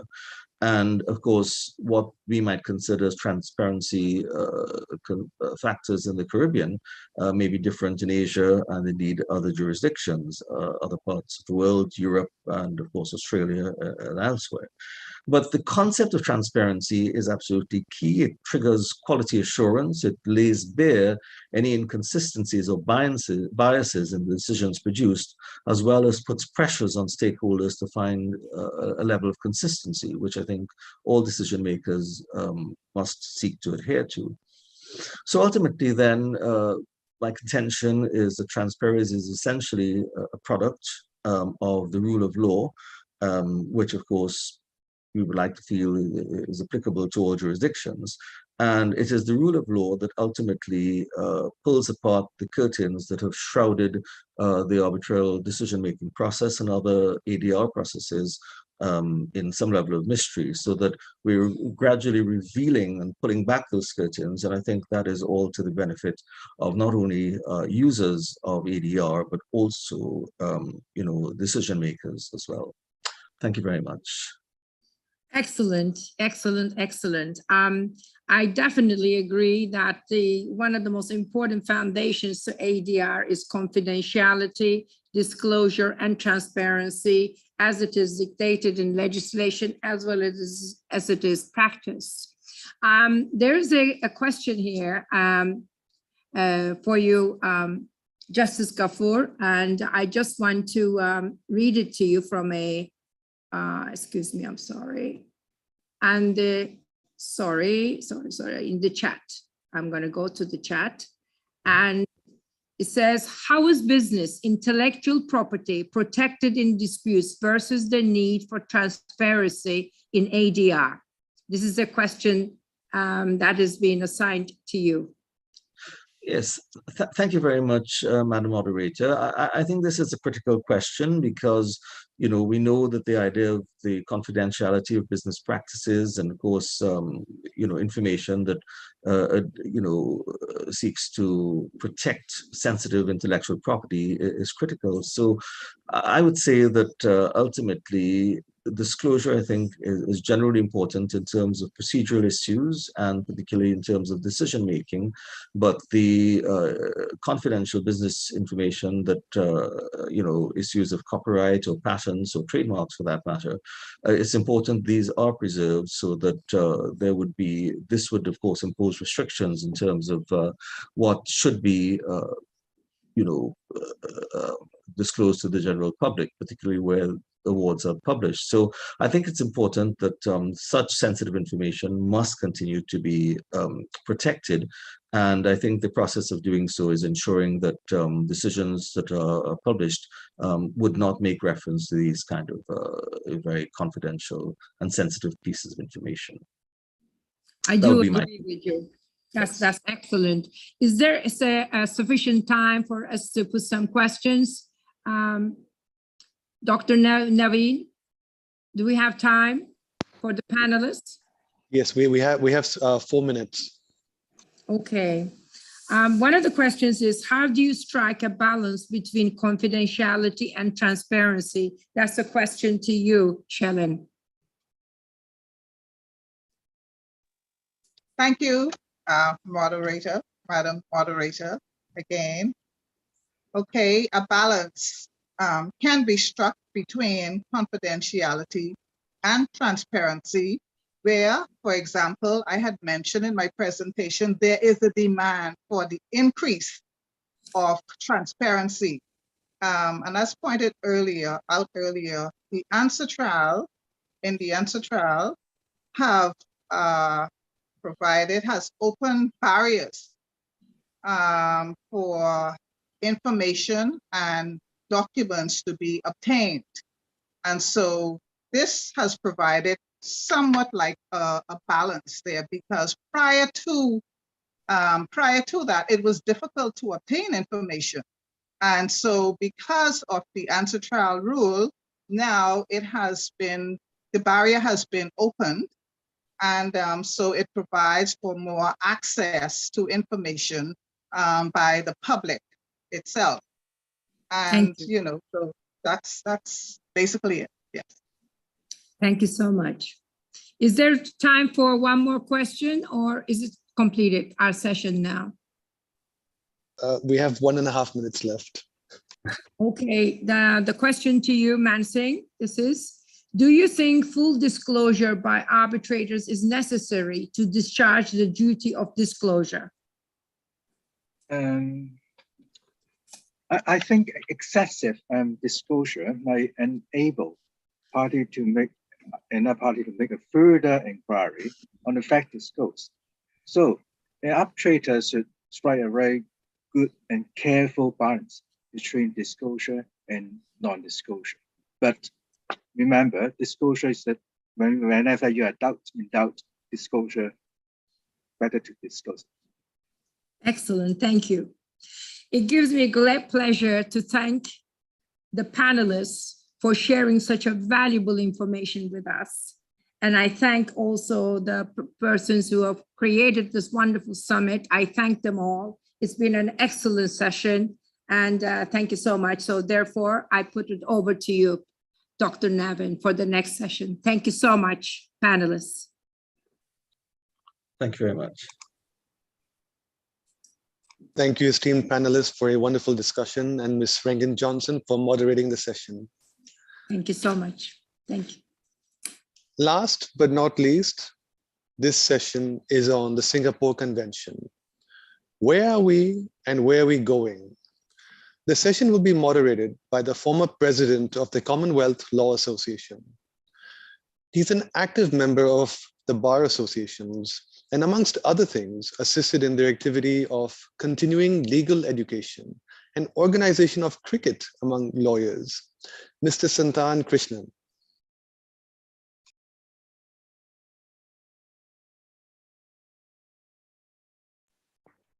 Sir, you're on mute.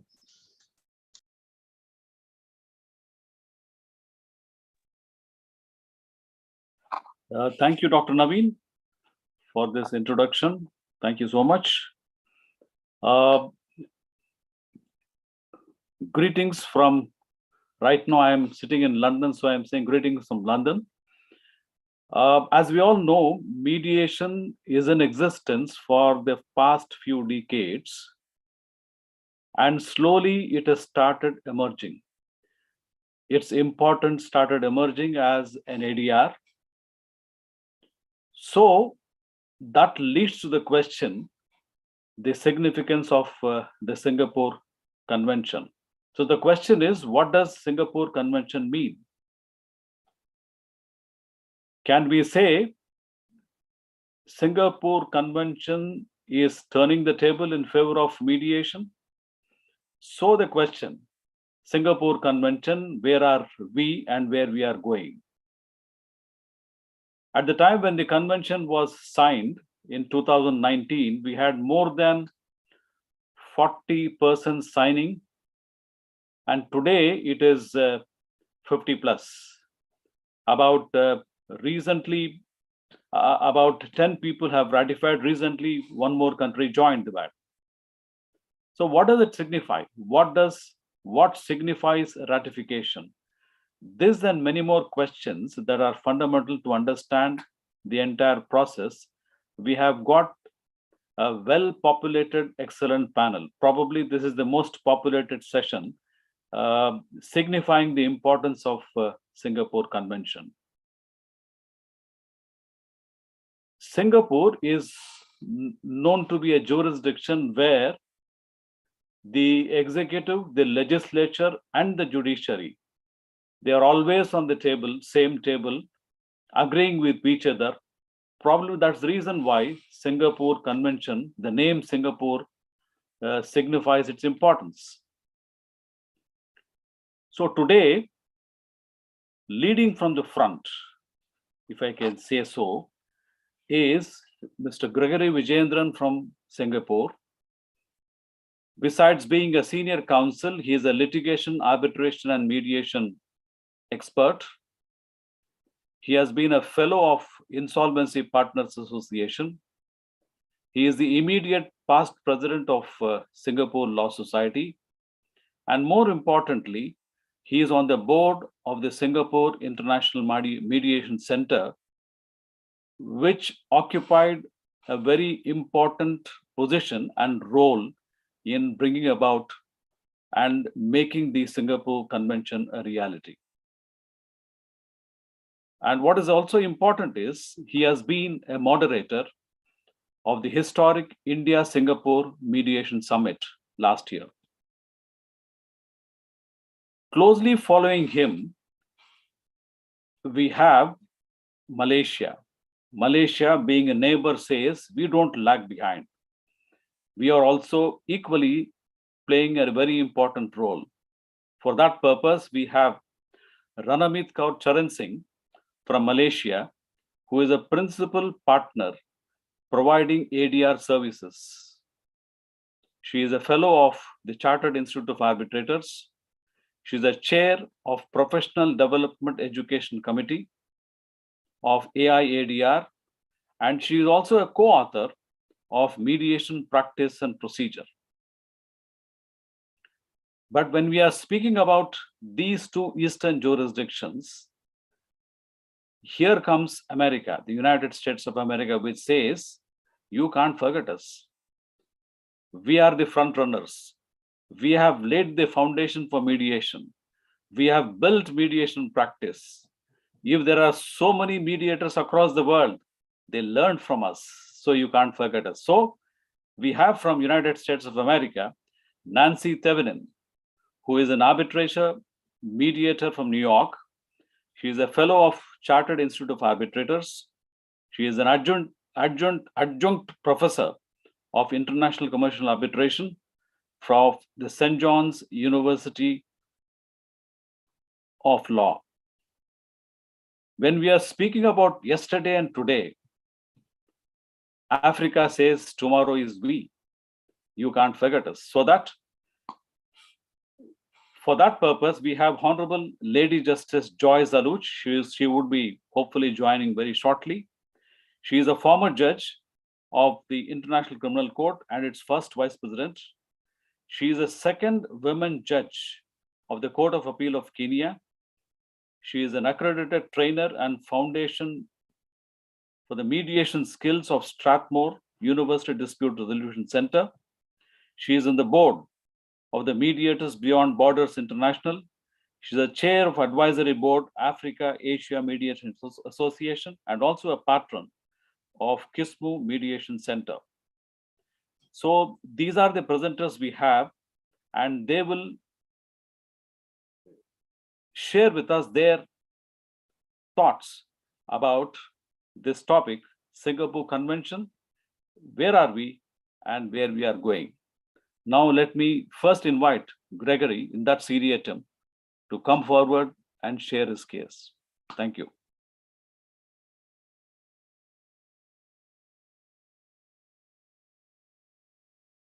Thank you very much, President Santan, esteemed moderator for this session 6, Singapore Convention, where are we and where are we going?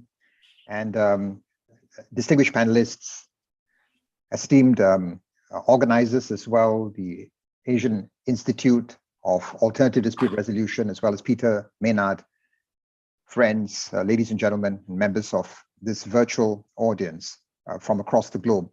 It's a great honor to be the Kickstarter for this session, in a sense, in President Santan's colorful geographical travel log. The dot in the world map begins first.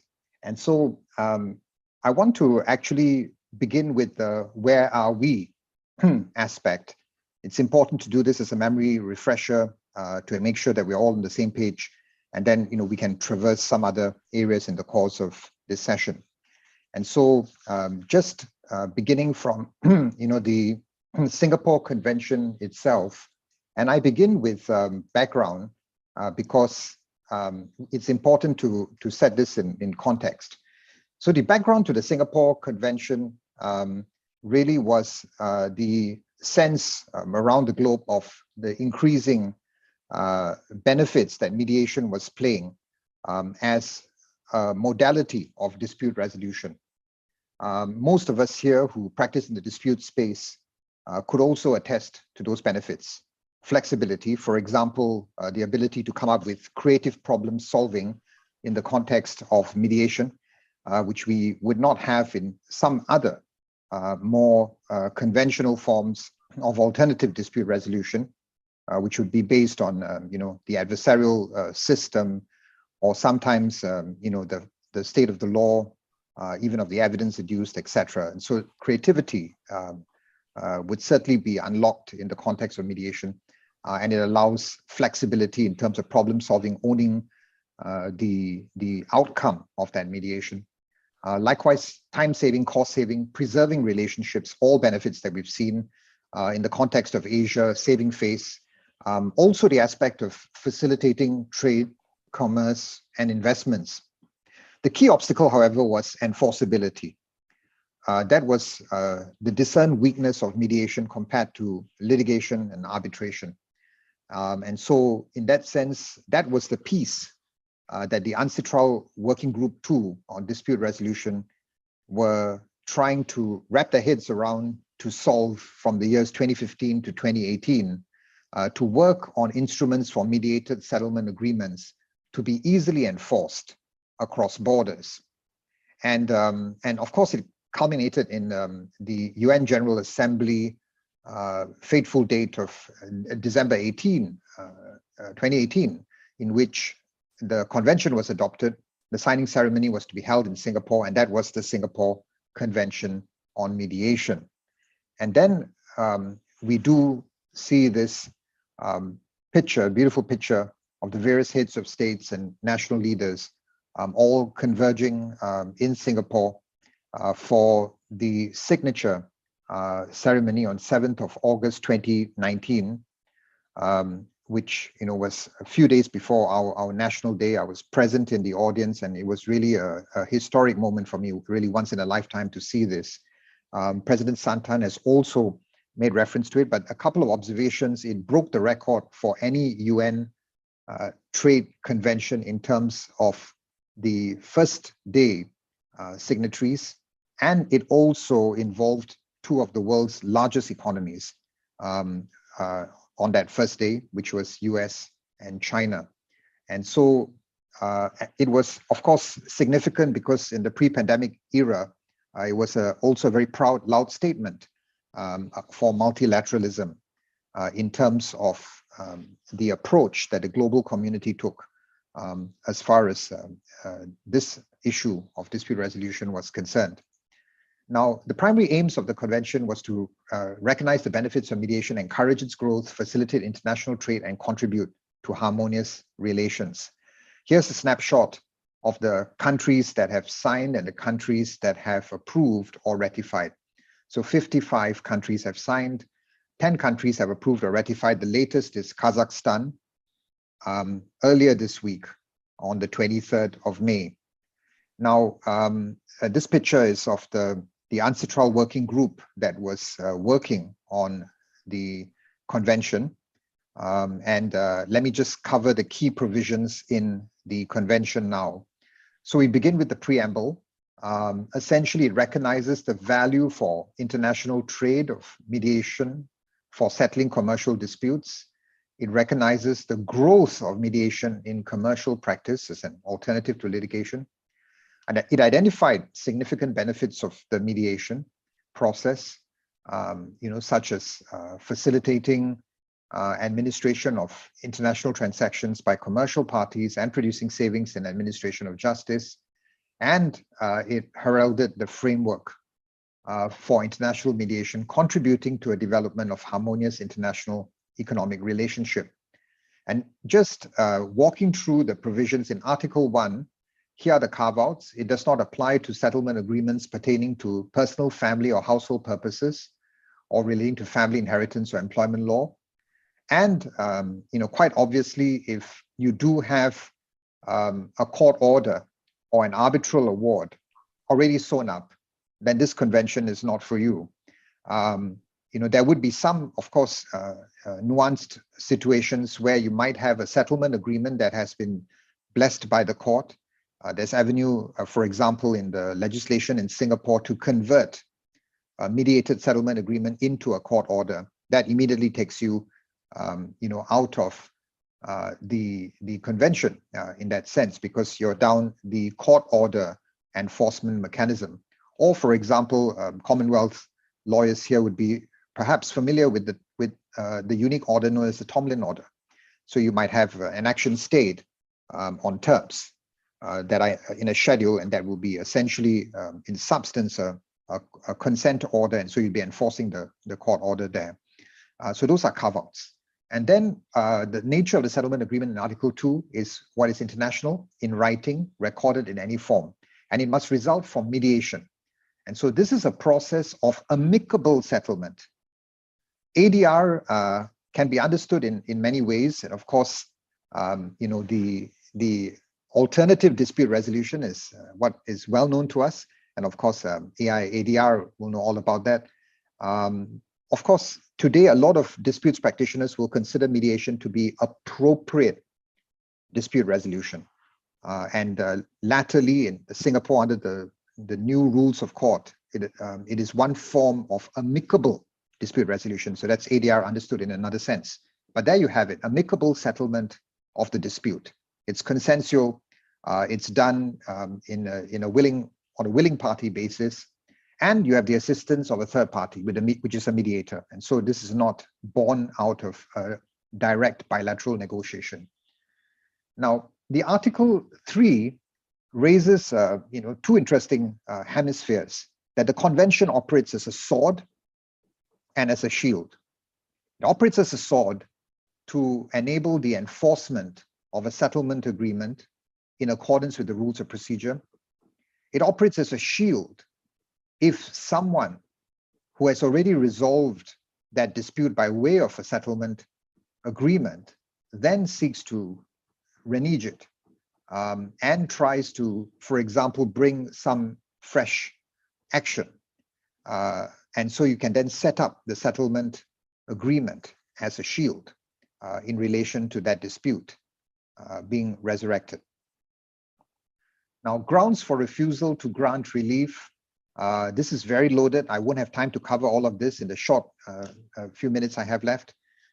Incapacity, obvious, capacity to enter into contracts, null and void if the settlement agreement is null and void, if it's non-binding or not final. For example, if it's subject to a condition precedent which is not fulfilled, if there is a variation, and if it's already been performed, and so the obligations are spent, or if they're not clear or comprehensible, and there is ambiguity.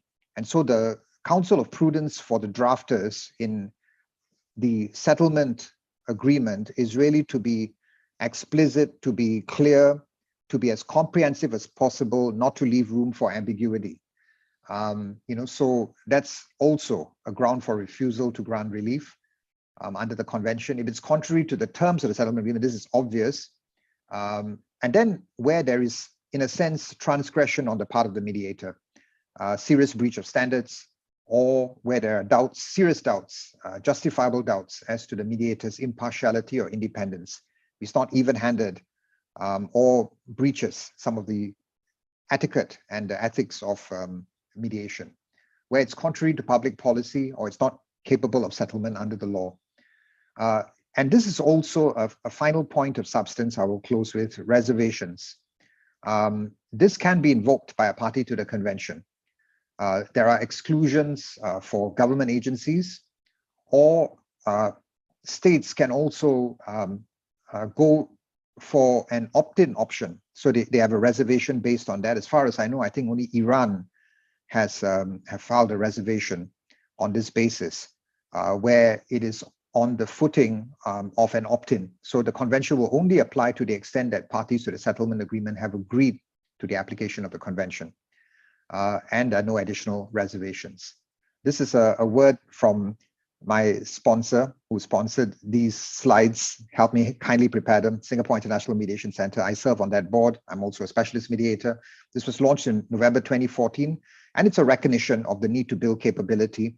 One of the proudest moments was last year when I had the privilege of co-mediating an international dispute together with a respected Japanese mediator. And these sorts of permutations are exciting, and it could be the prelude to where we are going, collaborative online mediation. But let me leave that thought with you. My role was just to present where we are. Thank you.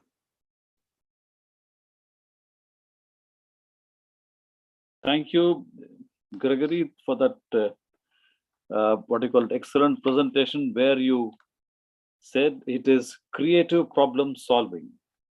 And the key is enforceability and harmonious relationship within various jurisdictions. And you pointed out the key provisions. And most importantly, you spoke about sword and the shield, a combination of both. Thank you so much for that presentation. May I now invite the next speaker, Ranamit. Thank you so much, President Santan. Let me just pull out my slides in the meantime. Thank you, President Santan, and it's a great honor to be invited to this annual ADR Investment Summit. Jointly organized by ADR and Peter D. Maynard, and it's a privilege to share the panel with esteemed members of ADR practitioners from around the globe. Thanks, Gregory, for dealing with or addressing where we are at with the Singapore Mediation Convention. And I'm going to try within these few minutes to just share my perspective of perhaps where we are going or the issues that we are going to be addressing. And this is my take in terms of some of the areas of mediation that we're going to move into.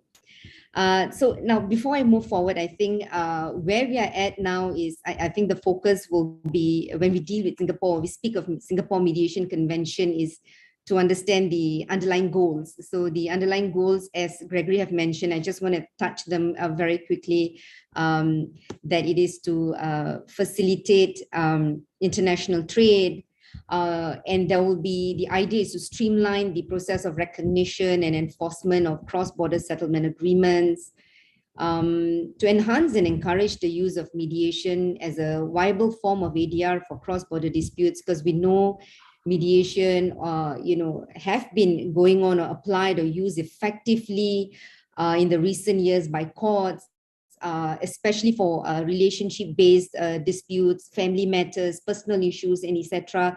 And it's due to its viability and application in fact, in Malaysia, if I can share, it has been an effective form of reducing the backlog in the courts. Mediation have proved to be successful and slowly applied into commercial disputes, etc. And again, during the pandemic, we've seen, the viability of mediation as a form of dispute resolution. And certainly the Singapore Mediation Convention is to apply mediation in international or cross-border disputes, again, to promote certainty and stability in the field of international commercial mediation by providing a consistent application of process and procedure through which mediation settlement could be enforced and recognized for cross-border settlement. A settlement agreement that's produced from a mediation. Now, I'm sorry.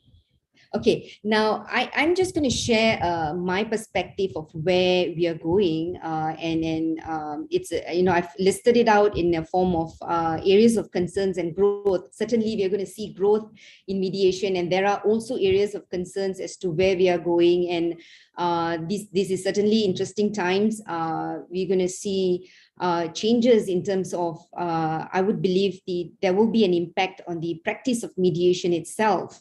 With the ability to use, or ability for parties to have a settlement agreement enforced or recognize cross-border, and there are terms in the convention itself which stipulates, in order for the settlement agreement to be enforced, there are certain elements that needs to be followed, and it will not be enforced, or it could be set aside if there are grounds for setting aside, basically.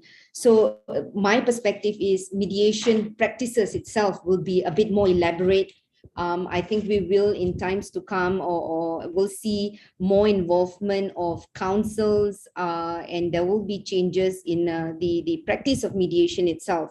And we know that one of the perks of mediation, or the benefit of why mediation is particularly beneficial and a great consideration in comparison to arbitration or litigation, it's due to its certain elements in mediation, such as privacy, confidentiality, the speed, in the way parties can resolve their dispute. And again, cost is also another consideration, that the reduced amount of costs in mediation and elements of finality would be another concern of parties. So to me, with one area of concern would be how elaborate mediation practice will be with the involvement, and how formal will be, how structured it will be, whether that is going to affect in terms of practice of ad hoc mediation. Are we going to see more institutionalized mediation, which I think we will. And certainly there are good and bad to that. There will be concerns in terms of whether in times to come, the practice of mediation, because of the way it will be more elaborate, will end up perhaps being more costly and not. And of course, the preparation of the settlement agreement, and there will be areas to look into, when we look at mediation practice and of ad hoc mediation and all of that.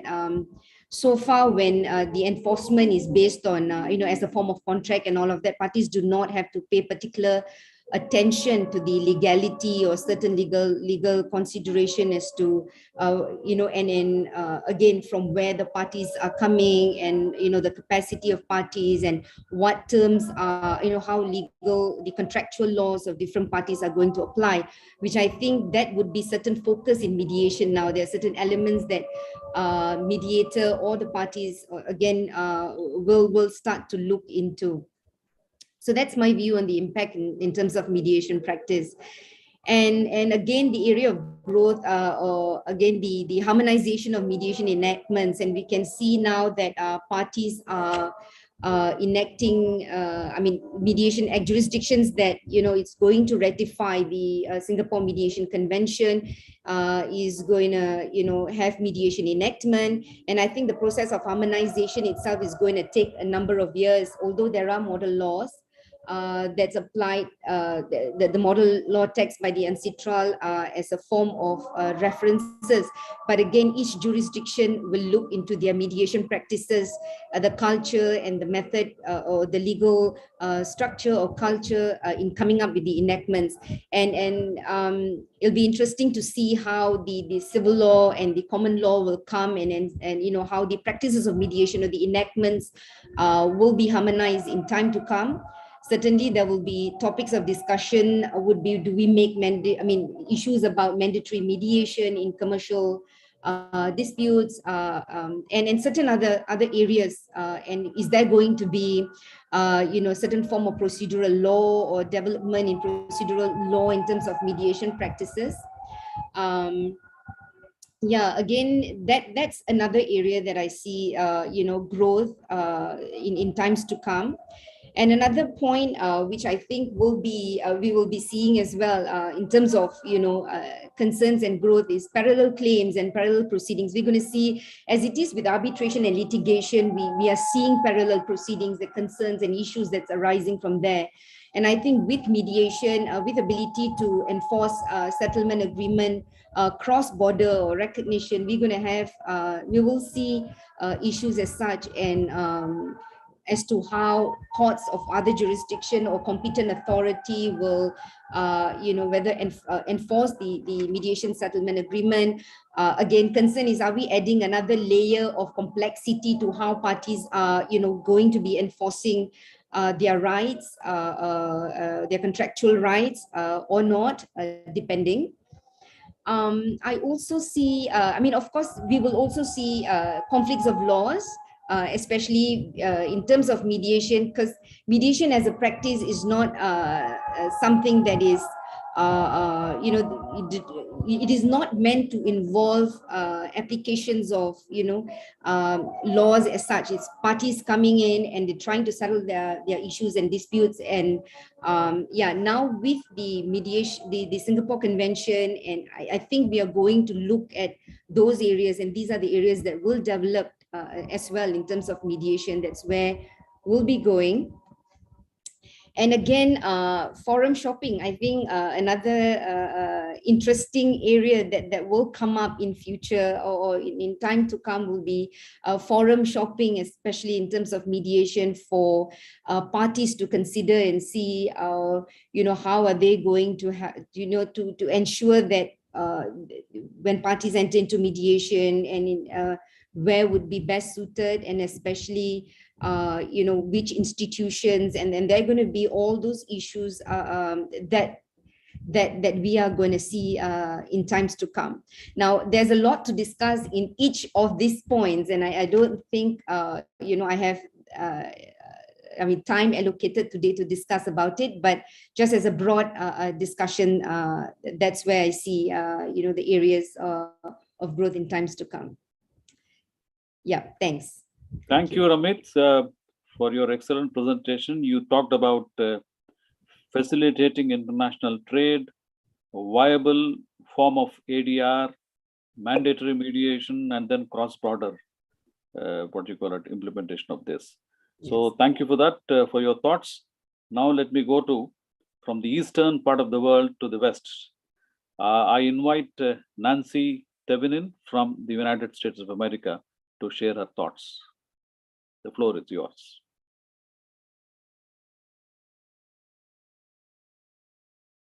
You have to unmute. Thank you. Thank you very much. And the previous speakers have done such a beautiful job thanking everyone that I would love to echo. I adopt their words and echo their thanks. I'm honored and feel very privileged to be here among such brilliant jurists. We don't have a lot of time, I see, and we have another speaker. So I'm just going to make a few key points with respect to how we see the Singapore Convention.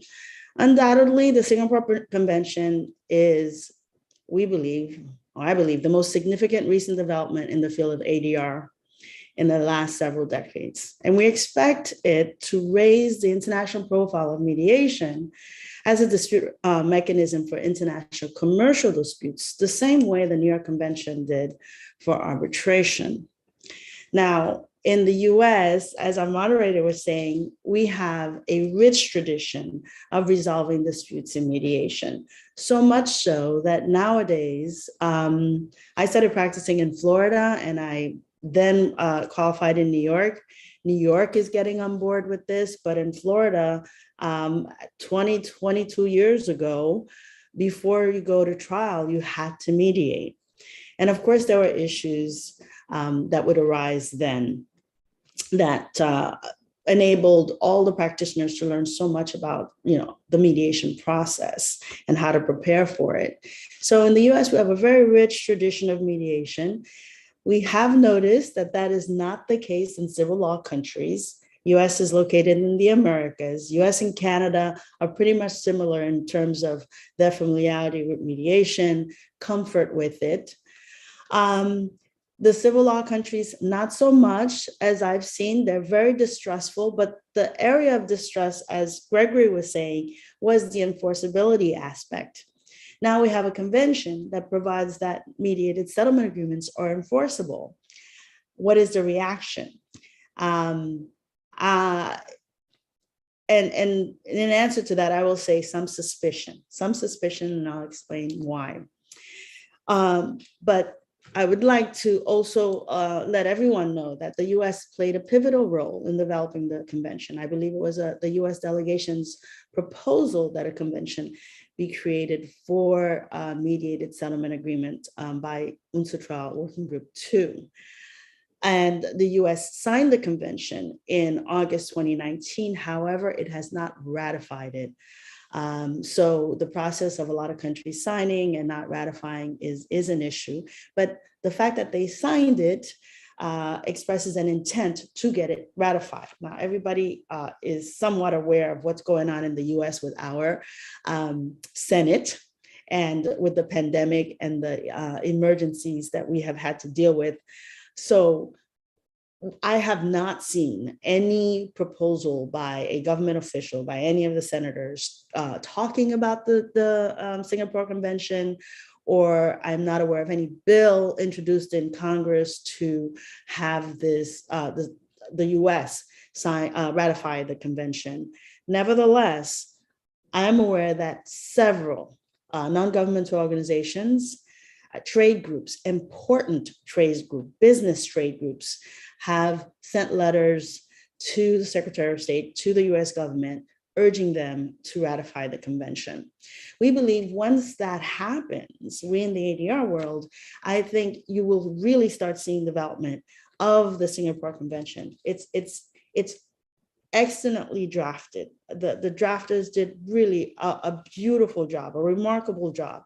It took the lessons learned from the New York Convention and created a better document in many, many ways, as described by my colleagues that just gave their presentations. Now, what the areas of concern or suspicion are those that Ramit identified. The terms of in the New York conventions. For example, at this point, since this has started since 2018, signed in 2019, we're now in 2022, I would have expected UNCITRAL or other international organizations to come up with some type of effort to have international standards. I know that IMI, International Mediation Institute, has attempted some of that with respect to mediator standards. But part of the problem that we see with the convention, and if those of us who are pushing the government to please ratify it, that we're going to have to answer. For example, if you think about it, a settlement agreement is an agreement. It's a contract. An award is an award. It's like a judgment. An award has words like "you shall do this," executory words. An agreement is different. So part of some of the suspicion is, we understand that an arbitration clause is given sort of superpowers in order to make it enforceable and separate from the underlying agreement. We're in effect creating the same thing for settlement agreements, which traditionally have just been agreements. So one of the areas of concern, or that I think parties need to be careful of, is, are we going to get, for example, training or standards of how settlement agreements should be drafted? It should be standardized. And I don't think we can try to do that each country at a time, but I do think there needs to be more and more, and maybe that will develop some type of international standards for how settlement agreements should look, especially if now they're executory. You can take them to a court and get it enforced. So the drafting of settlement agreements will also be looked at. I think Ramit also mentioned that. Who is drafting those settlement agreements? They have to be done by the parties with the mediators. In the US, and I believe around the world, not all mediators are lawyers. Will we now require them to be lawyers because they are creating legally binding documents on the parties? Also, the idea of mediation. Our moderator started saying that, in the West, we do, well, especially the common law countries, we have a rich tradition of mediation. But one of the things we've learned, those of us who do international, is that we call it mediation, other places call it mediation, but the process is completely different. Will there be any attempt to streamline the process of saying this is at a minimum what a mediation should look like? Many of us have been involved in these discussions. I've written articles about them, but I do think we need a global conversation. And that's one of the reasons I appreciate being on this panel, being part of this summit, and very grateful that you are focusing on the Singapore Convention. I'll just close to say that I hope through the efforts of this summit and other international efforts, we can start drilling down on the Singapore Convention to make it something that we can trust, that businesses can trust, especially to allay the concerns that Ramit identified in her presentation and those that I identified in mine. Thank you very much. Thank you, Nancy, for that excellent presentation. You touched upon, again, the distrust on enforceability because of suspicion. And you said mediation process before you go to trial, and you have developed a rich tradition in the United States. And you also took us from the New York Convention in 1950 and traveled towards the Singapore Convention in 2019, and then pointed out certain things that need to be looked at: drafting of settlement, its importance, and need for the global conversation to have a better tomorrow. Thank you for that, those thoughts. African Union says tomorrow is ours, but we have a summit which speaks about investment and ADR. And to share some thoughts on these, we have Justice Joy Zalous with us.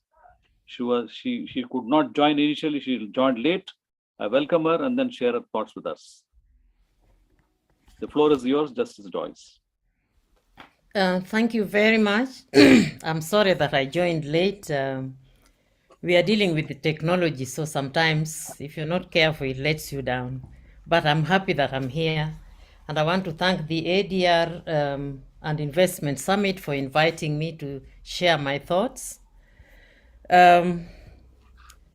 Strangely enough, I will not share my thoughts from Africa as such, but I will share my thoughts as to, in fact, I'm going to pose a question, because our topic is where are we and where are we going as far as Singapore Convention is concerned. And my further question is, where is the UK and where is the EU as far as this convention is concerned? Because I pose this question because they have neither signed nor ratified. When I look at the list of ratifications, I see that Georgia is there, but then I ask myself, is Georgia in the EU? But I'm told that no, it's a country in the Caucasus region at the intersection of Eastern Europe and Western region. And then the latest is Kazakhstan, as which Gregory told us about. And it's on the boundary between Europe and Asia. So that's why I posed the question, where is EU, where is the UK, as far as either signatures or ratifications are concerned? Now,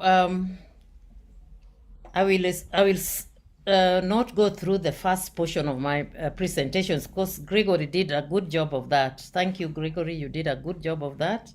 And then Ramit, you touched on some of my points. So I'll just say that, of course, to date, 55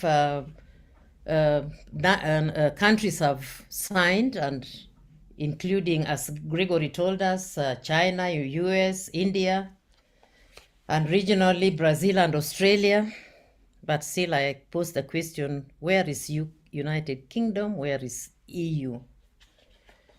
They are notably absent in this exercise.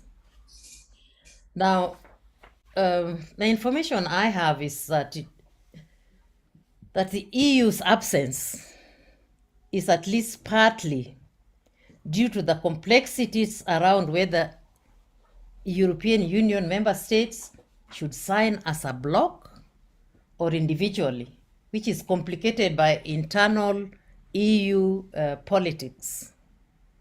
You know, when anything gets into politics, then we can't touch it much.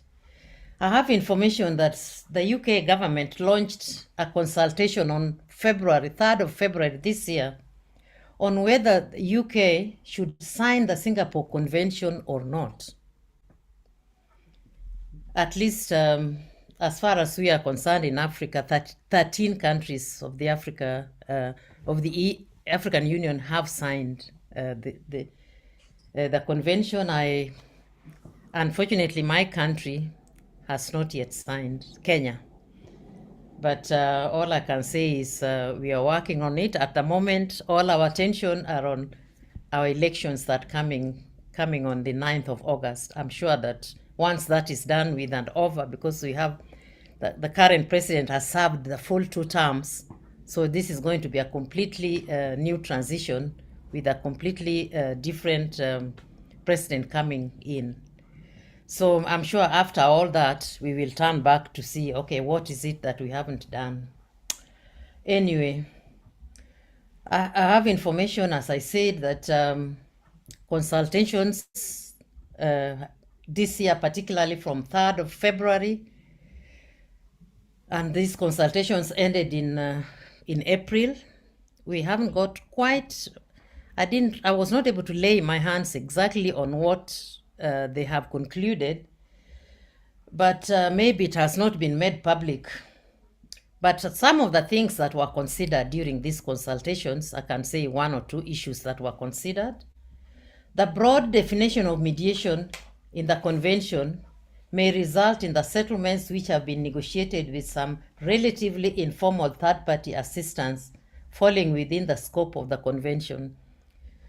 The UK mediators seem to be concerned about something like that. That is what is coming out, and probably this is part of the reasons that that is holding them back. Unlike the New York Convention under the Singapore, unlike the New York Convention, under the Singapore Convention, the UK would be agreeing that its courts should enforce settlement agreements between international parties reached in mediations held anywhere in the world, irrespective of the seat of the mediation. The UK seemed to find this as an issue that they were deliberating. There was opinion that the convention will only be called upon in a limited number of cases. These are the UK issues. Mediation practitioners stated that as mediation outcomes are achieved voluntarily and after difficult negotiations, parties are more likely to comply with settlement agreements as opposed to litigated actions or international arbitration. So from that point of view, the issue seems to be, is it really necessary to have it? It is also noted that there is currently no formal regulation for mediators as a defined group, and so an agreement could be reached without reference to the relevant codes of conduct and standards ordinarily applicable. It is, however, noted that most UK professionals are themselves regulated by their respective professional bodies. So these are some of the things that are being considered or are being debated in the United Kingdom, so that to help them make up their minds, should they proceed and sign and there ratify or not? Because as you all know, the UK is no longer part of the EU.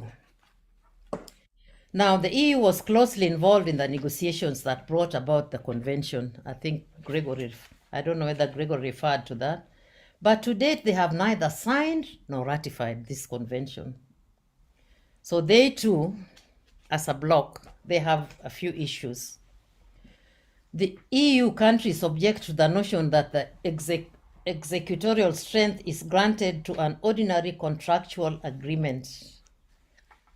They don't seem to explain very much what they mean.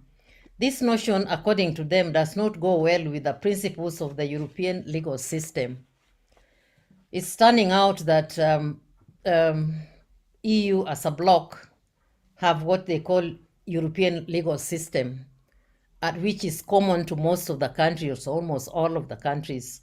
So that's why they keep posing the question: should we sign as a bloc, European legal, coming under our European legal system, or should we sign as individual countries?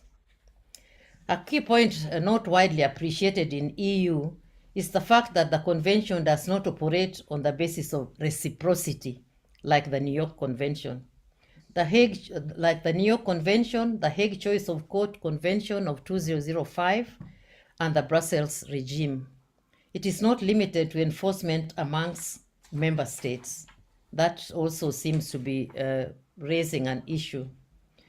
Now, this is because under the Singapore Convention, a member state's obligation to enforce mediated settlement agreement is not limited to agreements that emanate from another convention member state in some respect, such as the location of the mediation or where the agreement was signed.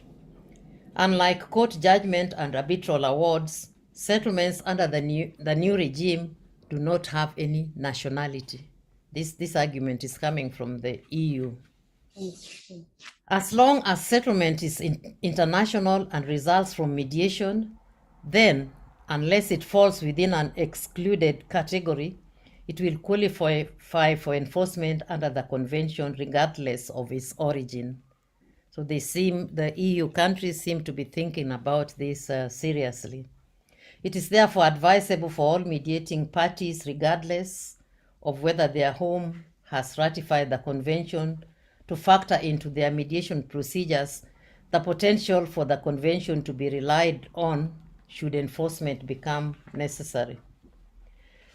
Also, there is the absence of international norms concerning the mediator's qualifications and the mediation process. This also seems to be an issue perceived by the EU as a shortcoming.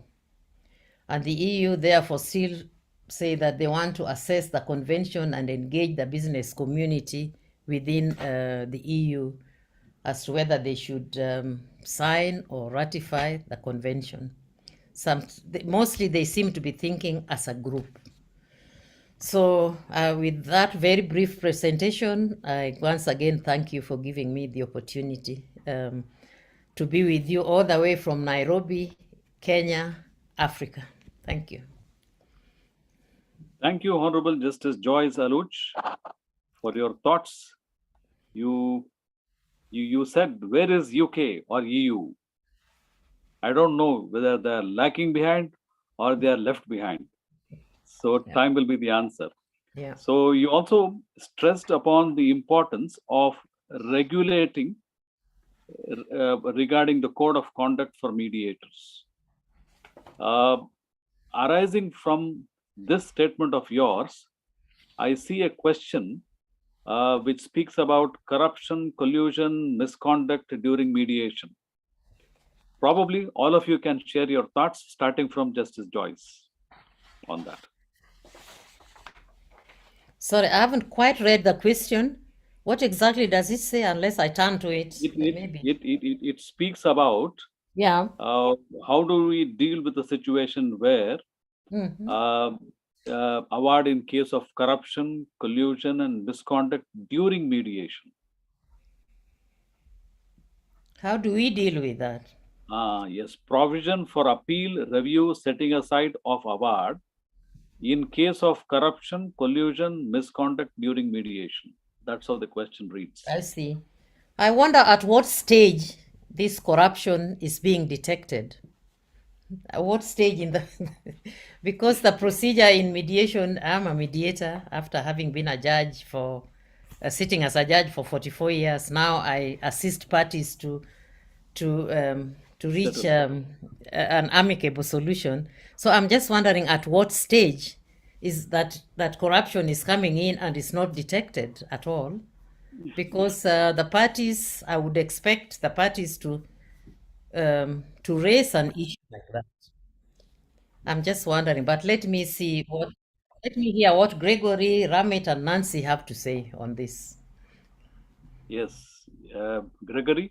Very quickly, yeah, I mean, we have to be, quite alert and alive to these, facets and nuances. I mean, for example, there are some people who may go through a charade of a mediation process, but actually the end game is to try and sort of whitewash monies that might be, illegal in terms of source. And or concerns or perceptions that any payments made pursuant to a settlement agreement somehow has a connotation of corruption. Now, it will be alive to the perception issue, alive to the aspects relating to clever litigants who are trying to game the system. But I think seasoned mediators will be able to smell this, and I think we just have to have our antenna up. Yeah, I agree with that. This is Nancy. I agree with that. I think all of these processes are susceptible to being used for corrupt purposes, and it takes a mediator or arbitrator. That's why training is important. What type of training? Because it took several years in the arbitration world for us to be able to identify the indices of a corrupt procedure where the arbitrator is being used to whitewash money, for example. And we're going to need to do the same thing for mediation, for mediators to be able to tell.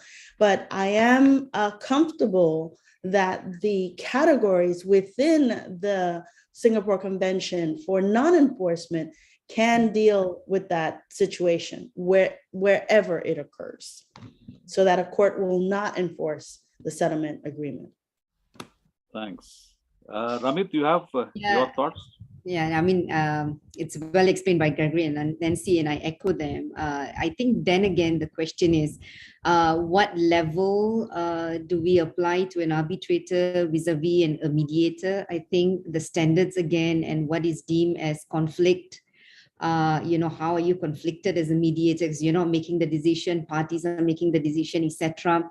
But I think again, that's where we are going towards. There are concerns in terms of what kind of standards are we going to apply in terms of by the courts to look at setting aside. Are there just going to be any grounds? How do we refer to those grounds?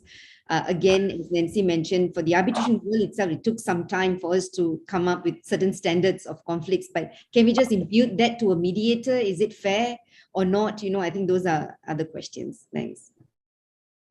Probably the global conversation as suggested by Nancy might give us some idea and then some conclusion, some consensus on these things. Hopefully, this will be the starting point. Finally, before we part, I have one general question for all of you to respond. We are saying that where are we and then where we are going.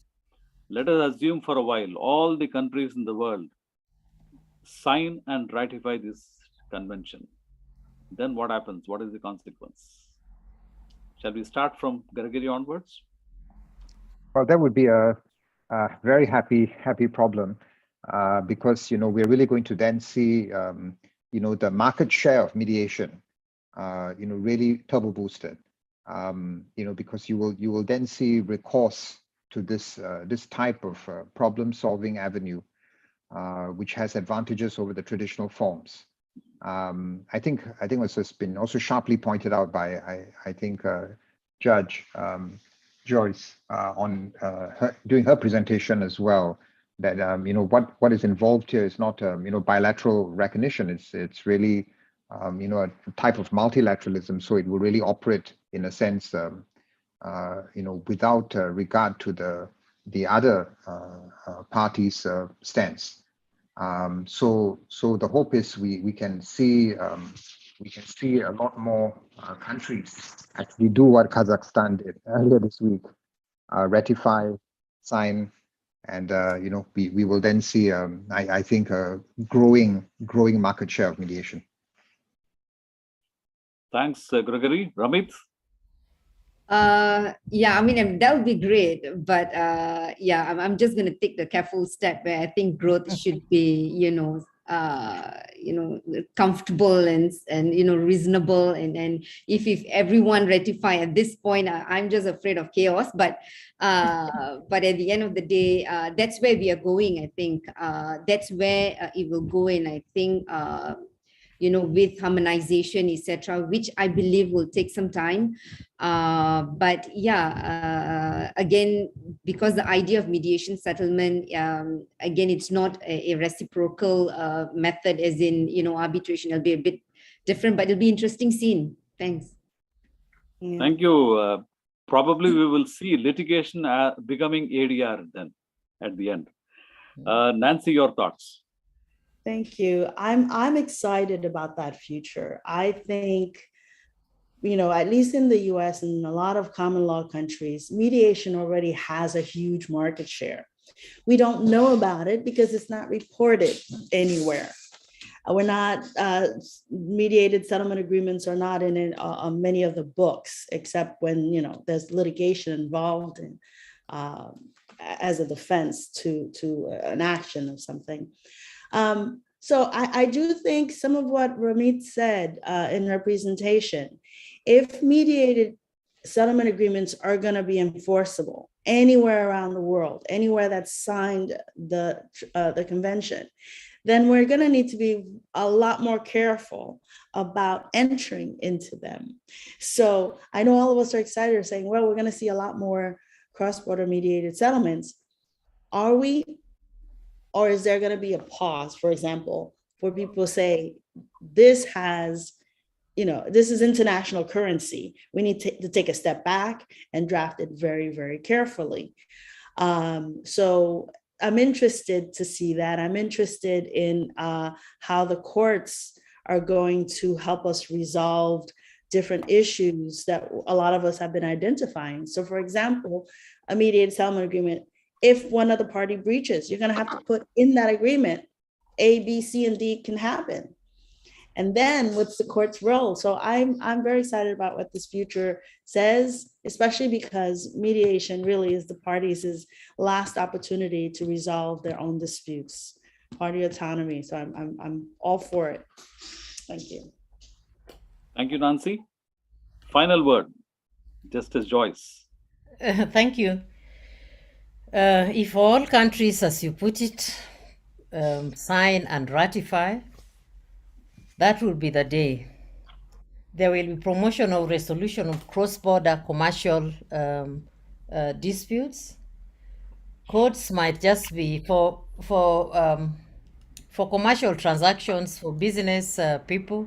Courts might just be a thing of the past, and they might just not even turn to the courts because it will be so easy if there is a dispute in this international commercial disputes, because it will facilitate international trade, and it will also decongest the courts, because most business people, as it is, they are having problems, especially since after the COVID-19, the courts are congested. So anything that will facilitate fast settlement and leave the courts out of the way, that will be appreciated. And we look forward to that. We look forward and we hope that we will be there when all these countries, not just 55, sign and ratify the Singapore Convention. Thank you. Thank you, Judge. Probably this 28th of May 2022, being the day on which the first ADR and investment summit of the Asian and other emerging markets, this summit probably will have to resolve that all of us will work together and see to it that all countries not only sign but also ratify. Probably everything will change since then, as we have been hearing you. Thank you all the panelists. Second that. We second that proposal.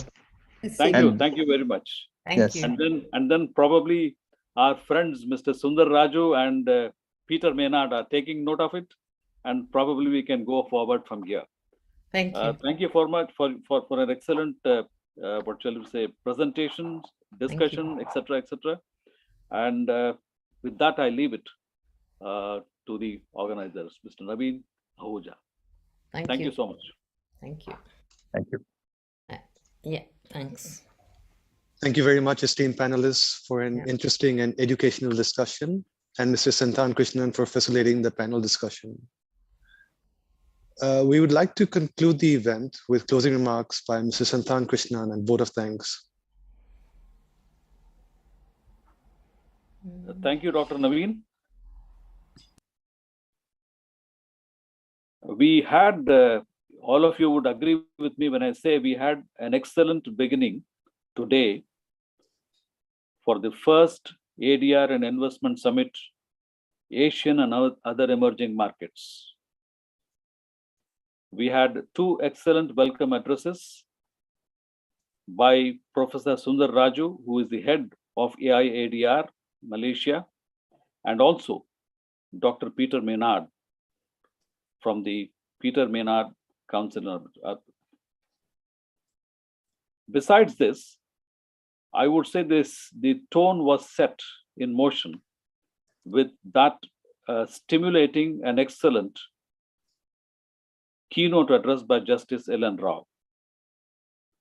He covered everything that is happening from yesterday to today and then tomorrow from across the world, which nicely set the tone for the beautiful and stimulating discussion we had over the past, I think, more than four hours. I must also tell you that Dr. Naveen Ahuja, who has been introducing all of us, did an excellent job of taking everything forward in a very smooth manner. Starting from session 1 onwards, where we discussed about arbitrability and non-arbitrability of disputes in arbitration, where we got to hear from Trevor, Christopher, and Mary the power of the tribunal, with regard to take a call on this, which also depends on the arbitration agreement, the law governing the parties, and also what happens in different cultural approaches. In session 2, with regard to ODR technologies in ADR, we had Colin Jupp being the chair, and we heard Anja, Aruneshwar Gupta, and John Rooney, where broadly speaking, we were taken from the invention of Bell's telephone onwards to smartphones, to Zoom, video conferencing, etc. And where ADR has become a private court where the entire judiciary was decentralized. We also discussed about confidentiality of data, case management software, public information, technology disruptions, etc. In session 3, which dealt with future of remote hearings in post-pandemic world, chaired by Dato Kwang Ming, we had presentations from Dimitri Babajini Ayodhi, where we saw the discussion centering around the number of jurisdictions where substantially remote hearings were accepted as a part of their norm, and emphasizing remote hearing for small cases. And also we learned that survey across the world indicated that it need not be physical hearing. The nature of proceedings depends on what exactly is the nature of the litigation, and we should use the safe language called online instead of getting confused with various other phrases. And we also heard the remote management of various proceedings. Similarly, in session 4, where we discussed about emergence of regional arbitration hubs, chaired by Dr. Peter Maynard, and we heard the submissions from Dr. Hu Lee, Samir, and John. They touched upon that regional arbitration hubs should be supported by the judicial system as such. The venue may be attractive, but it may not be the seat, unless and until we have this precondition resolved. There is always necessity for a homegrown solution and a dedicated bar for ADR, which can take this from the domestic to the international level. At session 5, with regard to disclosure and transparency in ADR, chaired by Rengan Johnson, we had submissions from Shelin Ingram, Mansing Yong, and Justice Anthony Kapoor. They stressed on disclosure is fundamental for international arbitration, so also the transparency and public access. Transparency process is adherence to the rule of law and at the same time sensitive information protected. Finally, we just heard what exactly happened in the session 6 when we talked about Singapore Convention, where we are and where we are going. And for the want of time, I am not repeating whatever I said because we discussed just now. By and large, we all agreed that today, the 28th of May 2022, the first ADR summit should resolve and take this as a mission to ensure that all the countries in the world not only sign, but at the same time ratify the Singapore Convention. Thanks for the opportunity. Before I sign off, the most important thing is the people who are behind running this entire activity. Starting from Heather onwards, Heather, Irene, Wang, Jimmy, and Tom, who have been the backbone of the entire process. They are part of AI-ADR team. But I must also tell you, the origin is elsewhere, which is Bahamas. For the past 10 years, Dr. Peter Maynard has been annually conducting this ADR investment summit. And for the first time, within their jurisdiction, they took a call that this must become worldwide. And therefore, they came to Asia as a first instance.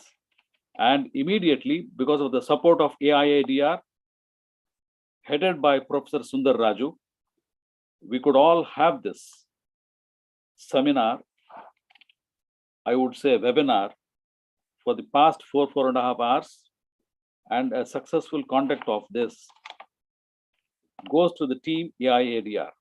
Thank you so much. Thank you very much for the opportunity for making me part of this process. Thank you, Professor Sundar Raju and Dr. Peter Maynard. And thank you everyone for being part of us, encouraging right from the morning onwards. Thank you so much.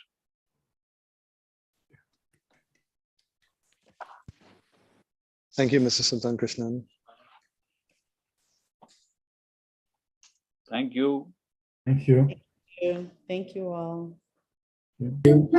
Thank you. Bye-bye. Thank you all. Thanks.